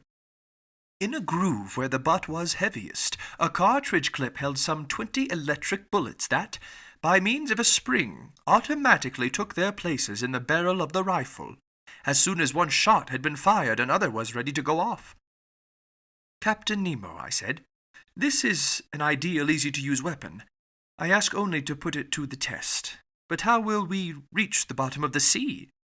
"Right now, Professor, the Nautilus is aground in 10 meters of water, and we've only to depart." "But how will we set out?" "You'll see." Captain Nemo inserted his cranium into its spherical headgear. Conseil and I did the same, but not without hearing the Canadian toss us a sarcastic, "Happy hunting." On top, the suit ended in a collar of threaded copper, onto which the metal helmet was screwed. 3 holes protected by heavy glass allowed us to see in any direction, with simply a turn of the head inside the sphere. Placed on our backs, the require-all device went into operation as soon as it was in position, and for my part, I could breathe with ease. The Ruhmkorff lamp hanging from my belt, my rifle in hand, I was ready to go forth. But in all honesty, while imprisoned in these heavy clothes and nailed to the deck by my lead shoes, it was impossible for me to take a single step. But this circumstance had been foreseen, because I felt myself propelled into a little room adjoining the wardrobe. Towed in the same way, my companions went with me, I heard a door with watertight seals close after us, and we were surrounded by profound darkness. After some minutes, a sharp hissing reached my ears. I felt a distinct sensation of cold rising from my feet to my chest. Apparently, a stopcock inside the boat was letting in water from outside, which overran us and soon filled up the room. Contrived in the Nautilus's side, a second door then opened. We were lit by a subdued light. An instant later, our feet were treading the bottom of the sea. And now, how can I convey the impressions left on me by this stroll under the waters? Words are powerless to describe such wonders. When even the painter's brush can't depict the effects unique to the liquid element, how can the writer's pen hope to reproduce them? Captain Nemo walked in front, and his companion followed us a few steps to the rear. Conseil and I stayed next to each other, as if daydreaming that, through our metal carapaces, a little polite conversation might still be possible. Already I no longer felt the bulkiness of my clothes, footwear, and air tank, nor the weight of the heavy sphere inside which my head was rattling like an almond in its shell. Once immersed in water, all these objects lost a part of their weight equal to the weight of the liquid they displaced. And thanks to this law of physics discovered by Archimedes, I did just fine. I was no longer an inert mass, and I had, comparatively speaking, great freedom of movement. Lighting up the seafloor, even 30 feet beneath the surface of the ocean, the sun astonished me with its power. The solar rays easily crossed this aqueous mass and dispersed its dark colors. I could easily distinguish objects 100 meters away. Farther on, the bottom was tinted with fine shades of ultramarine. Then, off in the distance, it turned blue and faded in the midst of a hazy darkness. Truly, this water surrounding me was just a kind of air, denser than the atmosphere on land, but almost as transparent. Above me I could see the calm surface of the ocean. We were walking on sand that was fine-grained and smooth, not wrinkled like beach sand, which preserves the impressions left by the waves. This dazzling carpet was a real mirror, throwing back the sun's rays with startling intensity. The outcome, an immense vista of reflections that penetrated every liquid molecule. Will anyone believe me if I assert that, at this 30-foot depth, I could see as if it was broad daylight? For a quarter of an hour, I trod this blazing sand, which was strewn with tiny crumbs of seashell. Looming like a long reef, the Nautilus's hull disappeared little by little. But when night fell in the midst of the waters, the ship's beacon would surely facilitate our return on board, since its rays carried with perfect distinctness.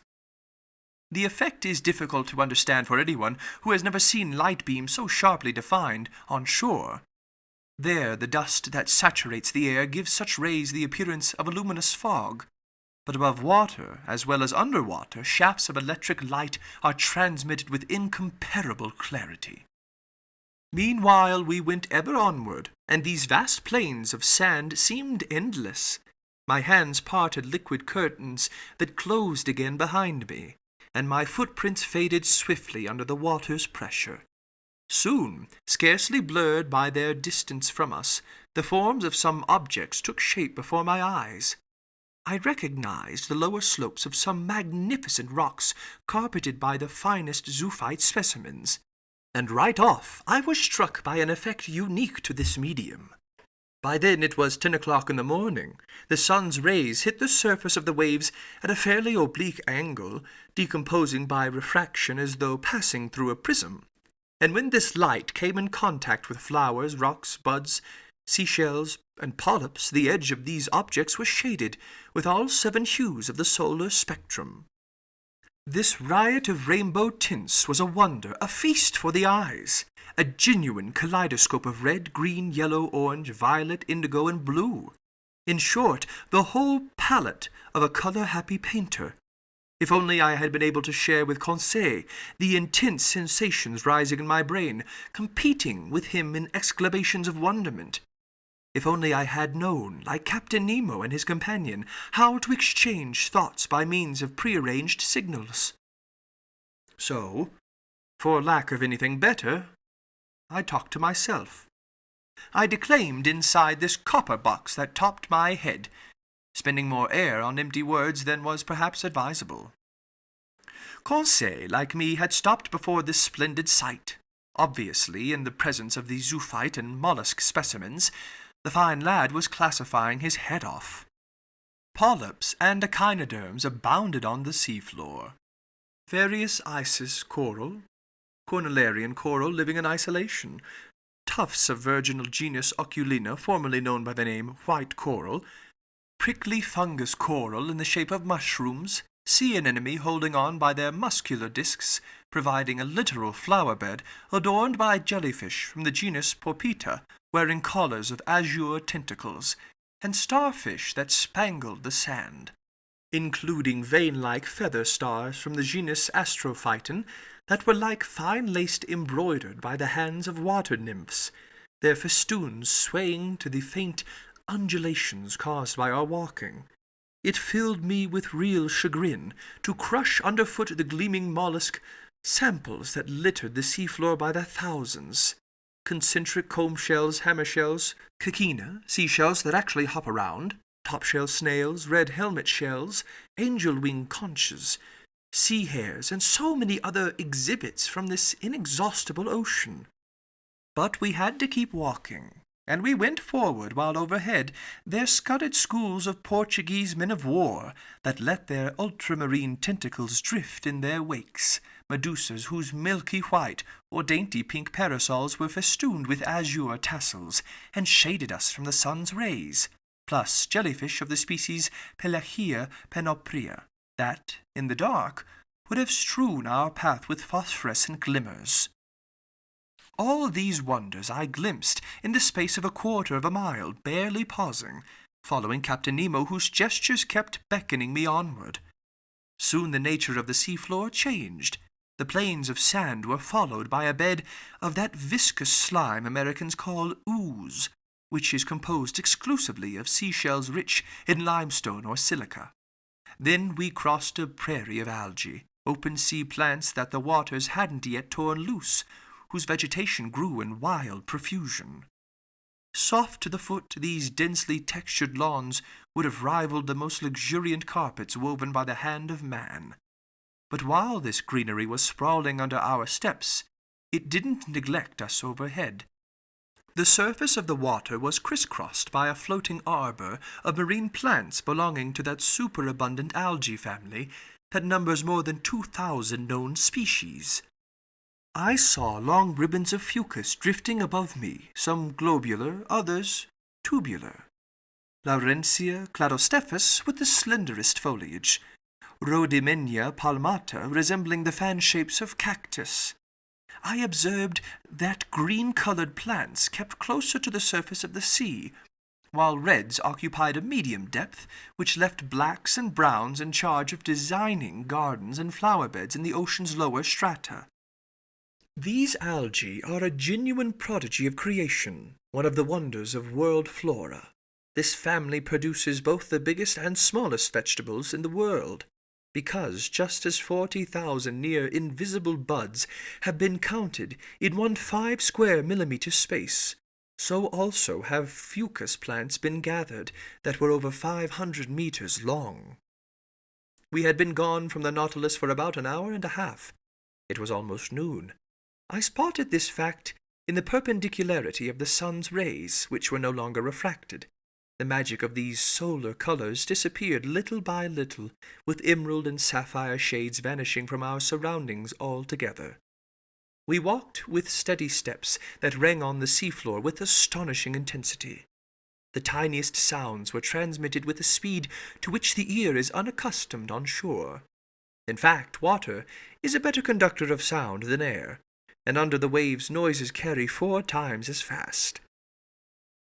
Just then the seafloor began to slope sharply downward. The light took on a uniform hue. We reached a depth of 100 meters, by which point we were undergoing a pressure of 10 atmospheres. But my diving clothes were built along such lines that I never suffered from this pressure. I felt only a certain tightness in the joints of my fingers, and even this discomfort soon disappeared.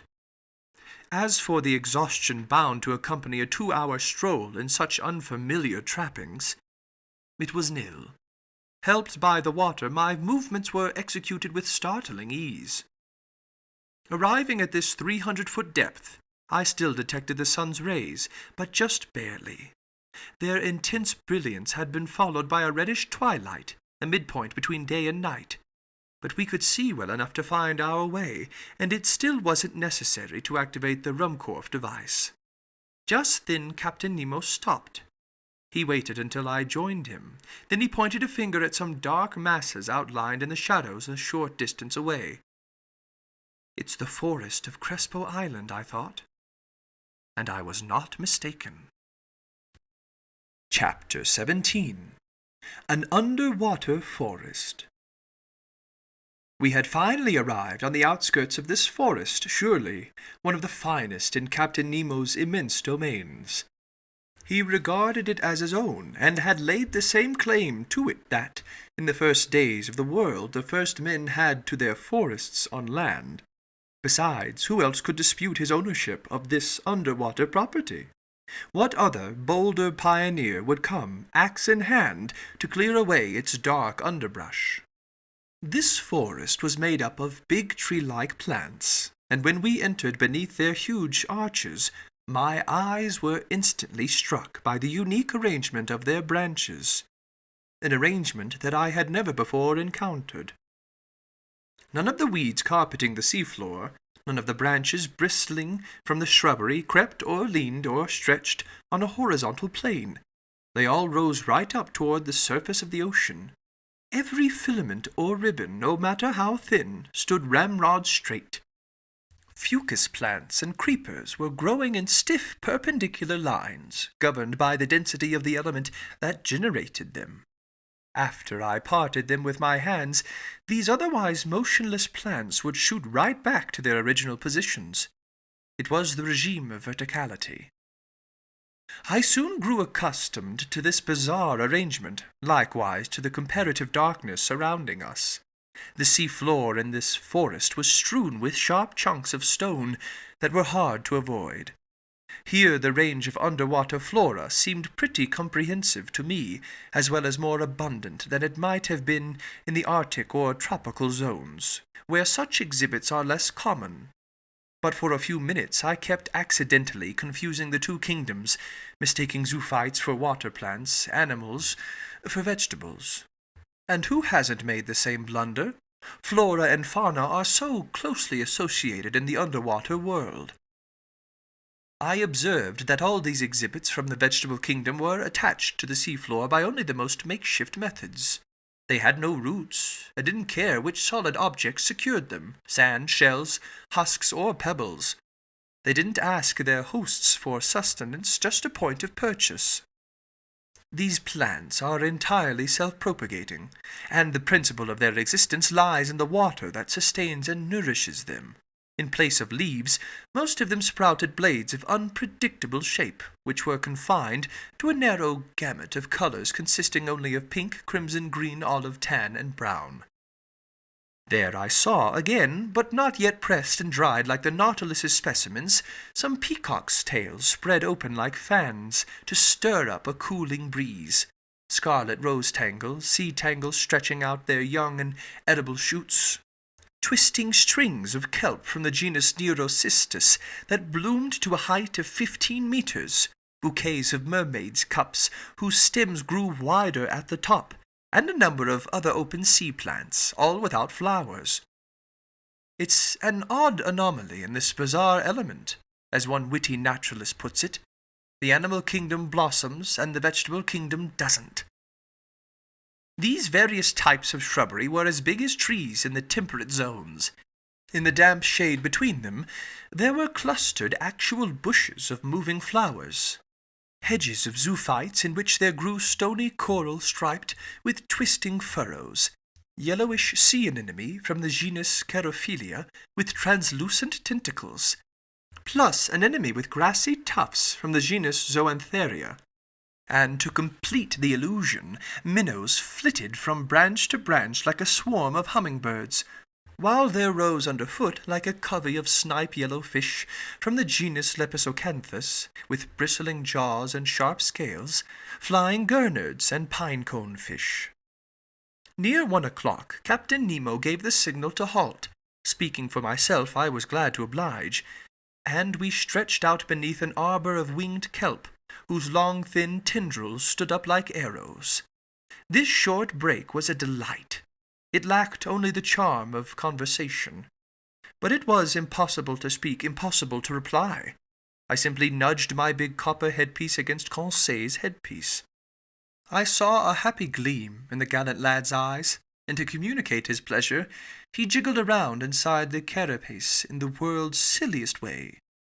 After 4 hours of strolling, I was quite astonished not to feel any intense hunger. What kept my stomach in such a good mood I'm unable to say, but in exchange I experienced that irresistible desire for sleep that comes over every diver. Accordingly, my eyes soon closed behind their heavy glass windows, and I fell into an uncontrollable doze, which until then I had been able to fight off only through the movements of our walking. Captain Nemo and his muscular companion were already stretched out in this clear crystal, setting us a fine nap-time example. How long I was sunk in this torpor I cannot estimate, but when I awoke it seemed as if the sun was settling toward the horizon. Captain Nemo was already up, and I had started to stretch my limbs, when an unexpected apparition brought me sharply to my feet. A few paces away, a monstrous meter-high sea spider was staring at me with beady eyes, poised to spring at me. Although my diving suit was heavy enough to protect me from this animal's bites, I couldn't keep back a shudder of horror. Just then Conseil woke up, together with the Nautilus's sailor. Captain Nemo alerted his companion to this hideous crustacean, which a swing of the rifle but quickly brought down, and I watched the monster's horrible legs writhing in dreadful convulsions. This encounter reminded me that other, more daunting animals must be lurking in these dark reaches, and my diving suit might not be adequate protection against their attacks. Such thoughts hadn't previously crossed my mind, and I was determined to keep on my guard. Meanwhile, I had assumed this rest period would be the turning point in our stroll, but I was mistaken. And instead of heading back to the Nautilus, Captain Nemo continued his daring excursion. The seafloor kept sinking, and its significantly steeper slope took us to greater depths. It must have been nearly 3 o'clock when we reached a narrow valley gouged between high vertical walls and located 150 meters down.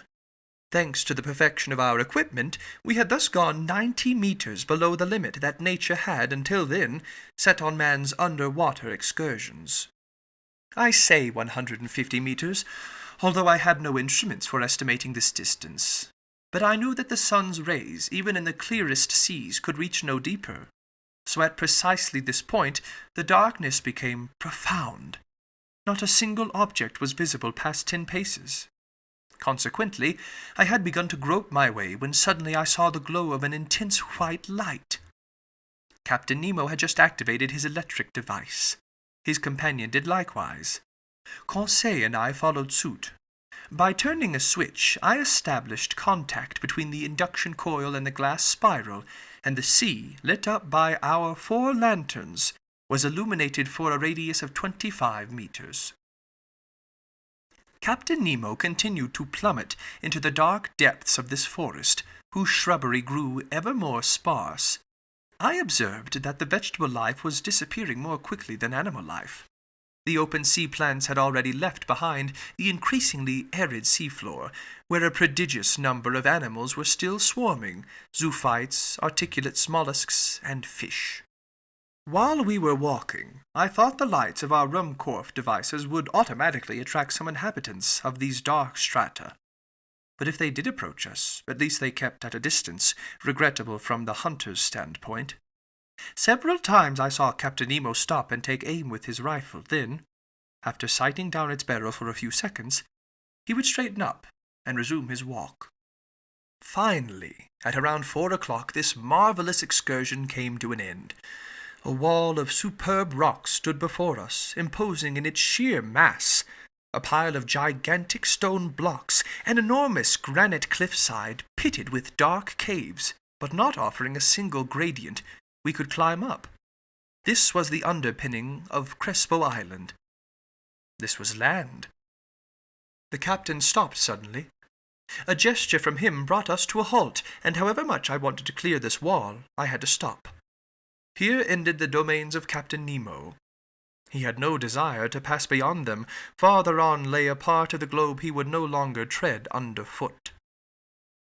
Our return journey began.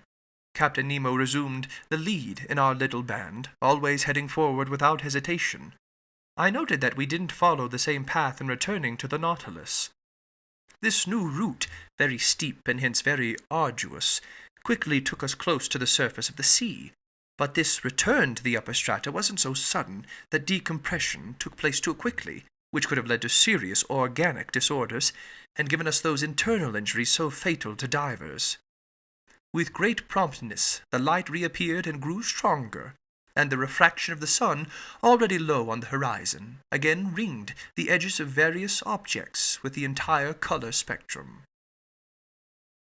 At a depth of 10 meters, we walked amid a swarm of small fish from every species, more numerous than birds in the air, more agile too.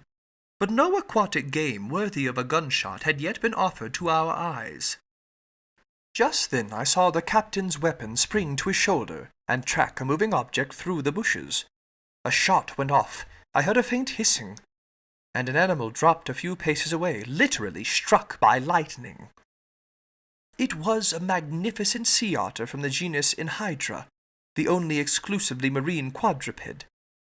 1.5 meters long, this otter had to be worth a good high price. Its coat, chestnut brown above and silver below, would have made one of those wonderful fur pieces so much in demand in the Russian and Chinese markets. The fineness and luster of its pelt guaranteed that it would go for at least £2,000. I was full of wonderment at this unusual mammal, with its circular head adorned by short ears, its round eyes, its white whiskers like those on a cat, its webbed and clawed feet, its bushy tail. Hunted and trapped by a fisherman, this valuable carnivore has become extremely rare, and it takes refuge chiefly in the northernmost parts of the Pacific, where in all likelihood its species will soon be facing extinction. Captain Nemo's companion picked up the animal, loaded it on his shoulder, and we took to the trail again. For an hour plains of sand unrolled before our steps. Often the seafloor rose to within 2 meters of the surface of the water. I could then see our images clearly mirrored on the underside of the waves, but reflected upside down. Above us there reappeared an identical band that duplicated our every movement and gesture. In short, a perfect likeness of the quartet near which it walked, but with heads down and feet in the air. Another unusual effect. Heavy clouds passed above us, forming and fading swiftly. But after thinking it over, I realized that these so-called clouds were caused simply by the changing densities of the long ground swells, and I even spotted the foaming white caps that their breaking crests were proliferating over the surface of the water. Lastly, I couldn't help seeing the actual shadows of large birds passing over our heads, swiftly skimming the surface of the sea. On this occasion I witnessed one of the finest gunshots ever to thrill the marrow of a hunter. A large bird with a wide wingspan, quite clearly visible, approached and hovered over us. When it was just a few meters above the waves, Captain Nemo's companion took aim and fired. The animal dropped, electrocuted, and its descent brought it within reach of our adroit hunter, who promptly took possession of it. It was an albatross of the finest species, a wonderful specimen of these open-sea fowl. This incident did not interrupt our walk. For 2 hours we were sometimes led over plains of sand, sometimes over prairies of seaweed that were quite arduous to cross. In all honesty, I was dead tired by the time I spotted a hazy glow 1/2 mile away, cutting through the darkness of the waters. It was the Nautilus's beacon. Within 20 minutes we would be on board, and there I could breathe easy again, because my tank's current air supply seemed to be quite low on oxygen. But I was reckoning without an encounter that slightly delayed our arrival. I was lagging behind some 20 paces when I saw Captain Nemo suddenly come back toward me.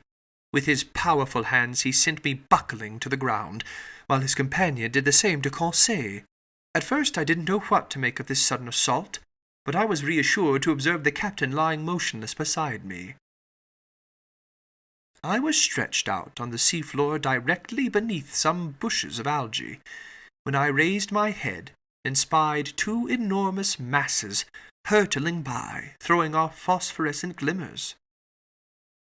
My blood turned cold in my veins. I saw that we were under threat from a fearsome pair of sharks. They were blue sharks, dreadful man-eaters with enormous tails, dull, glassy stares, and phosphorescent matter oozing from holes around their snouts. They were like monstrous fireflies that could thoroughly pulverize a man in their iron jaws. I don't know if Conseil was busy with their classification, but as for me, I looked at their silver bellies, their fearsome mouths bristling with teeth, from a viewpoint less than scientific, more as a victim than as a professor of natural history. Luckily, these voracious animals have poor eyesight. They went by without noticing us, grazing us with their brownish fins. And miraculously, we escaped a danger greater than encountering a tiger deep in the jungle. Half an hour later, guided by its electric trail, we reached the Nautilus. The outside door had been left open, and Captain Nemo closed it after we re-entered the first cell. Then he pressed a button. I heard pumps operating within the ship. I felt the water lowering around me, and in a few moments the cell was completely empty. The inside door opened, and we passed into the wardrobe.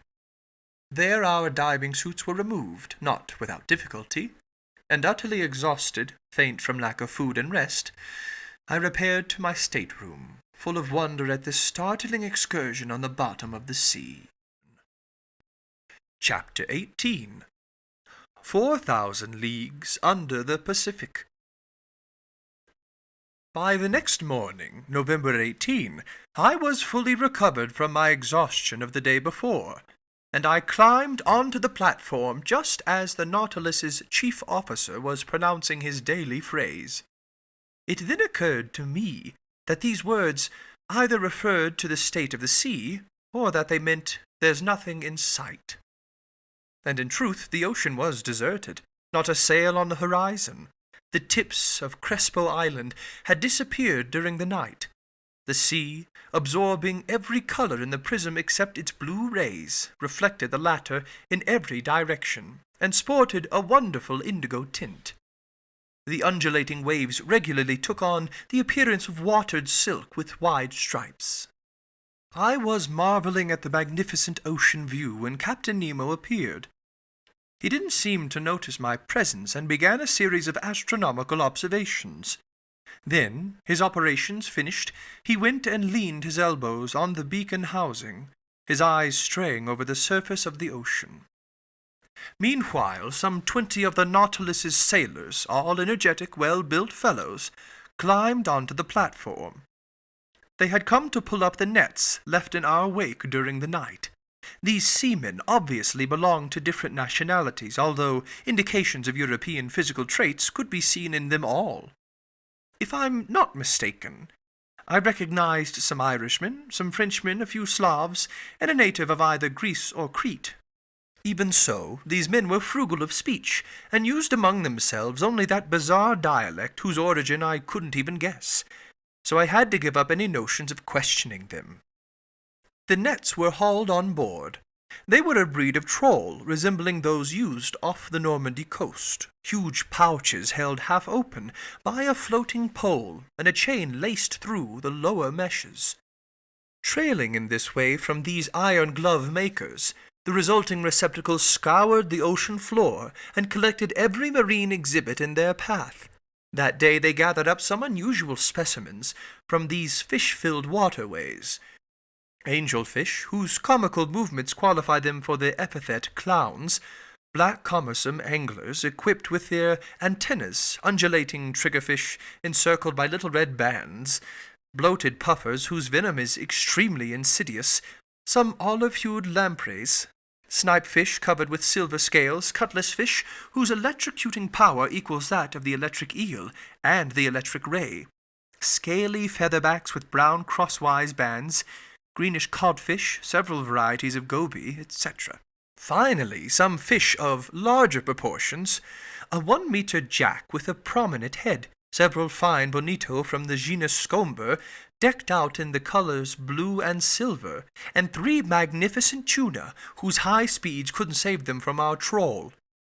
I estimate that this cast of the net brought in more than 1,000 pounds of fish. It was a fine catch, but not surprising. In essence, these nets stayed in our wake for several hours, incarcerating an entire aquatic world in prisons made of thread. So we were never lacking in provisions of the highest quality, which the Nautilus's speed and the allure of its electric light could continually replenish. These various exhibits from the sea were immediately lowered down the hatch in the direction of the storage lockers, some to be eaten fresh, others to be preserved. After its fishing was finished and its air supply renewed, I thought the Nautilus would resume its underwater excursion, and I was getting ready to return to my stateroom, when Captain Nemo turned to me and said without further preamble, "Look at this ocean, Professor. Doesn't it have the actual gift of life? Doesn't it experience both anger and affection? Last evening it went to sleep just as we did, and there it is, waking up after a peaceful night." No hellos or good mornings for this gent. You would have thought this eccentric individual was simply continuing a conversation we'd already started. "See," he went on, "it's waking up under the sun's caresses. It's going to relive its daily existence. What a fascinating field of study lies in watching the play of its organism. It owns a pulse and arteries. It has spasms, and I side with the scholarly Commander Murray, who discovered that it has a circulation as real as the circulation of blood in animals." I'm sure that Captain Nemo expected no replies from me, and it seemed pointless to pitch it with, "Ah, yes, exactly," or "How right you are." Rather, he was simply talking to himself, with long pauses between sentences. He was meditating out loud. "Yes," he said, "the ocean owns a genuine circulation, and to start it going, the creator of all things has only to increase its heat, salt, and microscopic animal life. In essence, heat creates the different densities that lead to currents and countercurrents. Evaporation, which is nil in the high Arctic regions, and very active in equatorial zones, brings about a constant interchange of tropical and polar waters. What's more, I've detected those falling and rising currents that make up the ocean's true breathing. I've seen a molecule of salt water heat up at the surface, sink into the depths, reach maximum density at -2 degrees centigrade, then cool off, grow lighter, and rise again. At the poles you'll see the consequences of this phenomenon, and through this law of far-seeing nature, you'll understand why water can freeze only at the surface." As the captain was finishing his sentence, I said to myself, "The pole? Is this brazen individual claiming he'll take us even to that location?" Meanwhile, the captain fell silent and stared at the element he had studied so thoroughly and unceasingly. Then, going on, "Salts," he said, "fill the sea in considerable quantities, Professor, and if you removed all its dissolved saline content, you'd create a mass measuring 4,500,000 cubic leagues, which, if it were spread all over the globe, would form a layer more than 10 meters high. And I don't think that the presence of these salts is due merely to some whim of nature. No, they make ocean water less open to evaporation, and prevent winds from carrying off excessive amounts of steam, which, when considering, would submerge the temperature zones. Salts play a leading role, the role of stabilizer for the general ecology of the globe. Captain Nemo stopped, straightened up, took a few steps along the platform, and returned to me. As for those billions of tiny animals, he went on, those infusoria that live by the millions in one droplet of water, 800,000 of which are needed to weigh 1 milligram, their role is no less important. They absorb the marine salts, they assimilate the solid elements in the water, and since they create coral and madrepores, they're the true builders of limestone continents. And so, after they've finished depriving our water drop of its mineral nutrients, the droplet gets lighter, rises to the surface, there absorbs more salts left behind through evaporation, gets heavier, sinks again, and brings those tiny animals new elements to absorb. The outcome? A double current, rising and falling, constant movement, constant life. More intense than on land, more abundant, more infinite. Such life blooms in every part of this ocean. An element fatal to man, they say, but vital to myriads of animals. And to me. When Captain Nemo spoke in this way, he was transfigured, and he filled me with extraordinary excitement. There, he added, out there lies true existence. And I can imagine the founding of nautical towns, clusters of underwater households that, like the Nautilus, would return to the surface of the sea to breathe each morning. Free towns, if ever there were, independent cities. Then again, who knows whether some tyrant... Captain Nemo finished his sentence with a vehement gesture, then addressing me directly as if to drive away an ugly thought. Professor Arjona, he asked me, do you know the depth of the ocean floor?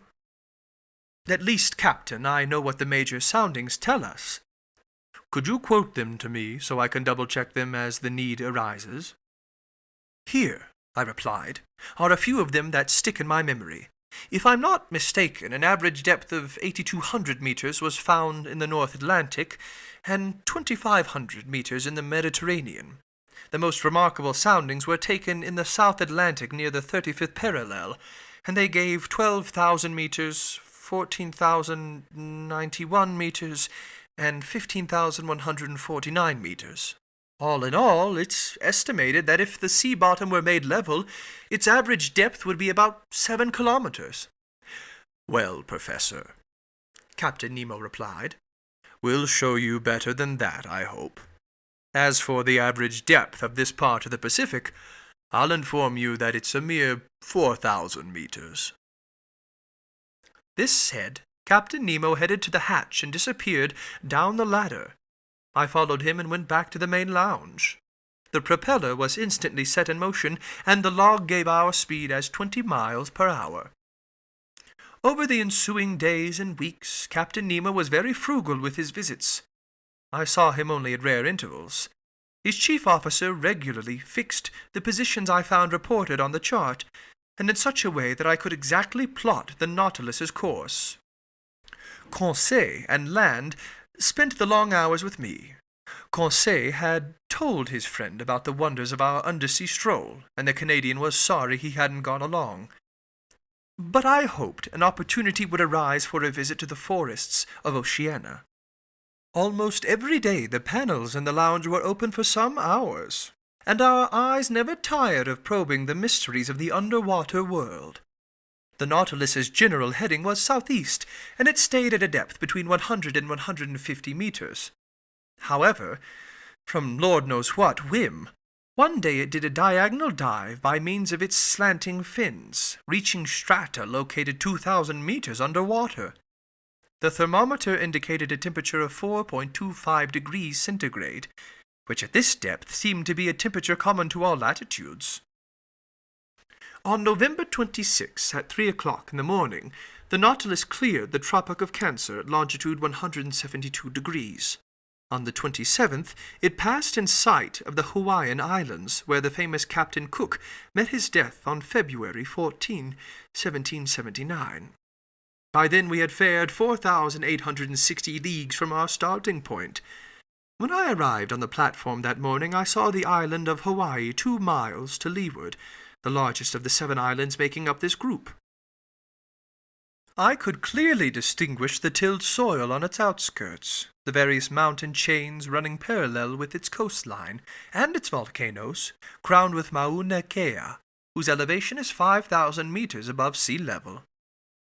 Among other specimens from these waterways, our nets brought up some peacock-tailed flabellarian coral, polyps flattened into stylish shapes and unique to this part of the ocean. The Nautilus kept to its southeasterly heading. On December 1, it cut the equator at longitude 142 degrees, and on the 4th of the same month, after a quick crossing marked by no incident, we raised the Marquesas Islands.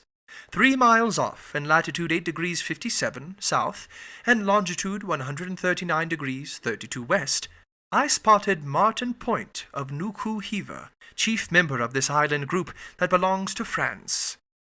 I could make out only its wooded mountains on the horizon, because Captain Nemo hated to hug shore.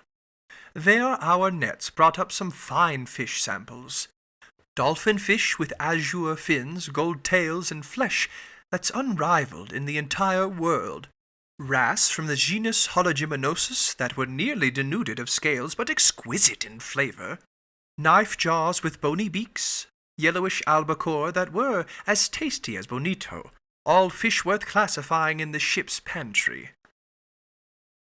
After leaving these delightful islands to the protection of the French flag, the Nautilus covered about 2,000 miles from December 4 to the 11th. Its navigating was marked by an encounter with an immense school of squid, unusual mollusks that are near neighbors of the cuttlefish. French fishermen give them the name cuckold fish, and they belong to the class Cephalopoda, family Dibranchiata, consisting of themselves together with cuttlefish and argonauts.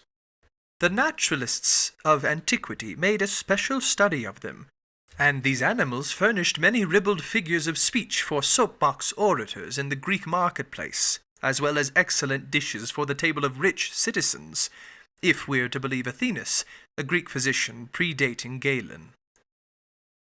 It was during the night of December 9 through 10 that the Nautilus encountered this army of distinctly nocturnal mollusks. They numbered in the millions. They were migrating from the temperate zones toward zones still warmer, following the itineraries of herring and sardines. We stared at them through our thick glass windows. They swam backward with tremendous speed, moving by means of their locomotive tubes, chasing fish and mollusks, eating the little ones, eaten by the big ones, and tossing in indescribable confusion the 10 feet that nature has rooted in their heads like a hairpiece of pneumatic snakes.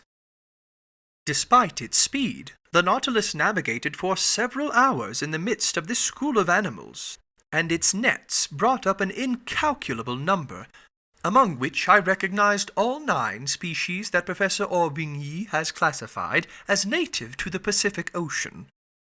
During this crossing, the sea continually lavished us with the most marvelous sights. Its variety was infinite. It changed its setting and decor for the mere pleasure of our eyes, and we were called upon not simply to contemplate the works of our Creator in the midst of the liquid element, but also to probe the ocean's most daunting mysteries. During the day of December 11, I was busy reading in the main lounge. Ned Land and Conseil were observing the luminous waters through the gaping panels. The Nautilus was motionless. Its ballast tanks full, it was sitting at a depth of 1,000 meters in a comparatively unpopulated region of the ocean, where only larger fish put in occasional appearances. Just then I was studying a delightful book by Jean Massé, The Servants of the Stomach, and savoring its ingenious teachings, when Conseil interrupted my reading. "Would master kindly come here for an instant?" he said to me in an odd voice. "What is it, Conseil?" "It's something that master should see." I stood up, went, leaned on my elbows before the window, and I saw it. In the broad electric daylight, an enormous black mass, quite motionless, hung suspended in the midst of the waters. I observed it carefully, trying to find out the nature of this gigantic cetacean. Then a sudden thought crossed my mind. "A ship!" I exclaimed. "Yes," the Canadian replied. "A disabled craft that's sinking straight down." Ned Land was not mistaken. We were in the presence of a ship whose severed shrouds still hung from their clasps. Its hull looked in good condition, and it must have gone under only a few hours before. The stumps of 3 masts, chopped off 2 feet above the deck, indicated a flooding ship that had been forced to sacrifice its masting. But it had heeled sideways, filling completely, and it was listing to port even yet. A sorry sight, this carcass lost under the waves, but sorrier still was the sight on its deck, where, lashed with ropes to prevent their being washed overboard, some human corpses still lay. I counted 4 of them. 4 men, one still standing at the helm. Then a woman, halfway out of a skylight on the afterdeck, holding a child in her arms. This woman was young. Under the brilliant lighting of the Nautilus's rays, I could make out her features, which the water hadn't yet decomposed. With a supreme effort, she had lifted her child above her head, and the poor little creature's arms were still twined around its mother's neck. The postures of the 4 seamen seemed ghastly to me, twisted from convulsive movements as if making a last effort to break loose from the ropes that bound them to their ship.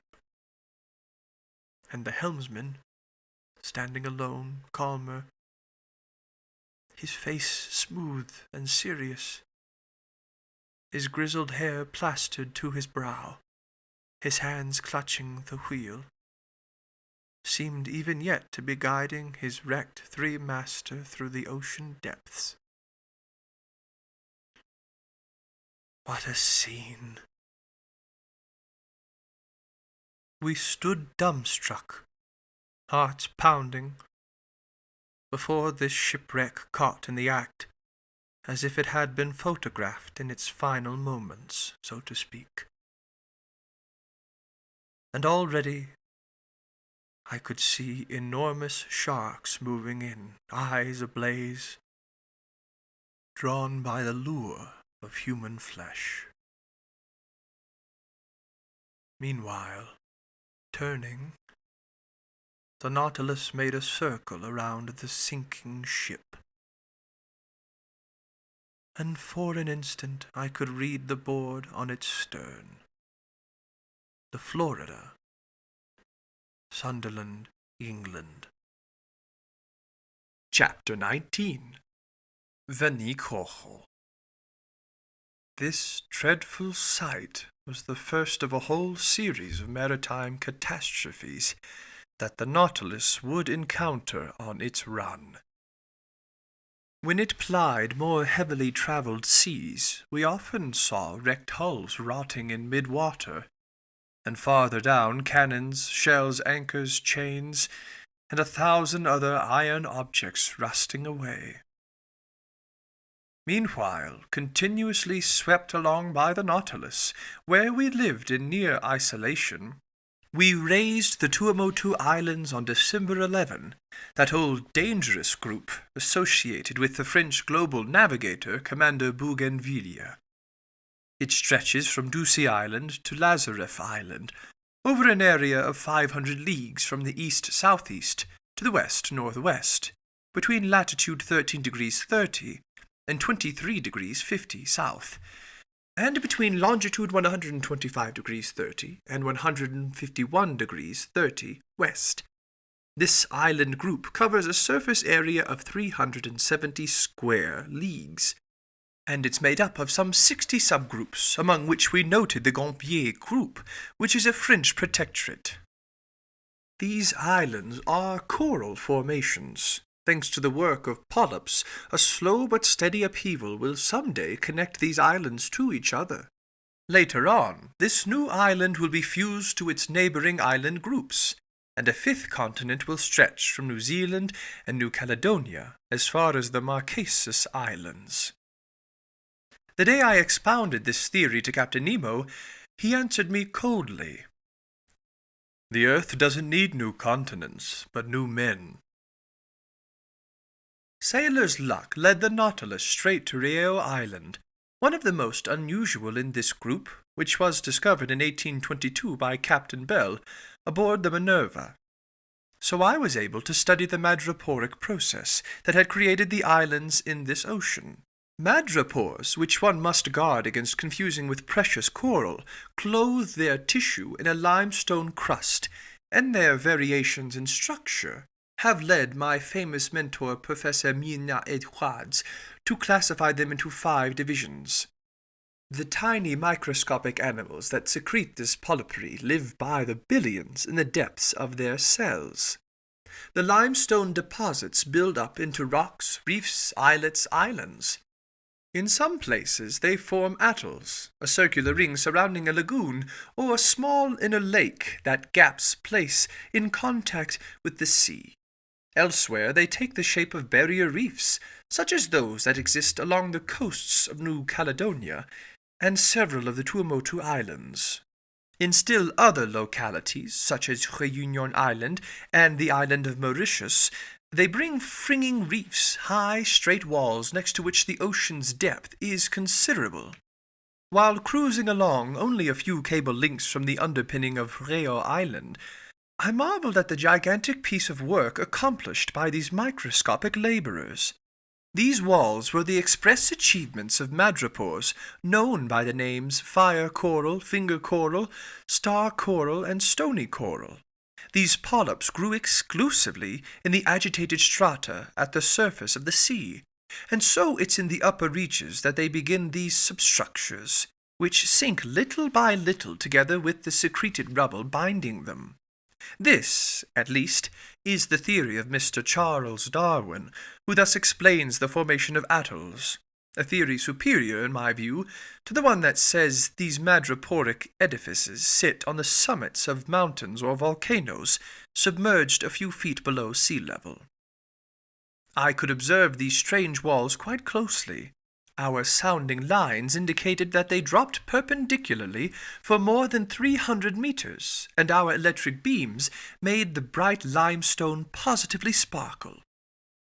In reply to a question Conseil asked me about the growth rate of these colossal barriers, I thoroughly amazed him by saying that scientists put it at 1/8 of an inch per biennium. Therefore, he said to me, to build these walls, it took 129,000 years, my gallant Conseil, which significantly extends the biblical days of creation. What's more, the formation of coal, in other words, the petrification of forests swallowed by floods, and the cooling of basaltic rocks likewise call for a much longer period of time. I might add that those days in the Bible must represent whole epochs, and not literally the lapse of time between 2 sunrises, because, according to the Bible itself, the sun doesn't date from the first day of creation. When the Nautilus returned to the surface of the ocean, I could take in Rio Island over its whole flat, wooded expanse. Obviously, its madreporic rocks had been made fertile by tornadoes and thunderstorms. One day, carried off by a hurricane from neighboring shores, some seed fell onto these limestone beds, mixing with decomposed particles of fish and marine plants to form vegetable humus. Propelled by the waves, a coconut arrived on this new coast. Its germ took root. Its tree grew tall, catching steam off the water. A brook was born, little by little vegetation spread. Tiny animals, worms, insects, rode ashore on tree trunks snatched from islands to windward. Turtles came to lay their eggs, birds nested in the young trees. In this way animal life developed, and drawn by the greenery and fertile soil, man appeared. And that's how these islands were formed, the immense achievement of microscopic animals. Near evening, Reo Island melted into the distance, and the Nautilus noticeably changed course. After touching the Tropic of Capricorn at longitude 135 degrees, it headed west-northwest, going back up the whole intertropical zone. Although the summer sun lavished its rays on us, we never suffered from the heat because 30 or 40 meters under water, the temperature didn't go over 10 degrees to 12 degrees centigrade. By December 15, we had left the alluring Society Islands in the west, likewise elegant Tahiti, Queen of the Pacific. In the morning I spotted this island's lofty summits a few miles to leeward. Its waters supplied excellent fish for the tables on board, mackerel, bonito, albacore, and a few varieties of that sea serpent named the moray eel. The Nautilus had cleared 8,100 miles. We logged 9,720 miles when we passed between the Tonga Islands, where crews from the Argo Port-au-Prince and Duke of Portland had perished, and the island group of Samoa, scene of the slaying of Captain de L'Angle, friend of that long-lost navigator, the Count de la Pérouse. Then we raised the Fiji Islands, where savages slaughtered sailors from the Union, as well as the Captain Bureau, commander of the Darling Josephine, out of Nantes, France.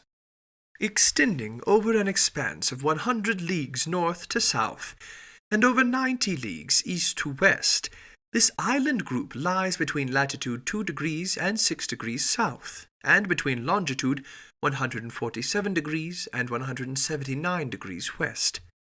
It consists of a number of islands, islets, and reefs, among which we noted the islands of Vitu-Levu, Vanua-Levu, and Kadavu.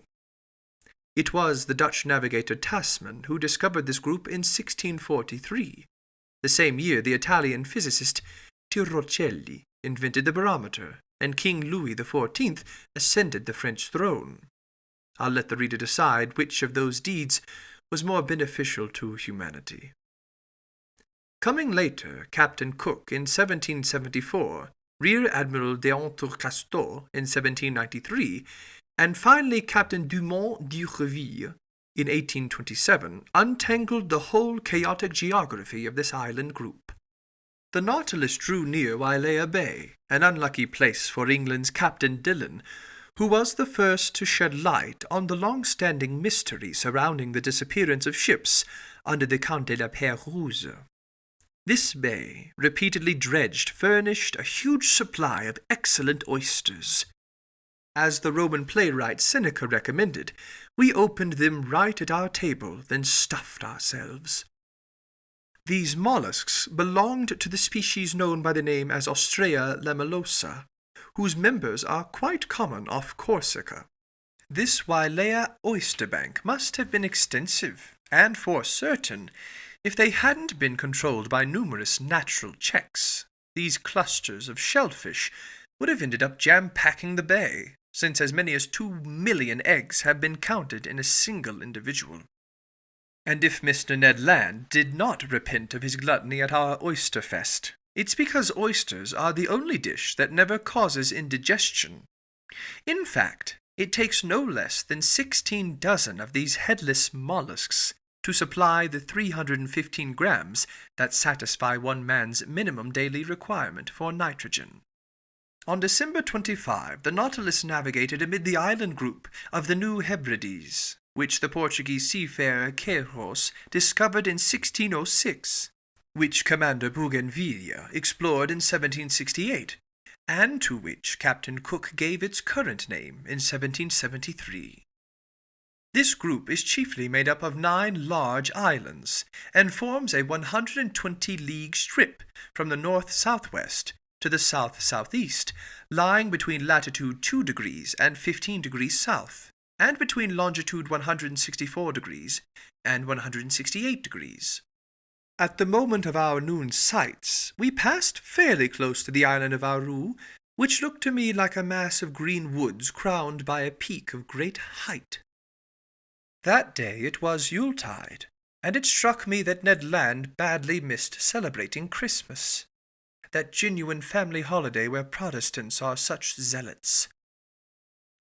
I hadn't seen Captain Nemo for over a week when, on the morning of the 27th, he entered the main lounge, as usual acting as if he'd been gone for just 5 minutes.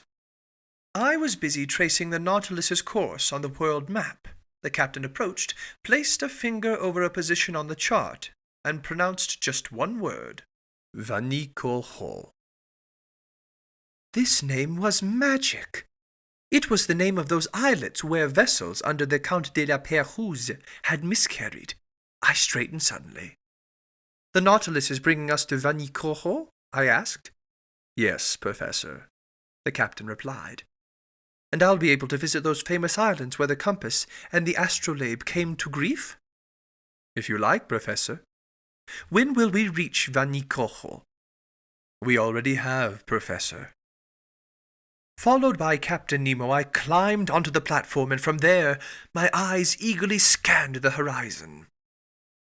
In the northeast there emerged 2 volcanic islands of unequal size, surrounded by a coral reef whose circuit measured 40 miles. We were facing the island of Vanikoro, proper to which Captain Dumont d'Urville had given the name Island of the Search. We lay right in front of the little harbor of Vanna, located in latitude 16 degrees 4 south and longitude 164 degrees 32 east. Its shores seemed covered with greenery from its beaches to its summits inland, crowned by Mount Gapogo, which is 476 fathoms high. After clearing the outer belt of rocks via a narrow passageway, the Nautilus lay inside the breakers where the sea had a depth of 30 to 40 fathoms. Under the green shade of some tropical evergreens, I spotted a few savages who looked extremely startled at our approach.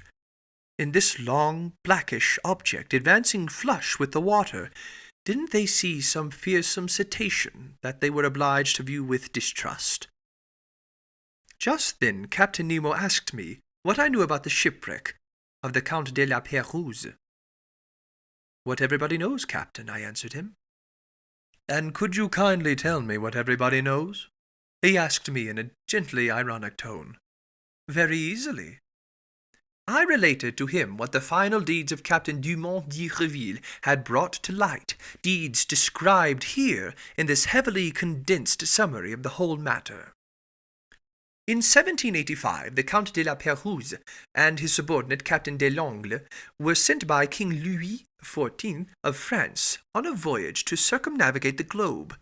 They boarded 2 sloops of war, the Compass and the Astrolabe, which were never seen again. In 1791, justly concerned about the fate of these 2 sloops of war, the French government fitted out 2 large cargo boats, the Search and the Hope, which left Brest on September 28 under the orders from Rear Admiral Bruni d'Entrecasteaux. 2 months later, testimony from a certain Commander Bowen aboard the Albemarle alleged that rubble from shipwrecked vessels had been seen on the coast of New Georgia. But d'Entrecasteaux was unaware of this news, which seemed a bit dubious anyhow, and headed toward the Admiralty Islands, which had been named in a report by one Captain Hunter as the site of the Count de la Pérouse's shipwreck. They looked in vain. The Hope and the Search passed right by Vanikoro without stopping there, and overall this voyage was plagued by misfortune, ultimately costing the lives of Rear Admiral d'Entrecasteaux, 2 of his subordinate officers, and several seamen from his crew. It was an old hand at the Pacific, the English adventurer Captain Peter Dillon, who was the first to pick up the trail left by the castaways from the wrecked vessels. On May 15, 1824, his ship, the St. Patrick, passed by Tikopia Island, one of the New Hebrides. There a native boatman pulled alongside in a dugout canoe and sold Dillon a silver sword hilt bearing the imprint of characters engraved with a cutting tool known as a burin. Furthermore, this native boatman claimed that during a stay in Vanikoro 6 years earlier, he had seen 2 Europeans belonging to ships that had run aground on the island's reefs many years before. Dillon guessed that the ships at issue were those under the Count de la Pérouse, ships whose disappearance had shaken the entire world. He tried to reach Vanikoro, where, according to the native boatmen, a good deal of rubble from the shipwreck could still be found, but winds and currents prevented his doing so. Dillon returned to Calcutta. There he was able to interest the Asiatic Society and the East India Company in his discovery. A ship named after the search was placed at his disposal, and he departed on January 23, 1827, accompanied by a French deputy. The new search, after putting in at several stops over the Pacific, dropped anchor before Vanikoro on July 7, 1827, in the same harbor of Vanna, where the Nautilus was currently floating. There Dillon collected many relics of the shipwreck, iron utensils, anchors, eyelets from pulleys, swivel guns, an 18-pound shell, the remains of some astronomical instruments, a piece of stern rail, and a bronze bell bearing the inscription "Made by Bazin," the foundry mark at Brest Arsenal around 1785. There could no longer be any doubt. Finishing his investigations, Dillon stayed at the site of the casualty until the month of October. Then he left Vanikoro, headed toward New Zealand, dropped anchor at Calcutta on April 7, 1828, and returned to France, where he received a very cordial welcome from King Charles X. But just then the renowned French explorer Captain Dumont d'Urville, unaware of Dillon's activities, had already set sail to search elsewhere for the site of the shipwreck. In essence, a whaling vessel had reported that some medals and a cross of St. Louis had been found in the hands of savages in the Louisiade Islands and New Caledonia. So Captain Dumont d'Urville had put to sea in command of a vessel named after the astrolabe. And just 2 months after Dillon had left Vanikoro, Dumont d'Urville dropped anchor before Hobart. There he heard about Dillon's findings, and he further learned that a certain James Hobbs, chief officer on the Union out of Calcutta, had put to shore on an island located in latitude 8 degrees 18 south and longitude 156 degrees 30 east, and had noted the natives of those waterways making use of iron bars and red fabrics. Pretty perplexed, Dumont d'Urville didn't know if he should give credence to these reports, which had been carried in some of the less reliable newspapers. Nevertheless, he decided to start on Dillon's trail.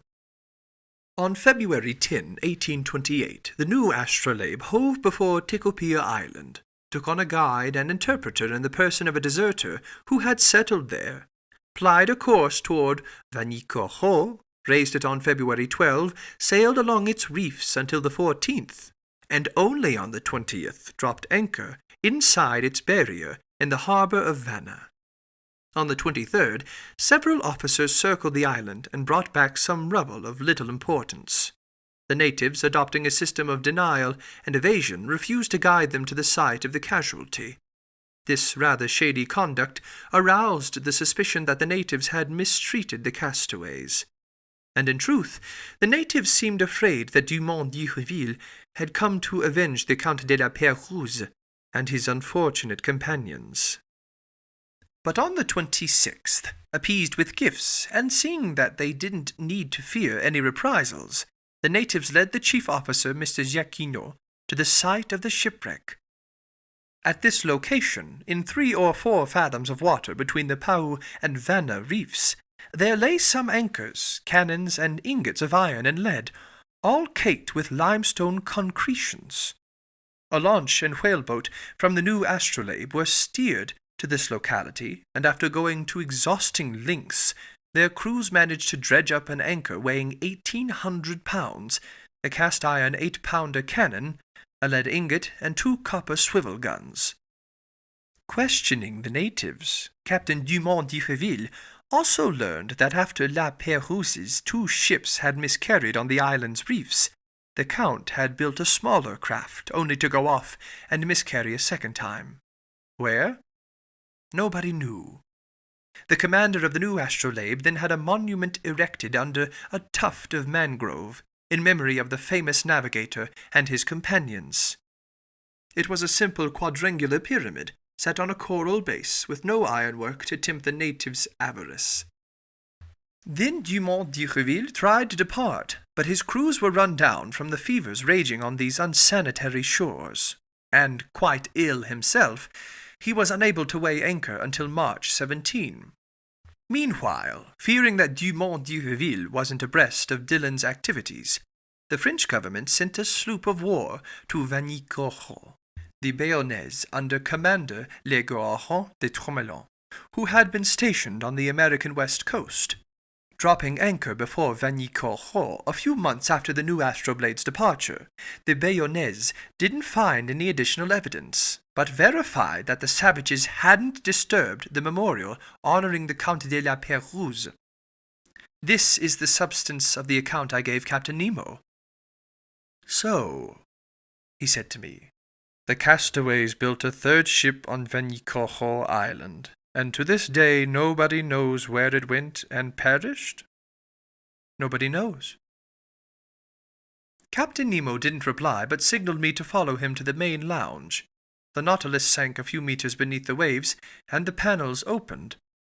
I rushed to the window and saw crusts of coral, fungus coral, Siphanula coral, Alcyon coral, sea anemone from the genus Carophilia, plus myriads of charming fish, including greenfish, damselfish, sweepers, snappers, and squirrelfish. Underneath this coral covering, I detected some rubble the old dredges hadn't been able to tear free. Iron stirrups, anchors, cannons, shells, tackle from the capstan, a stem post, all objects hailing from the wrecked ships, and now carpeted in moving flowers. And as I stared at this desolate wreckage, Captain Nemo told me in a solemn voice, Commander La Pérouse set out on December 7, 1785, with his ships, the Compass and the Astrolabe. He dropped anchor first at Botany Bay, visited the Tonga Islands and the New Caledonia, headed toward the Santa Cruz Islands, and put in at the Numuka, one of the islands in the Ha'apai group. Traveling in the lead, the Compass ran afoul of breakers on the southerly coast. The Astrolabe went to its rescue and also ran aground. The first ship was destroyed almost immediately. The second, stranded to leeward, held up for some days.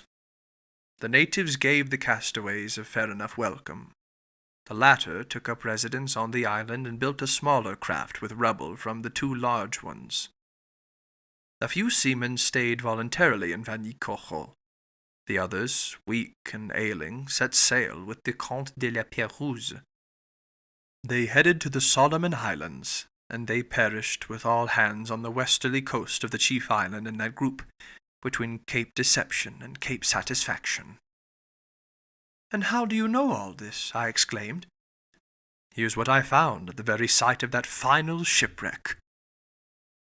Captain Nemo showed me a tin box stamped with the coat of arms of France, and all corroded by salt water. He opened it, and I saw a bundle of papers, yellow but still legible.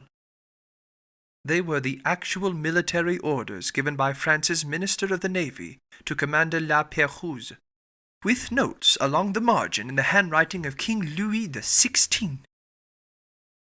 Ah, what a splendid death for a seaman, Captain Nemo then said. A coral grave is a tranquil grave, and may heaven grant that my companions and I rest in no other. Chapter 20. The Torres Strait. During the night on December 27 through 28, the Nautilus left the waterways of Vanicourt behind with extraordinary speed. Its heading was southwesterly, and in 3 days it had cleared the 750 leagues that separated La Pérouse's island from the southeastern tip of Papua. On January 1, 1868, bright and early, Conseil joined me on the platform. "Wheelmaster," the gallant lad said to me, "allow me to wish him a happy New Year." "Good heavens, Conseil! It's just like old times in my office at the Botanical Gardens in Paris. I accept your kind wishes, and I thank you for them. Only, I'd like to know what you mean by a happy year, under the circumstances in which we are placed. Is it a year that will bring our imprisonment to an end, or a year that will see this strange voyage continue?" Ye gods, Conseil replied. I hardly know what to tell Master. We are certainly seeing some unusual things, and for 2 months we've had no time for boredom. The latest wonder is always the most astonishing, and if this progression keeps up, I can't imagine what its climax will be. In my opinion, we'll never again have such an opportunity. Never, Conseil. Besides, Mr. Nemo really lives up to his Latin name, since he couldn't be less in the way if he didn't exist. True enough, Conseil. Therefore, with all due respect to Master, I think a happy year would be a year that lets us see everything.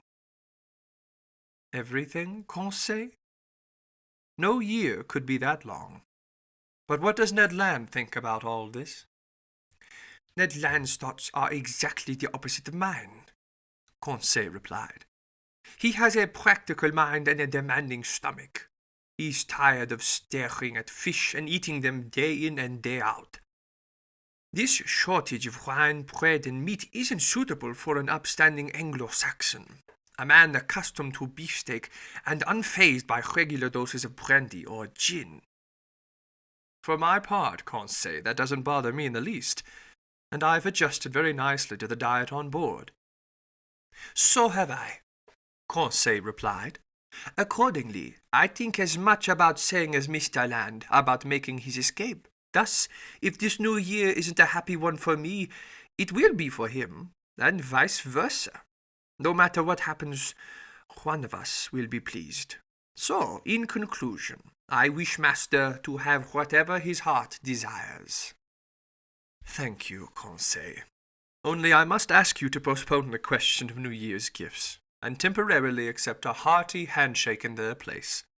That's all I have on me. Master has never been more generous, Conseil replied.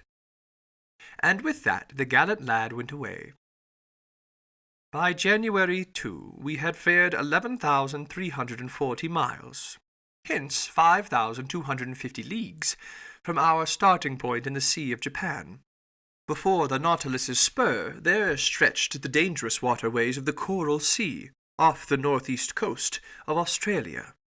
Our boat cruised along a few miles away from that daunting shoal where Captain Cook's ship well nigh miscarried on June 10, 1770. The craft that Cook was aboard charged into some coral rock, and if his vessel didn't go down, it was thanks to the circumstance that a piece of coral broke off in the collision and plunged the very hole it had made in the hull. I would have been deeply interested in visiting this long 360-league reef, against which the ever-surging sea broke with some fearsome intensity of thunderclaps. But just then the Nautilus's slanting fins took us to great depths, and I could see nothing of those high coral walls. I had to rest content with the various specimens of fish brought up by our nets.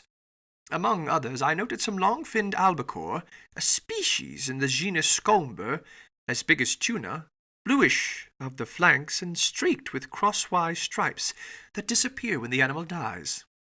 These fish followed us in schools and supplied our table with very dainty flesh.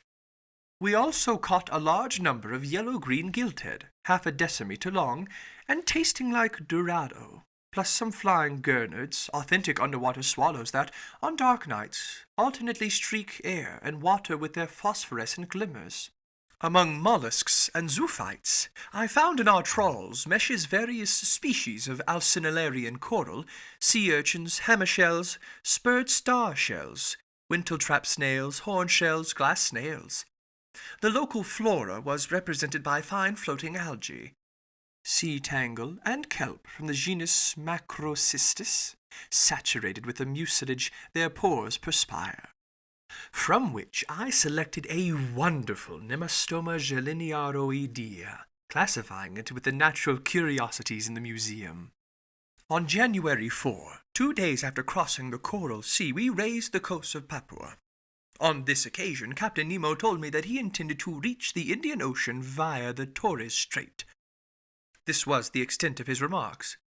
Ned saw with pleasure that this course would bring us once again closer to European seas. The Torres Strait is regarded as no less dangerous for its bristling reefs than for the savage inhabitants of its coasts. It separates Queensland from the huge island of Papua, also called New Guinea. Papua is 400 leagues long by 130 leagues wide, with a surface area of 40,000 geographic leagues.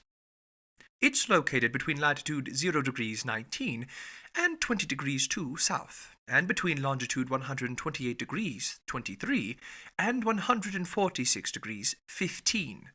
At noon, while the chief officer was taking the sun's altitude, I spotted the summits of the Arfak Mountains, rising in terraces and ending in sharp peaks.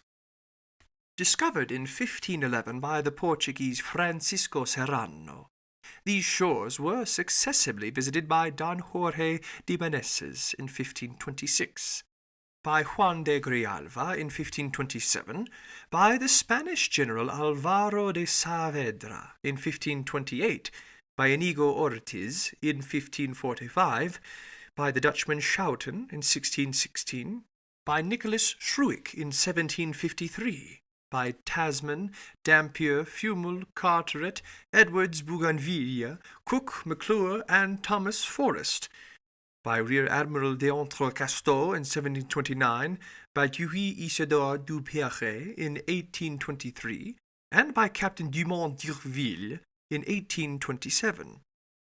It's the heartland of the blacks who occupy all Malaysia, Mr. de Renzi has said.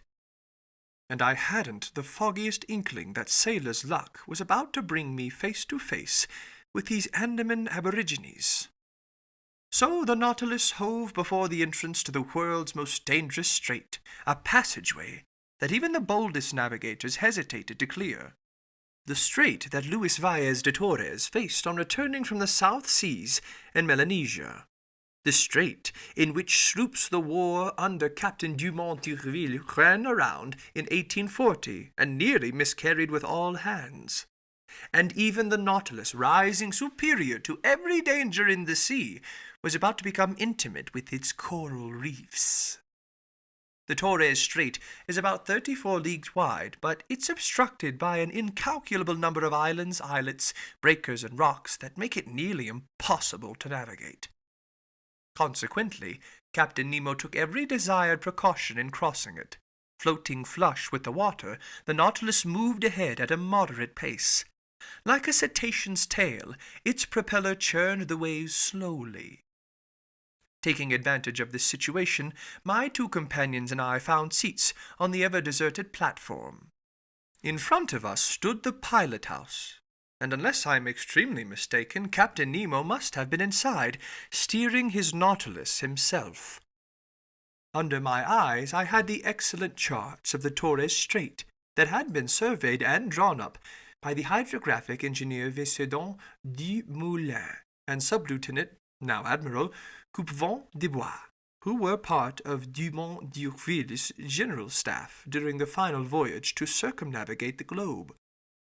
These, along with the efforts of Captain King, are the best charts for untangling the snarl of this narrow passageway, and I consulted them with scrupulous care.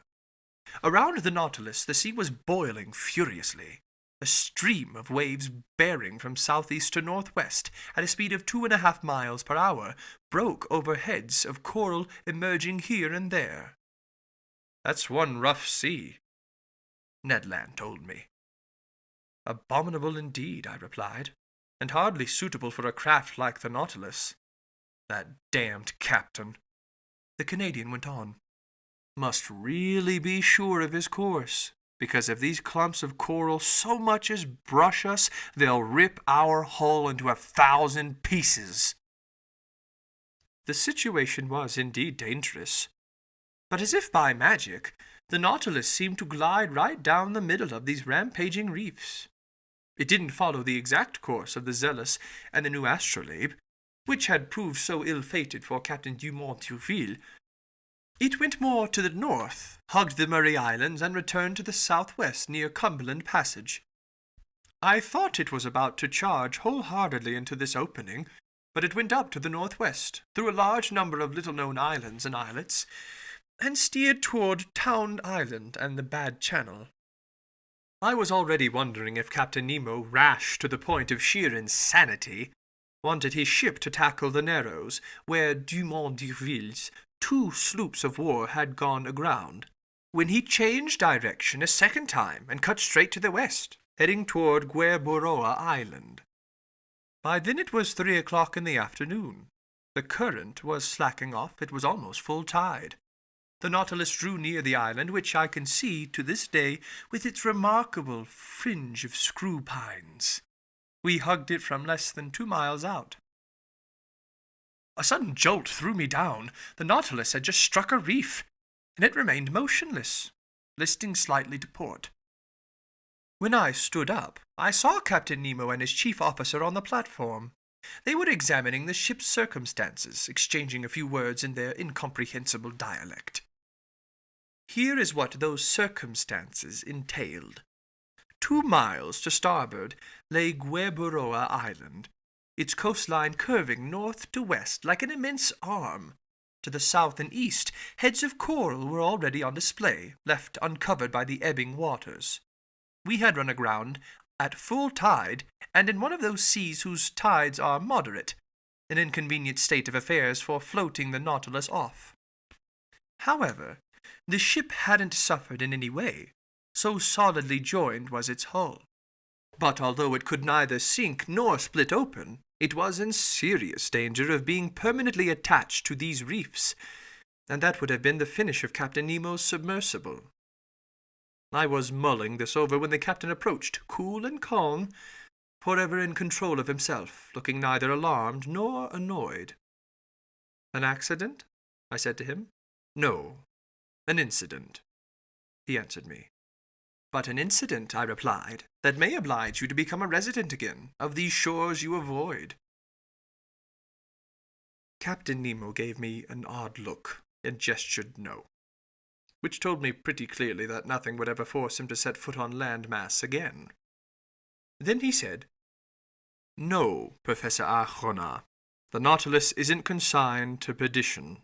It will still carry you through the midst of the ocean's wonders. Our voyage is just beginning, and I've no desire to deprive myself so soon of the pleasure of your company."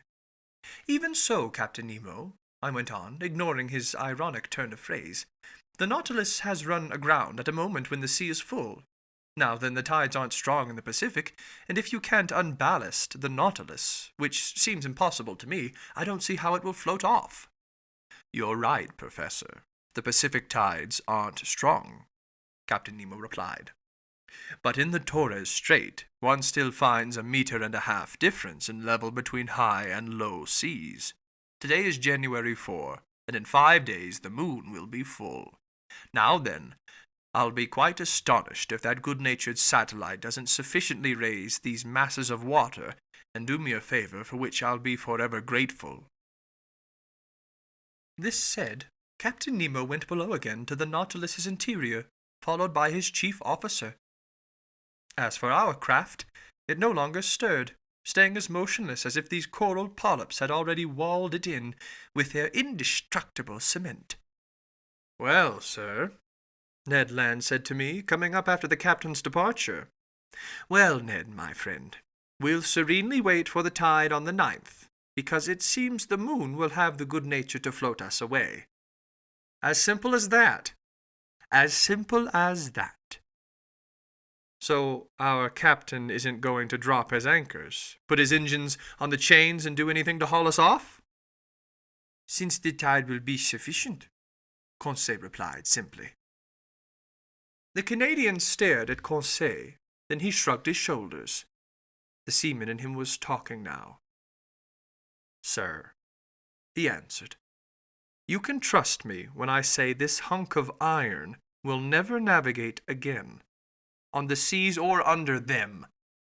It's only fit to be sold for its weight, so I think it's time we gave Captain Nemo the slip." "Ned, my friend," I replied, "unlike you, I haven't given up on our valiant Nautilus, and in 4 days we'll know where we stand on these Pacific tides. Besides, an escape attempt might be timely if we were in sight of the coasts of England or Provence, But in the waterways of Papua, it's another story, and we'll always have that as a last resort if the Nautilus doesn't right itself, which I'd regard as a real calamity. But couldn't we at least get the lay of the land? Ned went on. Here's an island. On this island there are trees. Under those trees, land animals loaded with cutlets and roast beef, which I'd be happy to sink my teeth into.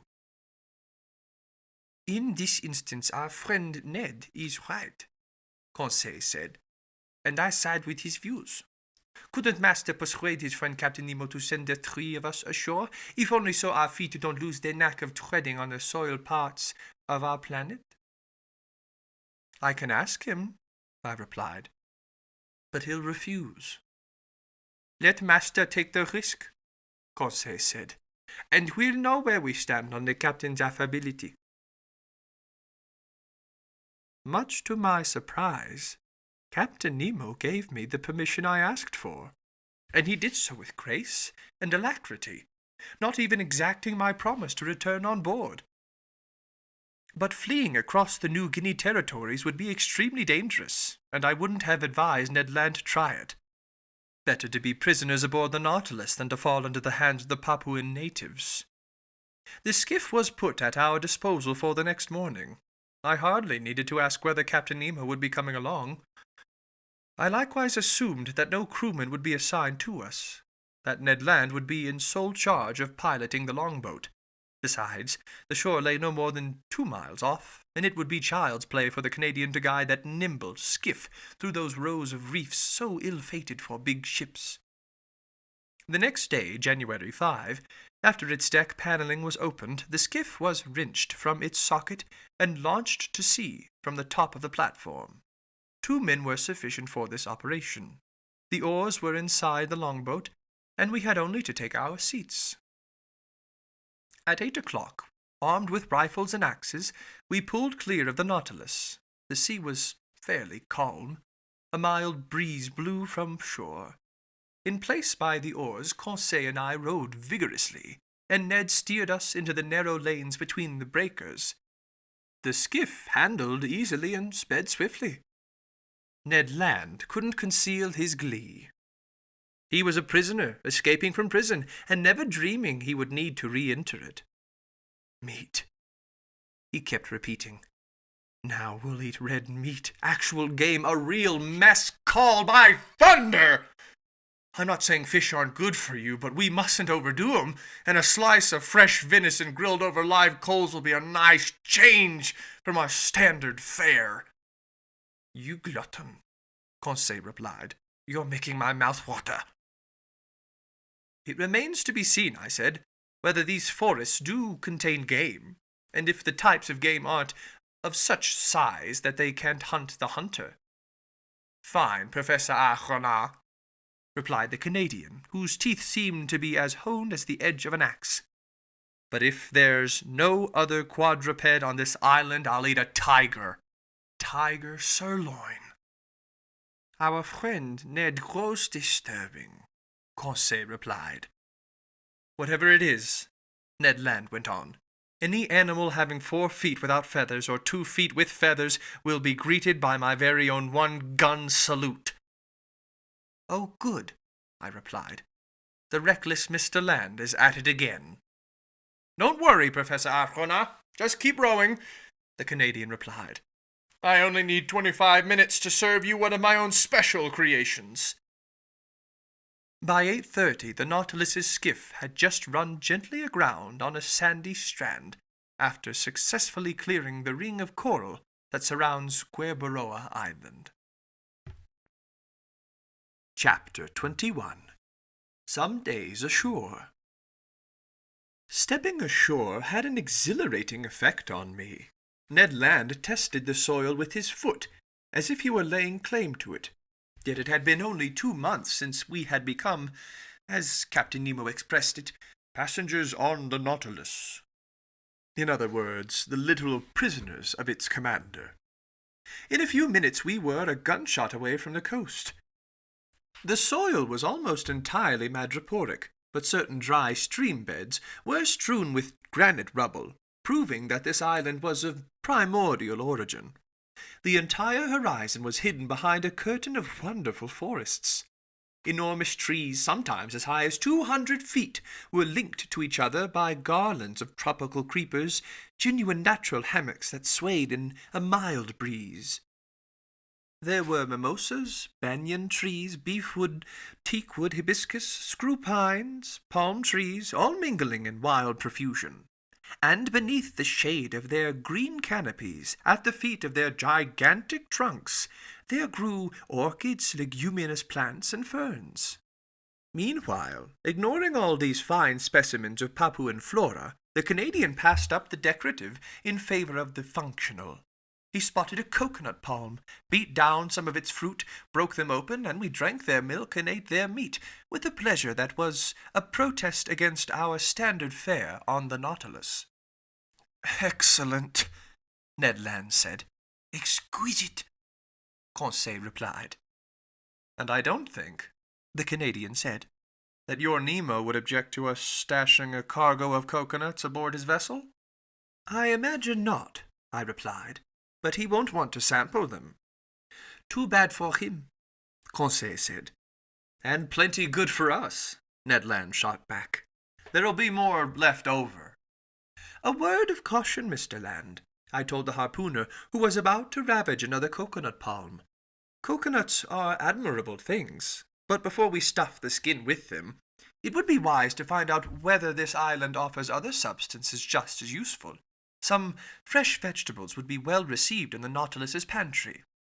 Master is right, Conseil replied, and I propose that we set aside 3 places in our longboat, one for fruit, another for vegetables, and a third for venison, of which I still haven't glimpsed the tiniest specimen.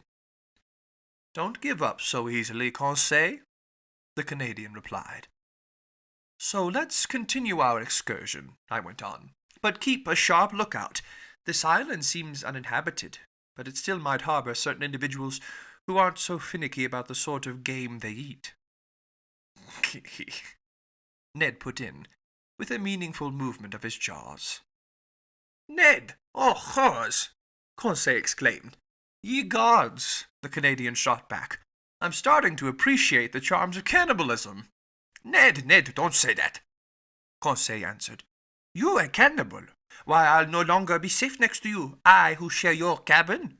Does this mean I'll wake up half devoured one fine day? I'm awfully fond of you, Conseil, my friend, but not enough to eat you when there's better food around. Then I daren't delay, Conseil replied. The hunt is on. We absolutely must bag some game to placate this man-eater, or one of these mornings Master won't find enough pieces of his manservant to serve him.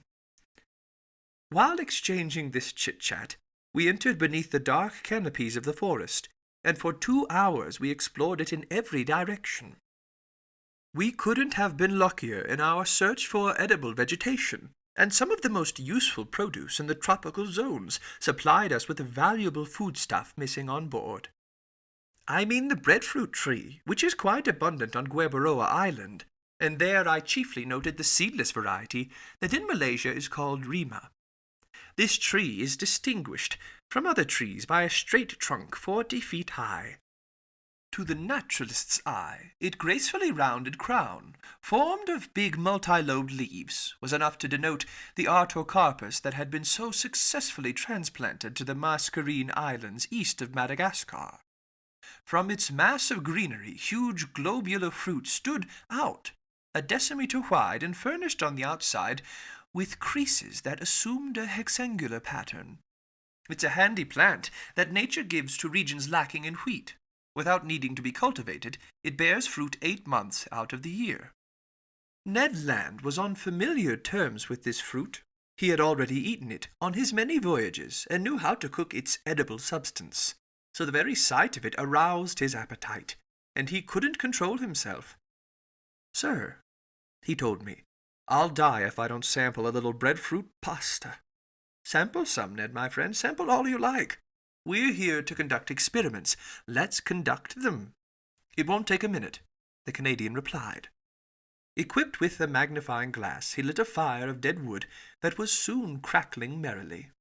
Meanwhile, Conseil and I selected the finest artocarpus fruit. Some still weren't ripe enough, and their thick skins covered white, slightly fibrous pulps. But a great many others were yellowish and gelatinous, just begging to be picked. This fruit contained no pits. Conseil brought a dozen of them to Ned Land, who cut them into thick slices and placed them over a fire of live coals, all the while repeating, "You'll see, sir, how tasty this bread is." "Especially since we've gone without baked goods for so long," Conseil said. "It's more than just bread," the Canadian added.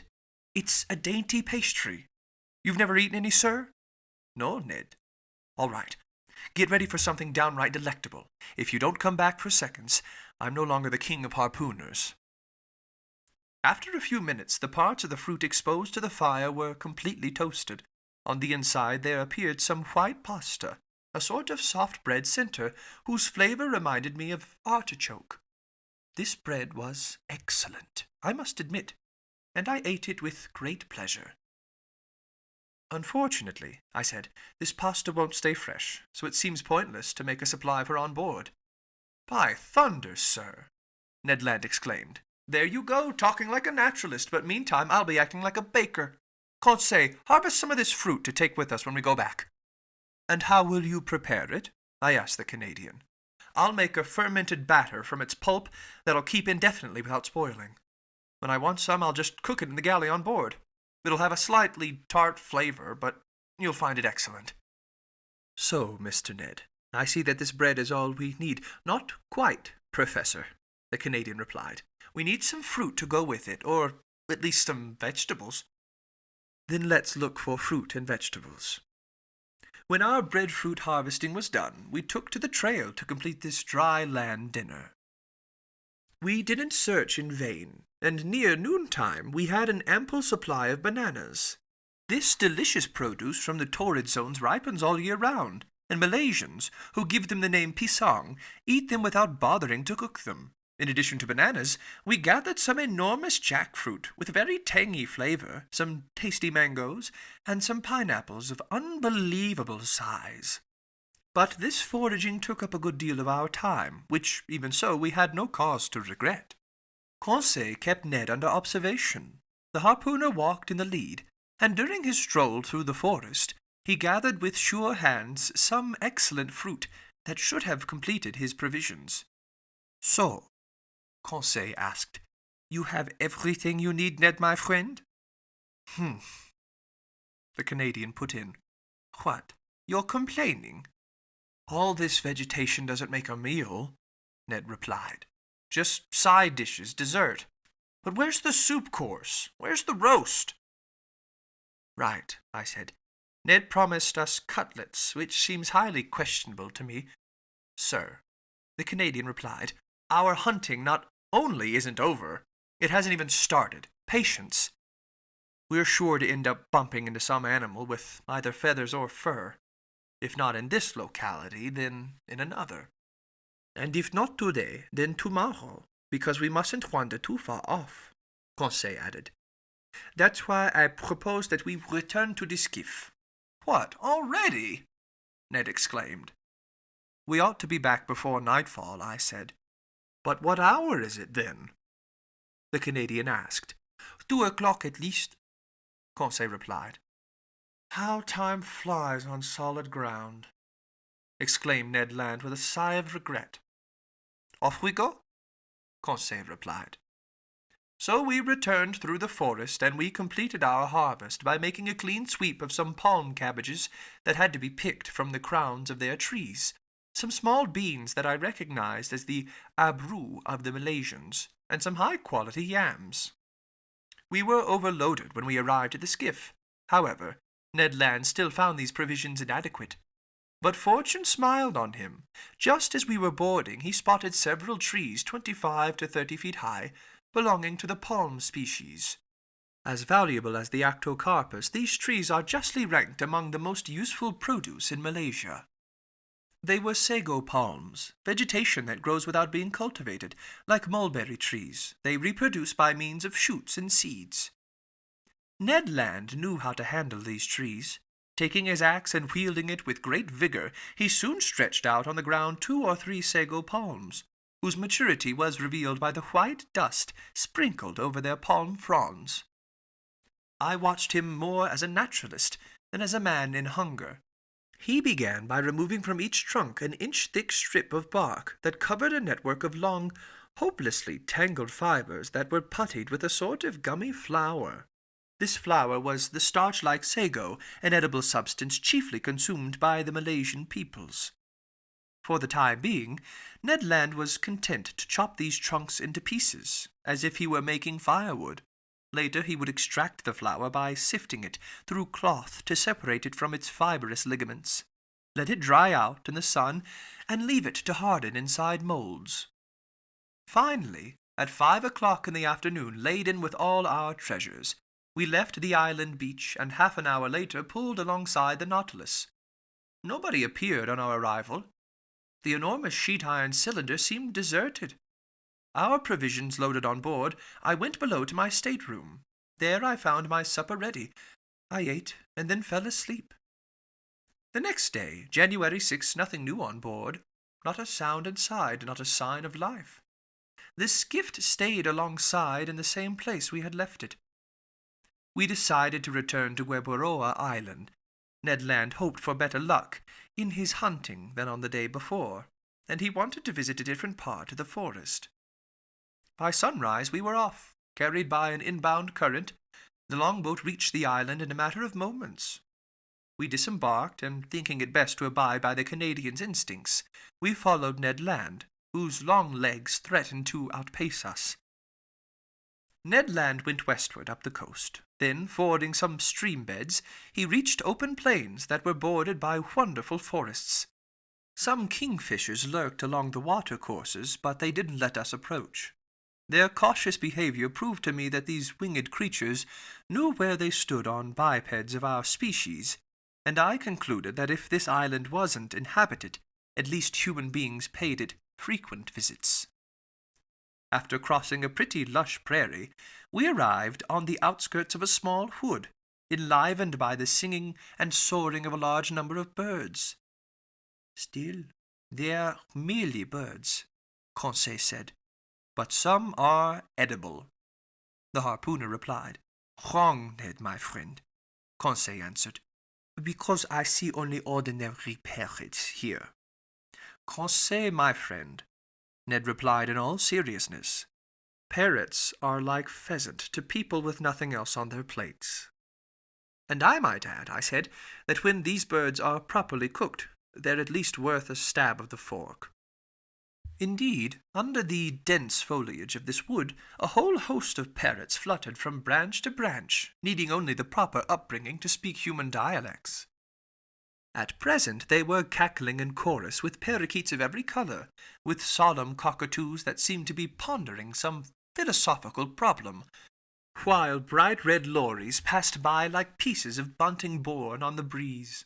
In the midst of callao parrots raucously on the wing, Papuan lories painted the subtlest shades of azure, and a whole variety of delightful winged creatures, none terribly edible.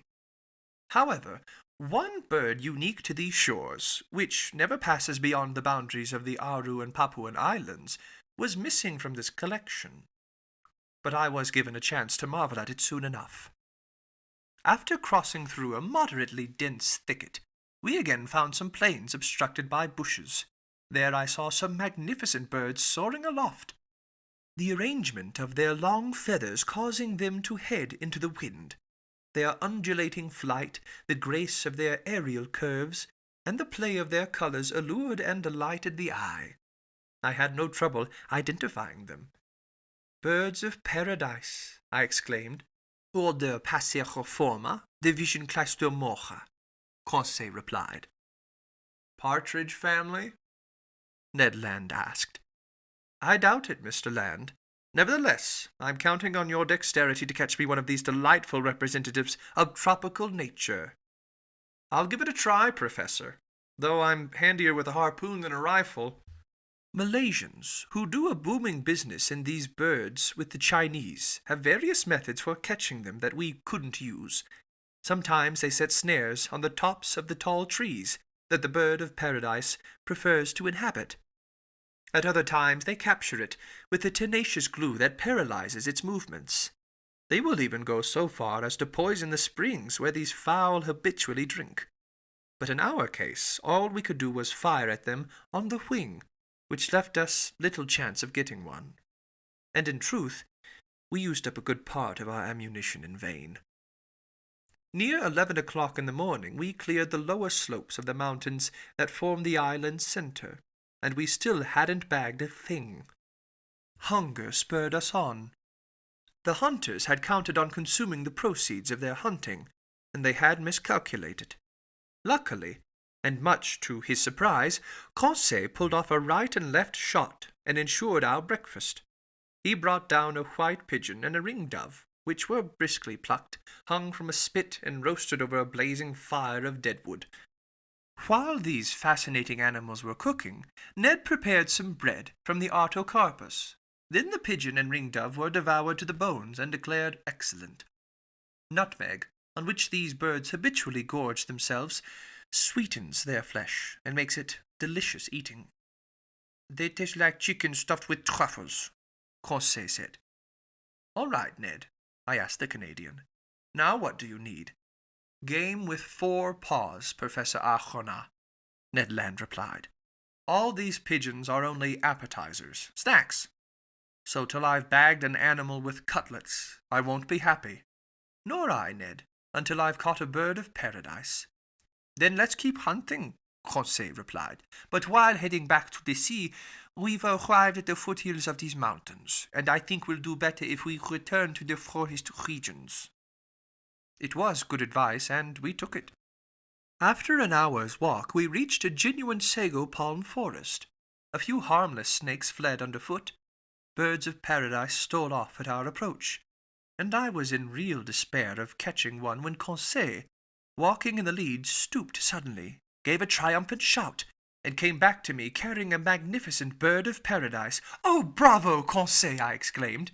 "Master is too kind," Conseil replied. "Not at all, my boy. That was a stroke of genius, catching one of these live birds with your bare hands. If master will examine it closely, he'll see that I deserve no great praise." "And why not, Conseil?" "Because this bird is as drunk as a lord." "Drunk?" "Yes, master. Drunk from the nutmegs it was devouring under that nutmeg tree where I caught it. See, Ned, my friend. See the monstrous results of intemperance." "Damnation!" the Canadian shot back. "Considering the amount of gin I've had these past 2 months, you've got nothing to complain about." Meanwhile, I was examining this unusual bird. Conseil was not mistaken. Tipsy from that potent juice, our bird of paradise had been reduced to helplessness. It was unable to fly. It was barely able to walk. But this didn't alarm me, and I just let it sleep off its nutmeg. This bird belonged to the finest of the 8 species credited to Papua and its neighboring islands. It was a great emerald, one of the rarest birds of paradise. It measured 3 centimeters long. Its head was comparatively small, and its eyes, placed near the opening of its beak, were also small. But it offered a wonderful mixture of hues: a yellow beak, brown feet and claws, hazel wings with purple tips, pale yellow head, and scruff on the neck, emerald throat, the belly and chest maroon to brown. 2 strands made of a horn substance covered with down rose over its tail, which was lengthened by long, very light feathers of wonderful fineness, and they completed the costume of this marvelous bird that the islanders have poetically named the Sunbird. How I wished I could take this superb bird of paradise back to Paris, to make a gift of it to the zoo at the Botanical Gardens, which doesn't own a single live specimen. "So it must be a rarity or something?" the Canadian asked, in the tone of a hunter who, from the viewpoint of his art, gives the game a pretty low rating. "A great rarity, my gallant comrade, and above all very hard to capture alive, and even after they're dead, there's still a major market for these birds. So the natives have figured out how to create fake ones, like people create fake pearls or diamonds." "What?" Conseil exclaimed. "They make counterfeit birds of paradise." "Yes, Conseil. And is master familiar with how the islanders go about it?" Perfectly familiar. During the easterly monsoon season, birds of paradise lose the magnificent feathers around their tails that naturalists call below-the-wing feathers. These feathers are gathered by the fowl foragers and skillfully fitted onto some poor, previously mutilated parakeet. Then they paint over the suture, varnish the bird, and ship the fruits of their unique labors to museums and collectors in Europe. Good enough, Ned Land put in. If it isn't the right bird, it's still the right feathers, and so long as the merchandise isn't meant to be eaten, I see no great harm. But if my desires were fulfilled by the capture of this bird of paradise, those of our Canadian huntsmen remained unsatisfied. Luckily, near 2 o'clock, Ned Land brought down a magnificent wild pig of the type the natives call bari otang. This animal came in the nick of time for us to bang some real quadruped meat, and it was warmly welcomed. Ned Land proved himself quite gloriously with his gunshot. Hit by an electric bullet, the pig dropped dead on the spot. The Canadian properly skinned and cleaned it, after removing half a dozen cutlets destined to serve as the grilled meat course of our evening meal. Then the hunt was on again, and once more would be marked by the exploits of Ned and Conseil. In essence, beating the bushes, the two friends flushed a herd of kangaroos that fled by bounding away on their elastic paws. But these animals didn't flee so swiftly that our electric capsules couldn't catch up with them. "Oh, Professor!" shouted Ned Land, whose hunting fever had gone to his brain. "What excellent game! Especially in a stew! What a supply for the Nautilus! 2, 3, 5 down! And just think how we'll devour all this meat ourselves, while those numbskulls on board won't get a shred." In his uncontrollable glee, I think the Canadian might have slaughtered the whole horde, if he hadn't been so busy talking. But he was content with a dozen of these fascinating marsupials, which make up the first order of aplacental mammals, as Conseil just had to tell us. These animals were small in stature. They were a species of those rabbit kangaroos that usually dwell in the hollows of trees, and are tremendously fast. But although of moderate dimensions, they at least furnish a meat that's highly prized. We were thoroughly satisfied with the results of our hunting. A gleeful Ned proposed that we return the next day to this magic island, which he planned to depopulate of its every edible quadruped. But he was reckoning without events. By 6 o'clock in the evening we were back on the beach. The skiff was aground in its usual place. The Nautilus, looking like a long reef, emerged from the waves 2 miles offshore. Without further ado, Ned Land got down to the important business of dinner. He came wonderfully to terms with its entire cooking. Grilling over the coals, those cutlets from the bari utang soon gave off a succulent aroma that perfumed the air. But I catch myself following in the Canadian's footsteps. Look at me, in ecstasy over freshly grilled pork. Please, grant me a pardon, as I've already granted one to Mr. Land, and on those same grounds. In short, dinner was excellent. 2 ringdoves rounded out this extraordinary menu. Sago pasta, bread from the artocarpus, mangoes, half a dozen pineapples, and the fermented liquor from certain coconuts heightened our glee. I suspect that my 2 fine companions weren't quite as clear-headed as one could wish. "What if we don't return to the Nautilus this evening?" Conseil said. "What if we never return to it?" Ned Land added. Just then a stone whizzed toward us, landed at our feet, and cut short the harpooner's proposition. Chapter 22. The Lightning Bolts of Captain Nemo. Without standing up, we stared in the direction of the forest. My hand stopped halfway to my mouth, Ned Land's completing its assignment. "Stones don't fall from the sky," Conseil said, "or else they deserve to be called meteorites." A second well-polished stone removed a tasty ringdove leg from Conseil's hand, giving still greater relevance to his observation. We all 3 stood up, rifles to our shoulders, ready to answer any attack. "Apes, maybe?" Ned Land exclaimed. Nearly, Conseil replied. Savages. Head for the skiff, I said, moving toward the sea. Indeed, it was essential to beat a retreat, because some 20 natives, armed with bows and slings, appeared barely 100 paces off, on the outskirts of a thicket that masked the horizon to our right. The skiff was aground 10 fathoms away from us. The savages approached without running, but they favored us with a show of great hostility. It was raining stones and arrows. Ned Land was unwilling to leave his provisions behind, and despite the impending danger, he clutched his pig on one side, his kangaroos on the other, and scampered off with respectable speed. In 2 minutes we were on the strand, loading provisions and weapons into the skiff, pushing it to sea, and positioning its 2 oars were the work of an instant. We hadn't gone 2 cable lengths when 100 savages, howling and gesticulating, entered the water up to their waists.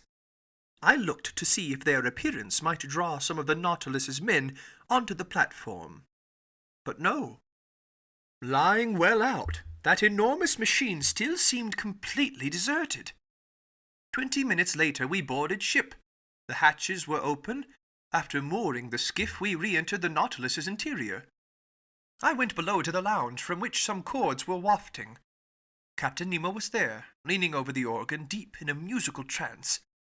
"Captain," I said to him. He didn't hear me. "Captain," I went on, touching with my hand. He trembled, and turning around, "Ah, it's you, Professor," he said to me. "Well, did you have a happy hunt? Was your herb gathering a success?" "Yes, Captain," I replied, "but unfortunately we've brought back a horde of bipeds whose proximity worries me." "What sort of bipeds?" "Savages." "Savages?" Captain Nemo replied in an ironic tone. "You set foot on one of the shores of this globe, Professor, and you're surprised to find savages there. Where aren't there savages? And besides, are they any worse than men elsewhere, these people you call savages? But, Captain, speaking for myself, sir, I've encountered them everywhere." "Well, then," I replied, "if you don't want to welcome them aboard the Nautilus, you'd better take some precautions. Easy, Professor. No cause for alarm. But there are a large number of these natives. What's your count?" "At least 100. "Professor Arjona," replied Captain Nemo, whose fingers took their places again on the organ keys. "If every islander in Papua were to gather on that beach, the Nautilus would still have nothing to fear from their attacks." The captain's fingers then ran over the instrument's keyboard, and I noticed that he touched only its black keys, which gave his melodies a basically Scottish color. Soon he had forgotten my presence and was lost in the reverie that I no longer tried to dispel. I climbed onto the platform. Night had already fallen because in this low latitude the sun sets quickly without any twilight. I could see Gueboroa Island only dimly, but numerous fires had been kindled on the beach, attesting that the natives had no thoughts of leaving it. For several hours I was left to myself, sometimes musing on the islanders, but no longer fearing them because the captain's unflappable confidence had won me over, and sometimes forgetting them to marvel at the splendors of this tropical night. My memories took wing toward France, in the wake of those zodiacal stars due to twinkle over it in a few hours. The moon shone in the midst of the constellations at their zenith. I then remembered that this loyal, good-natured satellite would return to this same place the day after tomorrow, to raise the tide and tear the Nautilus from its coral bed. Near midnight, seeing that all was quiet over the darkened waves as well as under the waterside trees, I repaired to my cabin and fell into a peaceful sleep. The night passed without mishap. No doubt the Papuans had been frightened off by the mere sight of this monster aground in the bay, because our hatches stayed open, offering easy access to the Nautilus's interior. At 6 o'clock in the morning, January 8, I climbed onto the platform. The morning shadows were lifting. The island was soon on view through the dissolving mists, first its beaches, then its summits. The islanders were still there, in greater numbers than on the day before, perhaps 500 or 600 of them. Taking advantage of the low tide, some of them had moved forward over the heads of coral to within 2 cable lengths of the Nautilus. I could easily distinguish them. They obviously were true Papuans, men of fine stock, athletic in build, forehead high and broad, nose large but not flat, teeth white. Their woolly, red-tinted hair was in sharp contrast to their bodies, which were black and glistening like those of Nubians. Beneath their pierced, distended earlobes there dangled strings of beads made from bone. Generally, these savages were naked. I noted some women among them, dressed from hip to knee in grass skirts held up by belts made of vegetation. Some of the chieftains adorned their necks with crescents, and with necklaces made from beads of red and white glass. Armed with bows, arrows, and shields, nearly all of them carried from their shoulders a sort of net, which held those polished stones their slings hurled with such dexterity. One of these chieftains came fairly close to the Nautilus, examining it with care. He must have been a Mado of high rank, because he paraded in a mat of banana leaves that had ragged edges and was accented with bright colors. I could easily have picked off this islander, he stood at such close range. But I thought it best to wait for an actual show of hostility. Between Europeans and savages, it's acceptable for Europeans to shoot back, but not to attack first. During this whole time of low tide, the islanders lurked near the Nautilus, but they weren't boisterous.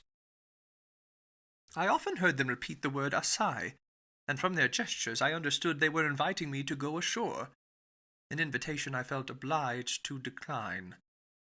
So the skiff didn't leave shipside that day, much to the displeasure of Mr. Land, who couldn't complete his provisions. The adroit Canadian spent his time preparing the meat and flour products he had brought from Gueboroa Island. As for the savages, they went back to shore near 11 o'clock in the morning, when the heads of coral began to disappear under the waves of the rising tide. But I saw their numbers swell considerably on the beach. It was likely that they had come from neighboring islands or from the mainland of Papua proper. However, I didn't see one local dugout canoe. Having nothing better to do, I decided to dredge these beautiful clear waters, which exhibited a profusion of shells, zoophytes, and open sea plants. Besides, it was the last day the Nautilus would spend in these waterways, if tomorrow it still floated off to the open sea as Captain Nemo had promised. So I summoned Conseil, who brought me a small light dragnet, similar to those used in oyster fishing. "What about these savages?" Conseil asked me. "With all due respect to master, they don't strike me as very wicked." "They're cannibals, even so, my boy." "A person can be both a cannibal and a decent man," Conseil replied, "just as a person can be both gluttonous and honorable. The one doesn't exclude the other." "Fine, Conseil, and I agree that there are honorable cannibals who decently devour their prisoners. However, I'm opposed to being devoured, even in all decency, so I'll keep on my guard, especially since the Nautilus's commander seems to be taking no precautions. And now, let's get to work." For 2 hours our fishing proceeded energetically but without bringing up any rarities. Our dragnet was filled with Midas abalone, harp shells, obelisk snails, and especially the finest hammer shells I had seen to that day. We also gathered in a few sea cucumbers, some pearl oysters, and a dozen small turtles that we saved from the ship's pantry. But just when I least expected it, I laid my hands on a wonder, a natural deformity I'd have to call it, something very seldom encountered. Conseil had just made a cast of the dragnet, and his gear had come back up loaded with a variety of fairly ordinary seashells, when suddenly he saw me plunge my arm swiftly into the net, pull out a shelled animal, and give a conchological yell, In other words, the most piercing yell a human throat can produce. Eh, what happened to Master? Conseil asked, very startled. Did Master get bitten? No, my boy, but I'd gladly have sacrificed a finger for such a find. What find? This shell, I said, displaying the subject of my triumph. But that's simply an olive shell of the 10th olive species, genus Oliva, order Pectinibranchia, class Gastropoda, branch Mollusca. Yes, Conseil, but instead of coiling from right to left, this olive shell rolls from left to right. It can't be, Conseil exclaimed. Yes, my boy, it's a left-handed shell. A left-handed shell, Conseil repeated, his heart pounding. Look at its spiral. Oh, Master can trust me on this, Conseil said, taking the valuable shell in trembling hands. But never have I felt such excitement. And there was good reason to be excited. In fact, as naturalists have ventured to observe, dextrality is a well-known law of nature. In their rotational and orbital movements, stars and their satellites go from right to left. Man uses his right hand more often than his left, and consequently, his various instruments and equipment, staircases, locks, watch springs, etc., are designed to be used in a right-to-left manner. Now then, nature has generally obeyed this law in coiling her shells. They're right-handed with only rare exceptions, and when by chance a shell spiral is left-handed, collectors will pay its weight in gold for it. So Conseil and I were deep in the contemplation of our treasure, and I was solemnly promising myself to enrich the Paris Museum with it, when an ill-timed stone, hurled by one of the islanders, whizzed over and shattered the valuable object in Conseil's hand. I gave a yell of despair. Conseil pounced on his rifle and aimed at a savage swinging a sling just 10 meters away from him. I tried to stop him, but his shot went off and shattered a bracelet of amulets dangling from the islander's arm.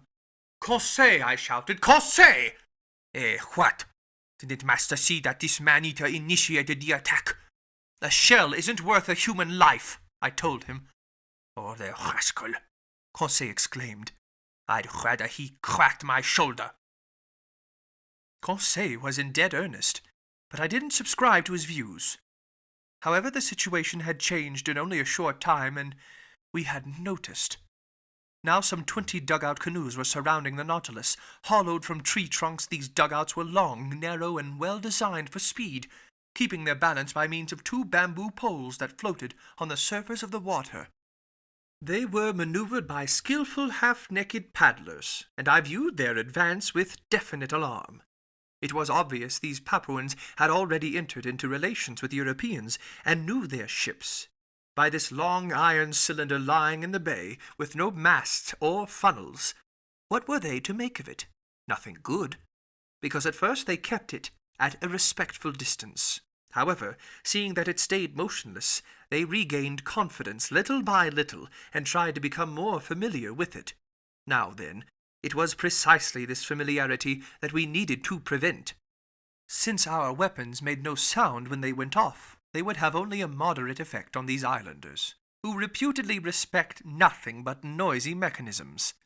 Without thunderclaps, lightning bolts would be much less frightening, although the danger lies in the flash, not the noise.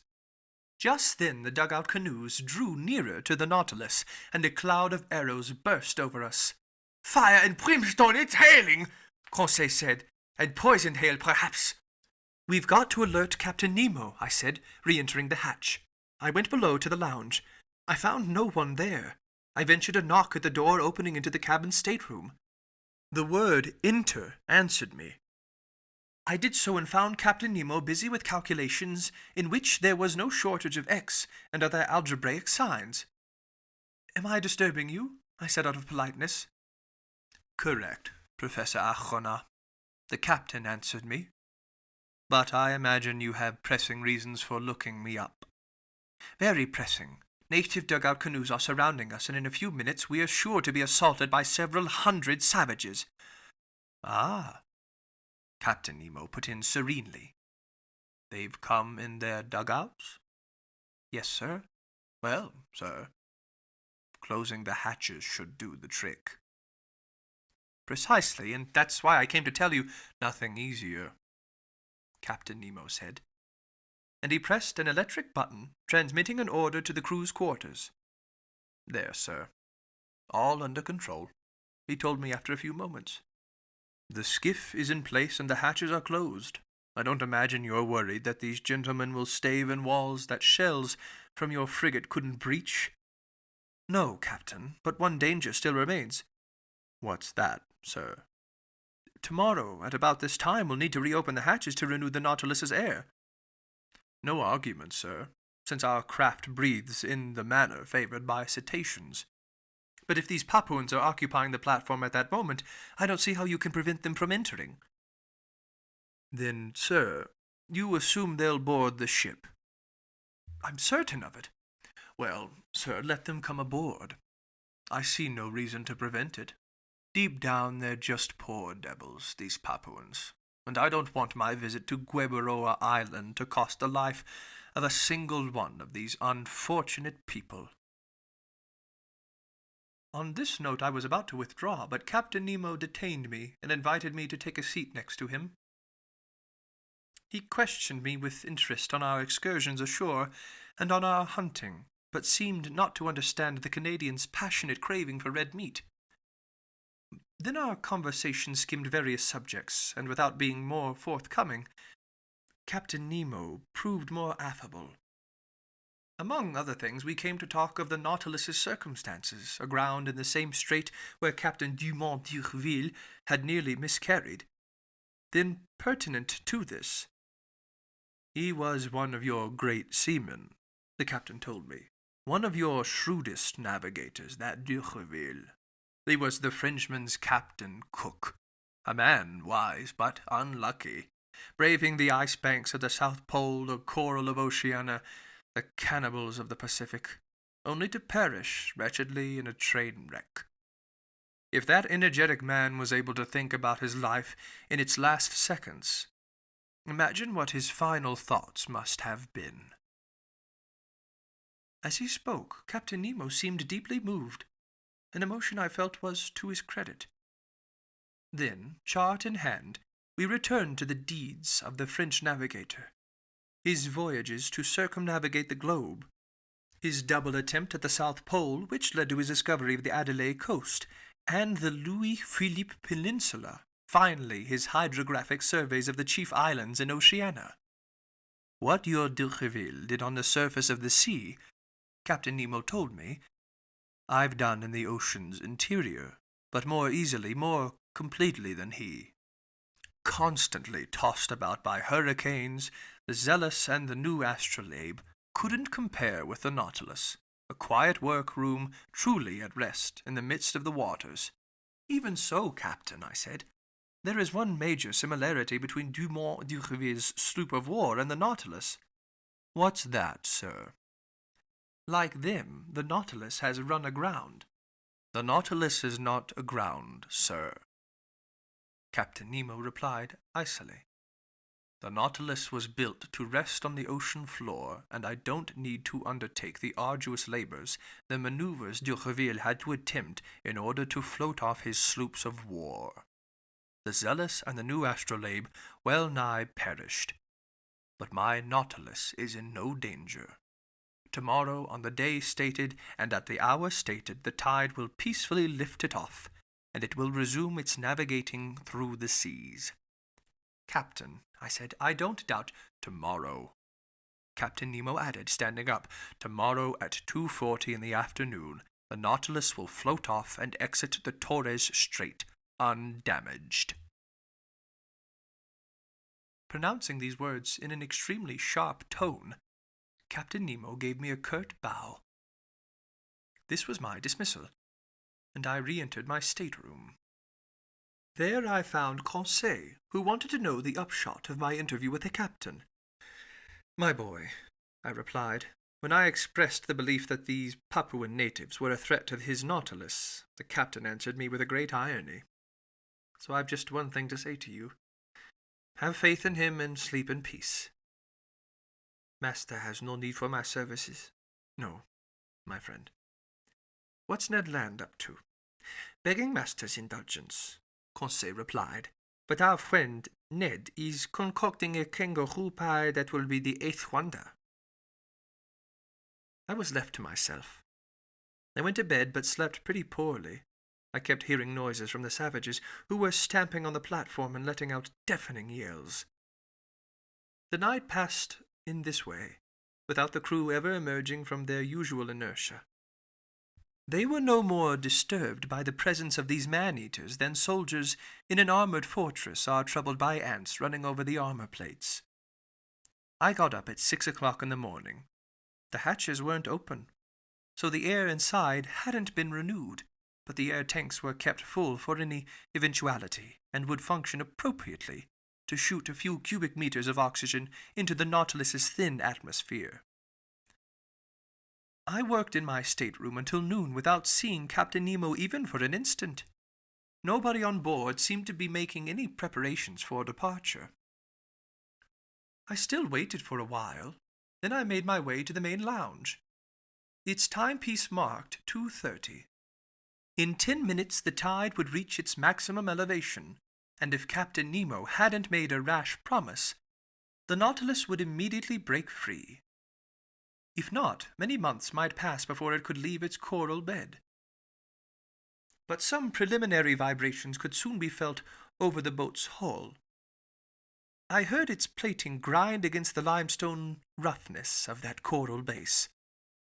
At 2:35, Captain Nemo appeared in the lounge. "We're about to depart," he said. "Ah!" I put in. I'd given orders to open the hatches. "What about the Papuans?" "What about them?"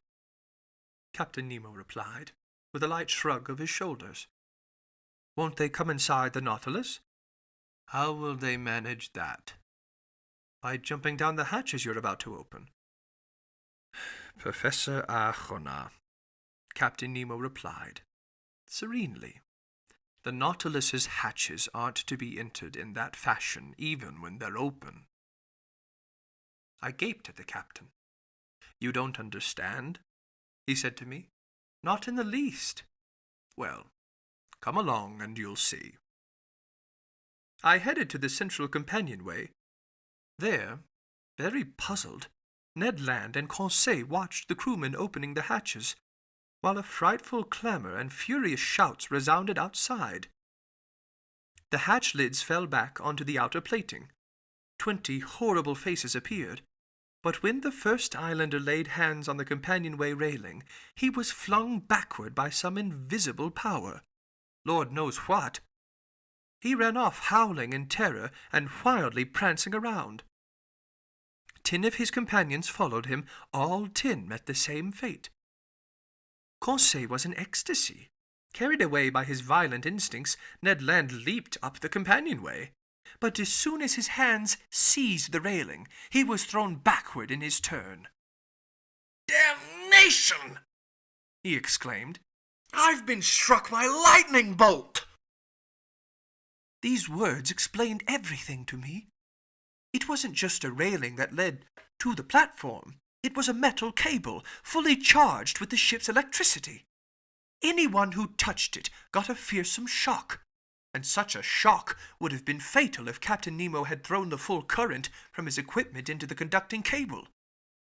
It could honestly be said that he had stretched between himself and his assailants a network of electricity no one could clear with impunity. Meanwhile, crazed with terror, the unhinged Papuans beat a retreat. As for us, half laughing, we massaged and comforted poor Ned Land, who was swearing like one possessed. But just then, lifted off by the tide's final undulations, the Nautilus left its coral bed at exactly that 40th minute pinpointed by the captain. Its propeller churned the waves with lazy majesty. Gathering speed little by little, the ship navigated on the surface of the ocean, and safe and sound, it left behind the dangerous narrows of the Torres Strait. Chapter 23.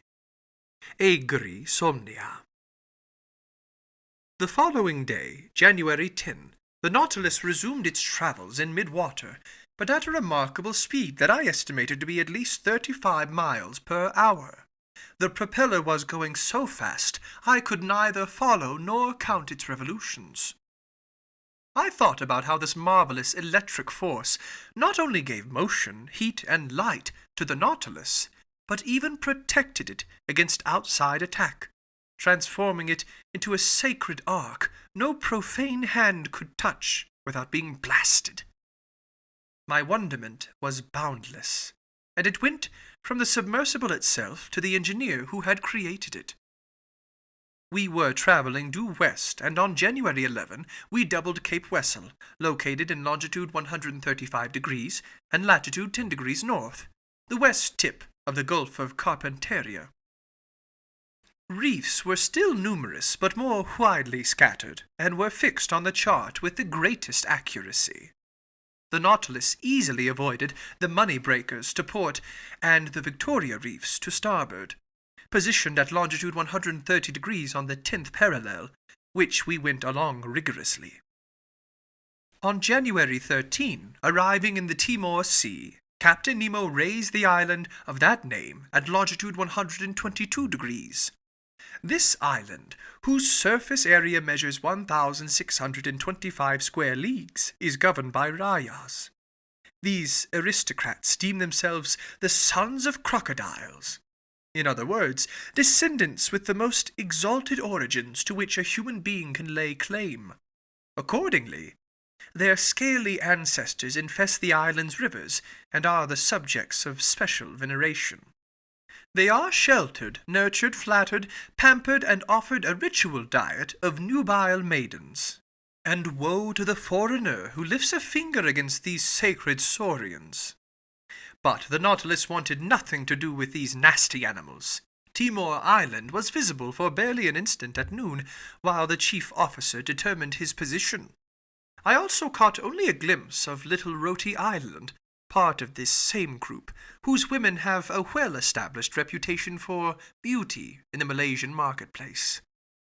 After our position fix, the Nautilus's latitude bearings were modulated to the southwest. Our prow pointed to the Indian Ocean. Where would Captain Nemo's fancies take us? Would he head up to the shores of Asia? Would he pull near to the beaches of Europe? Unlikely choices for a man who avoided populated areas. So would he go down south? Would he double the Cape of Good Hope, then Cape Horn, and push on to the Antarctic Pole? Finally, would he return to the seas of the Pacific, where the Nautilus could navigate freely and easily? Time would tell. After cruising along the Cartier, Hibernia, Seringapatam, and Scott Reefs, the solid element's last excursions against the liquid element, we were beyond all sight of shore by January 14. The Nautilus slowed down in an odd manner, and very unpredictable in its ways. It sometimes swam in the midst of the waters, sometimes drifted on their surface. During this phase of our voyage, Captain Nemo conducted interesting experiments on the different temperatures in various strata of the sea. Under ordinary conditions, such readings are obtained using some pretty complicated instruments, whose findings are dubious, to say the least, whether they're thermometric sounding lines whose glass often shatters under the water's pressure, or those devices based on the varying resistance of metals to electric currents. The results so obtained can't be adequately double-checked. By contrast, Captain Nemo would seek the sea's temperature by going himself into its depths, and when he placed his thermometer in contact with the various layers of liquid, he found the sought-for degree immediately and with certainty. And so, by loading up its ballast tanks, or by sinking obliquely with its slanting fins, the Nautilus successively reached depths of 3,000, 4,000, 5,000, 7,000, 9,000, and 10,000 meters. And the ultimate conclusion from these experiments was that, in all latitudes, the sea had a permanent temperature of 4.5 degrees centigrade at a depth of 1,000 meters. I watched these experiments with the most intense fascination. Captain Nemo brought a real passion to them. I often wondered why he took these observations. Were they for the benefit of his fellow man? It was unlikely, because sooner or later his work would perish with him in some unknown sea. unless he intended the results of his experiments for me. But that meant this strange voyage of mine would come to an end, and no such end was in sight. Be that as it may, Captain Nemo also introduced me to the different data he had obtained on the relative densities of water in our globe's chief seas. From this news I derived some personal enlightenment, having nothing to do with science. It happened the morning of January 15. The captain, with whom I was strolling on the platform, asked me if I knew how salt water differs in density from sea to sea. I said no, adding that there was a lack of rigorous scientific observations on this subject. "I've taken such observations," he told me, "and I can vouch for their reliability." "Fine," I replied, "but the Nautilus lives in a separate world, and the secrets of its scientists don't make their way ashore." "You're right, Professor," he told me after a few moments of silence. "This is a separate world. It's an alien to the Earth, as the planets accompanying our globe around the sun, and will never become familiar with the work of scientists on Saturn or Jupiter. But since fate has linked our two lives, I can reveal the results of my observations to you." "I'm all attention, Captain." "You're aware, Professor, that salt water is denser than fresh water. But this density isn't uniform. In essence, if I represent the density of fresh water by 1.000, then I find 1.028 for the waters of the Atlantic, 1.026 for the waters of the Pacific, 1.030 for the waters of the Mediterranean." "Ah," I thought, "so he ventures into the Mediterranean." 1.018 for the waters of the Ionian Sea, and 1.029 for the waters of the Adriatic. Assuredly, the Nautilus didn't avoid the heavily traveled seas of Europe, and from this insight I concluded that the ship would take us back, perhaps very soon, to more civilized shores. I expected Ned Land to greet this news with unfeigned satisfaction. For several days our work hours were spent in all sorts of experiments, on the degree of salinity in waters of different depths, or on the electric properties, coloration, and transparency, and in every instance Captain Nemo displayed an ingenuity equalled only by his graciousness toward me. Then I saw no more of him for some days, and again lived on board in seclusion. On January 16, the Nautilus seemed to have fallen asleep just a few meters beneath the surface of the water. Its electric equipment had been turned off, and the motionless propeller let it ride with the waves. I assumed that the crew were busy with interior repairs, required by the engine's strenuous mechanical action. My companions and I then witnessed an unusual sight. The panels in the lounge were open, and since the Nautilus's beacon was off, a hazy darkness reigned in the midst of the waters. Covered with heavy clouds, the stormy sky gave only the faintest light to the ocean's upper strata. I was observing the state of the sea under these conditions, and even the largest fish were nothing more than ill-defined shadows, when the Nautilus was suddenly transferred into broad daylight. At first I thought the beacon had gone back on, and was casting its electric light into the liquid mass. I was mistaken, and after a hasty examination I discovered my error. The Nautilus had drifted into the midst of some phosphorescent strata, which, in this darkness, came off as positively dazzling. This effect was caused by myriads of tiny, luminous animals whose brightness increased when they glided over the metal hull of our submersible. In the midst of these luminous sheets of water, I then glimpsed flashes of light, like those seen inside a blazing furnace from steams of molten lead, or from masses of metal brought to a white heat.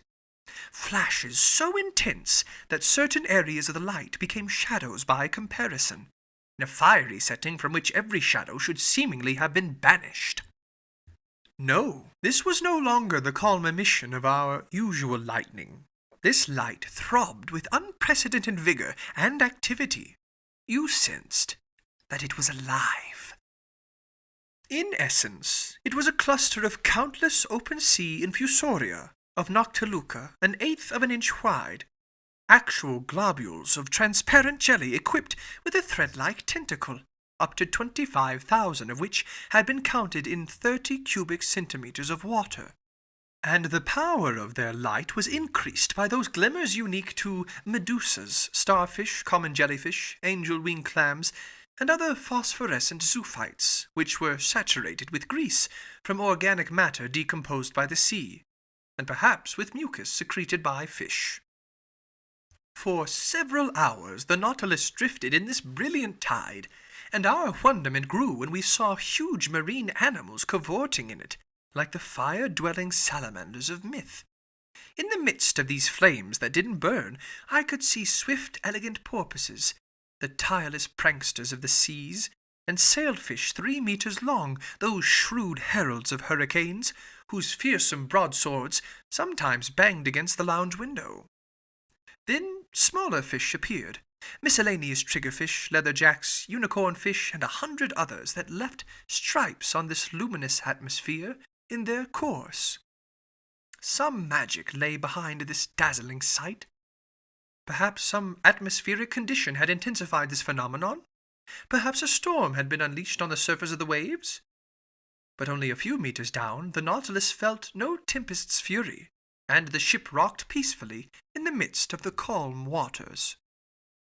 And so it went, some new wonder constantly delighting us. Conseil observed and classified his zoophytes, articulates, mollusks, and fish.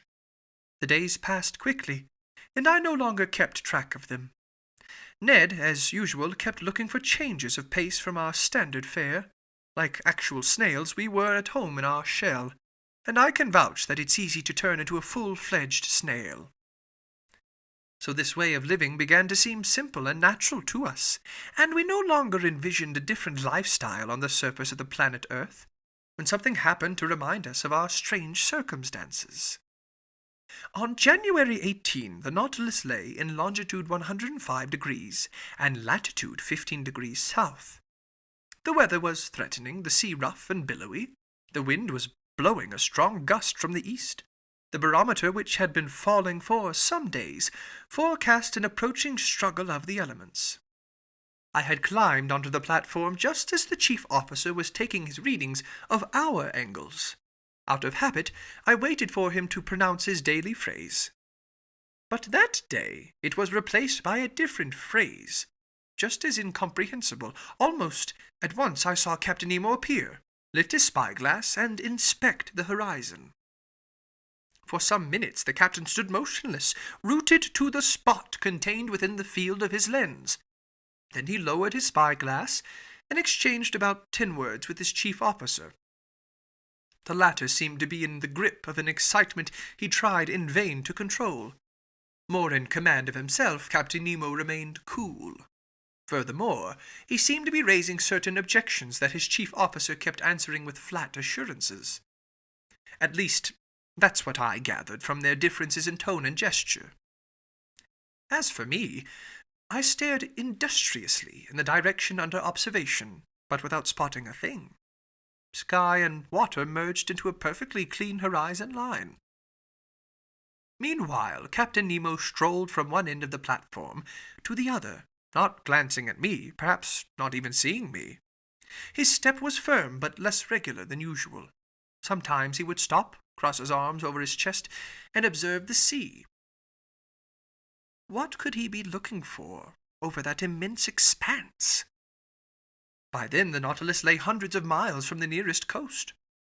The chief officer kept lifting his spyglass and stubbornly examining the horizon, walking up and down, stamping his foot, in his nervous agitation a sharp contrast to his superior. But this mystery would inevitably be cleared up, and soon, because Captain Nemo gave orders to increase speed. At once the engine stepped up its drive power, setting the propeller in swift rotation. Just then the chief officer drew the captain's attention anew. The latter interrupted his strolling and aimed his spyglass at the point indicated. He observed it a good while. As for me, deeply puzzled, I went below to the lounge and brought back an excellent long-range telescope I habitually used. Leaning my elbows on the beacon housing, which jutted from the stern of the platform, I got set to scour that whole stretch of sky and sea. But no sooner had I peered into the eyepiece than the instrument was snatched from my hands. I spun around. Captain Nemo was standing before me, but I almost didn't recognize him. His facial features were transfigured. Gleaming with dark fire, his eyes had shrunk beneath his frowning brow. His teeth were half bared. His rigid body, clenched fists, and head drawn between his shoulders, all attested to a fierce hate breathing from every pore. He didn't move. My spyglass fell from his hand and rolled at his feet. Had I accidentally caused these symptoms of anger? Did this incomprehensible individual think that I had detected some secret forbidden to guests on the Nautilus? No, I wasn't the subject of his hate because he wasn't even looking at me. His eyes stayed stubbornly focused on that inscrutable point of the horizon. Finally, Captain Nemo regained his self-control. His facial appeared, so profoundly changed, now resumed its usual calm.